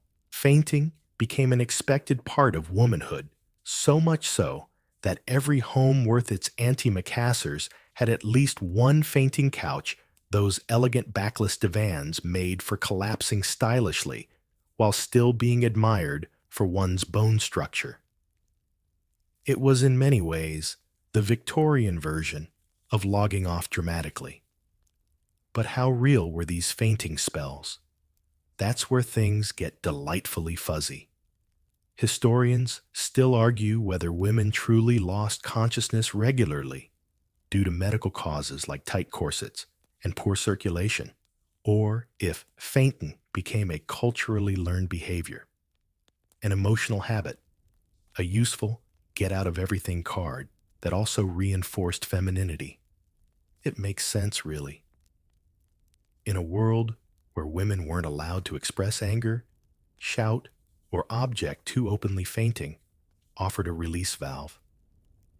a socially sanctioned exit. And since the female body was already seen as delicate, emotional, and mysterious, no one really questioned it. Still, the corsets didn't help. Laced tightly to emphasize a wasp-like waist, they restricted lung expansion and sometimes displaced internal organs.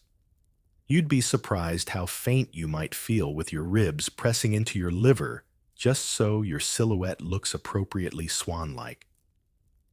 One woman reportedly fainted in church after standing too long during a hymn. Another at the sight of an impressionist painting which critics claimed was too emotionally intense for female viewers. One young debutante allegedly fainted because someone said legs at a dinner party. Quirky tidbit: there were published guides that gave fainting etiquette tips advising women not to fall flat, but to crumple sideways with an air of gentle collapse. Bonus points if your fall could be broken by a young man with good breeding and even better reflexes. But fainting wasn't just about escape. Sometimes it was tactical. A lady might faint to delay a marriage proposal she didn't want to accept. A chaperone might swoon during a scandalous play scene to draw attention away from her ward. And occasionally women fainted in protest, quietly refusing a societal pressure they couldn't openly reject. You attend a garden party. It's hot. The sun is merciless. Someone mentions anatomy in casual conversation. A matron beside you gasps, presses a handkerchief to her temple, and sways like a wilted lily. She's carried off with appropriate murmurs of concern. Later, you overhear her say to a friend, "Honestly, I just didn't want to hear about kidneys while eating strawberries." That's the beauty of the Victorian faint. It lets you opt out of anything, no questions asked. No one argues with a woman who has a spell. It's much easier to call for the salts than to address whatever's really going on. Of course, not everyone admired the trend. Satirical magazines mocked fainting women relentlessly. Punch ran cartoons of ladies flopping over furniture like decorative fish, while smug gentlemen offered sniffing bottles labeled "Rescue her from her emotions." Doctors didn't help. Victorian medicine pathologized nearly every aspect of female behavior. Fainting was often filed under hysteria, a diagnosis used so broadly it covered everything from strong opinions to menstrual cramps. One physician declared that fainting was the natural result of female constitution and gentle mental disposition. You want to throw a smelling salt bottle at him. Smelling salts, by the way, were the go-to cure. Usually made from ammonium carbonate soaked in alcohol, they were strong enough to jolt even the most committed faux fainter back to lucidity. Ladies carried them in ornate vials or embroidered pouches, fainting accessories essentially, like an early form of Red Bull, but for maintaining propriety.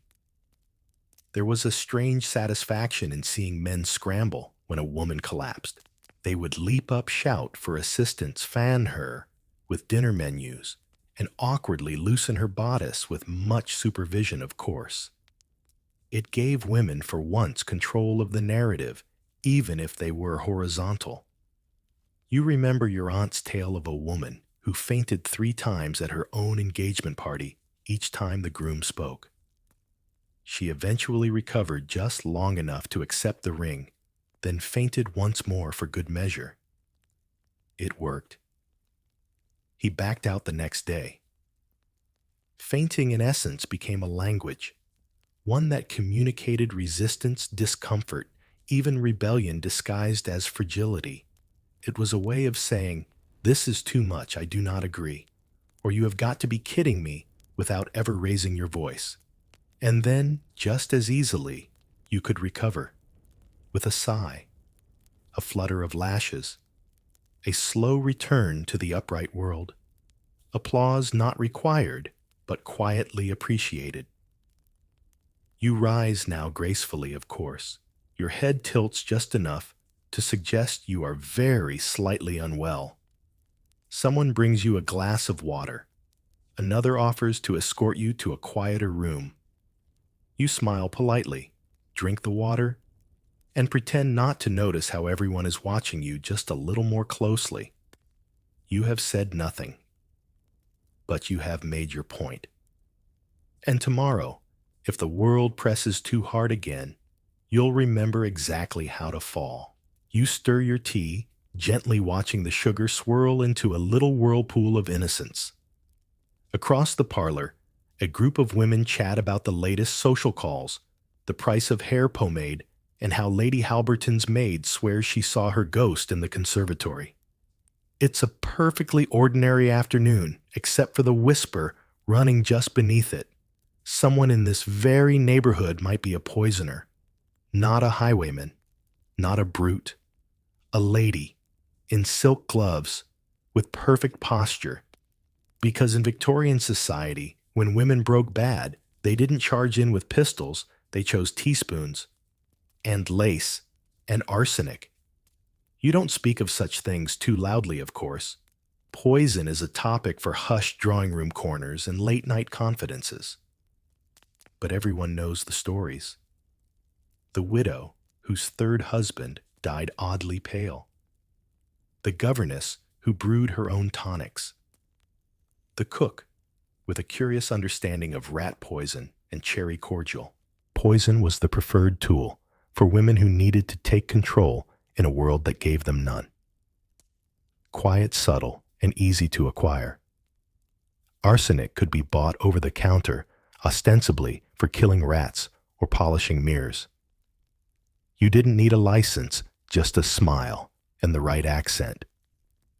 Historians still argue whether Victorian women actually poisoned more than their male counterparts, or whether they were simply remembered for it more vividly. A man who murdered was a criminal. A woman. A mystery. A story. A dark rose, blooming where no one expected it. You take another sip of your tea, and can't help but think of Mary Ann Cotton, one of Britain's most infamous serial poisoners. Over 2 decades, she allegedly dispatched multiple husbands, children, and relatives, all of whom developed suspicious gastric complaints after dinner. She was finally caught when a doctor noticed that the symptoms matched those of arsenic poisoning, and the insurance money trail led right back to her pristine embroidery bag. There's also Florence Maybrick, a well-bred American woman convicted of poisoning her husband with flypaper tea, yes, tea steeped with arsenic-laced flypaper. The public was riveted by her trial, not least because she was elegant, articulate, and possibly innocent.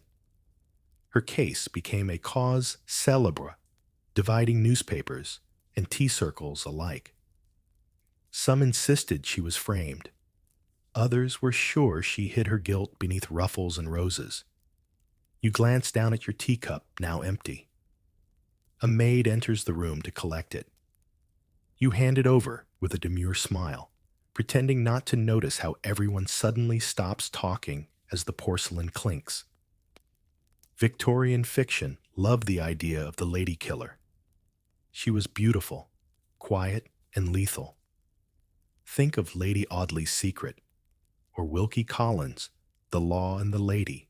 These weren't crude murderers, they were tacticians. Their crimes happened over time in careful doses. No blood, no chase scenes. Just a series of unfortunate illnesses followed by equally unfortunate inheritances. It's not that the average Victorian woman was a murderer, of course, but the fascination with poison speaks volumes about power or the lack of it. In a society where women couldn't vote, rarely owned property, and were legally bound to their husbands, violence became domestic, not just in form, but in setting. The parlor, the pantry, the medicine cabinet. Quirky tidbit arsenic was so common, it was even used in beauty products. Yes, women literally smeared small doses of poison on their faces to whiten the skin.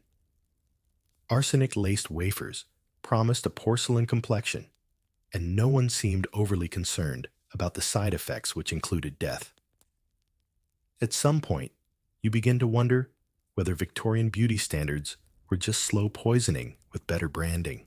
You remember a story, half true, half whispered, about a woman who dosed her husband's soup for years, not to kill him, just to weaken him.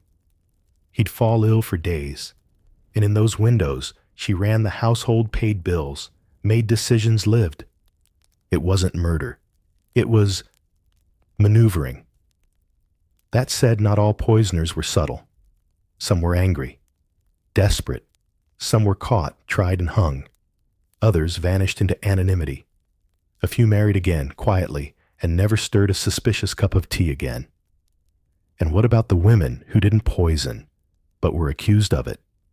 In some cases, being too educated, too independent, or simply too unemotional in court was enough to cast suspicion. If you didn't sob during your husband's autopsy, what were you hiding? It was a dangerous double bind. Appear too weak, and you're pitied. Appear too strong, and you're probably guilty. You walk now through the back garden, where the herb bed flourishes, mint thyme, and something else. Foxglove, innocent enough if used for heart problems, fatal in the wrong dose.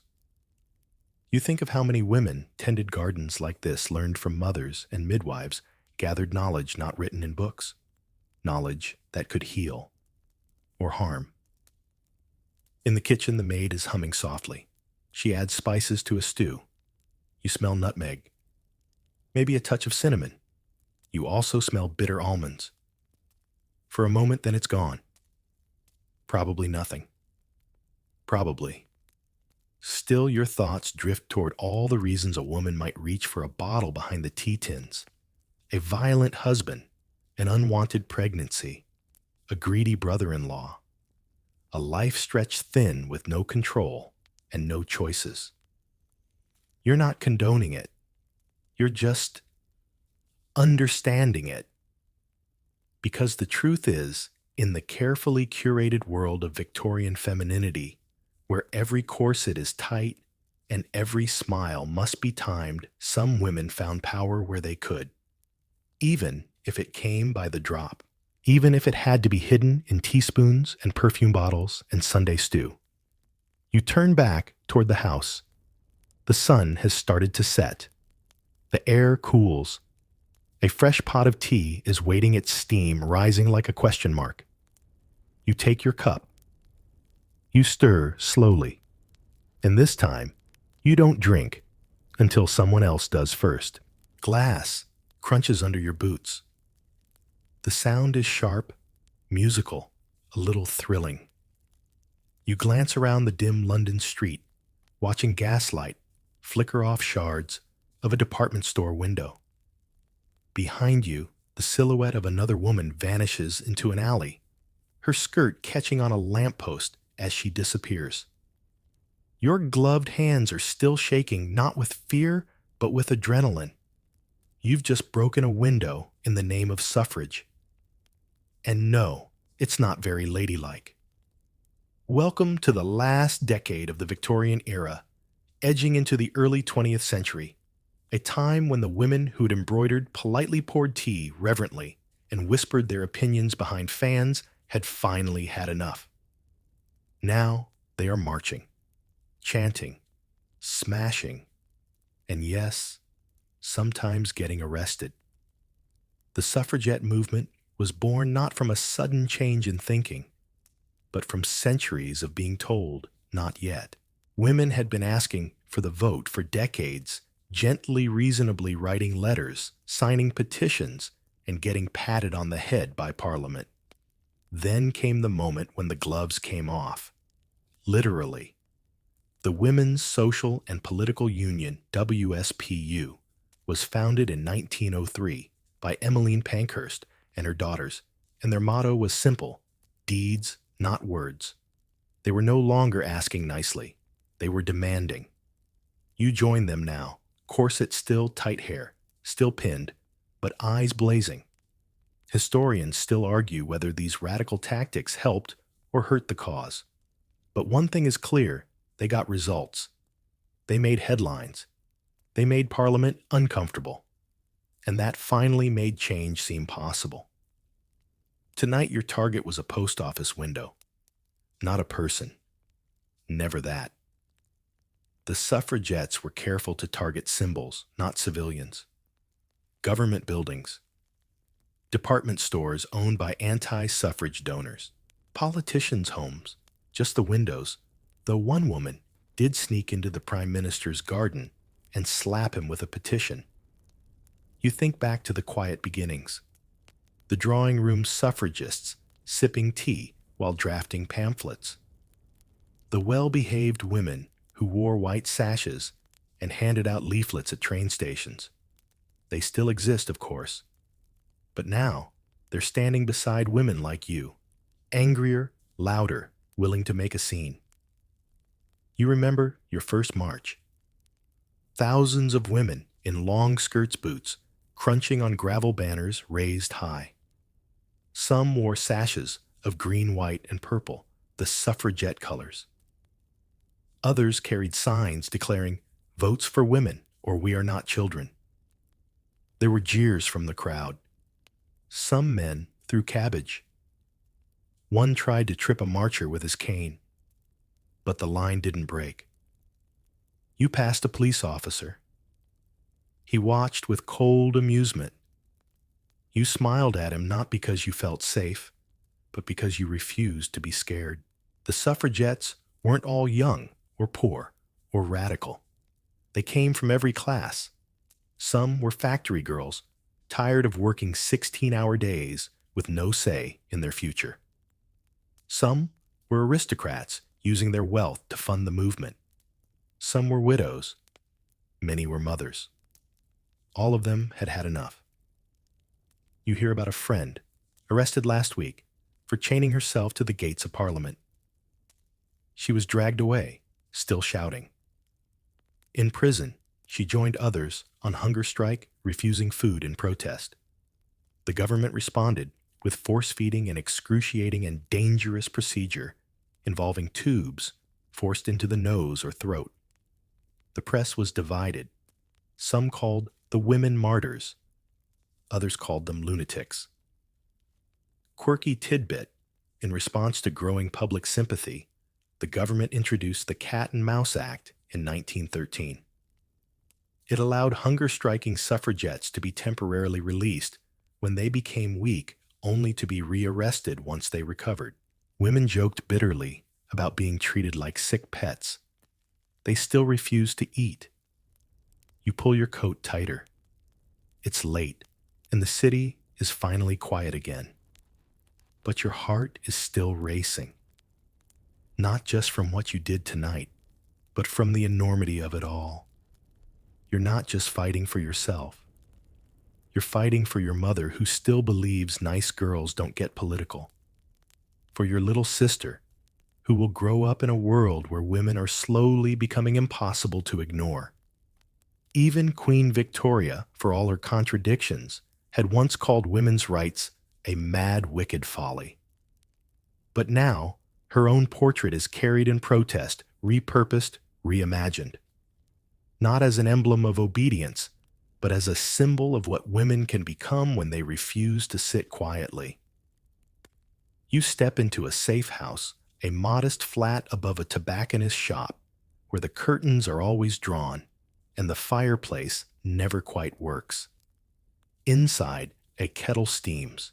A woman hands you a warm cup and checks your hands for glass cuts.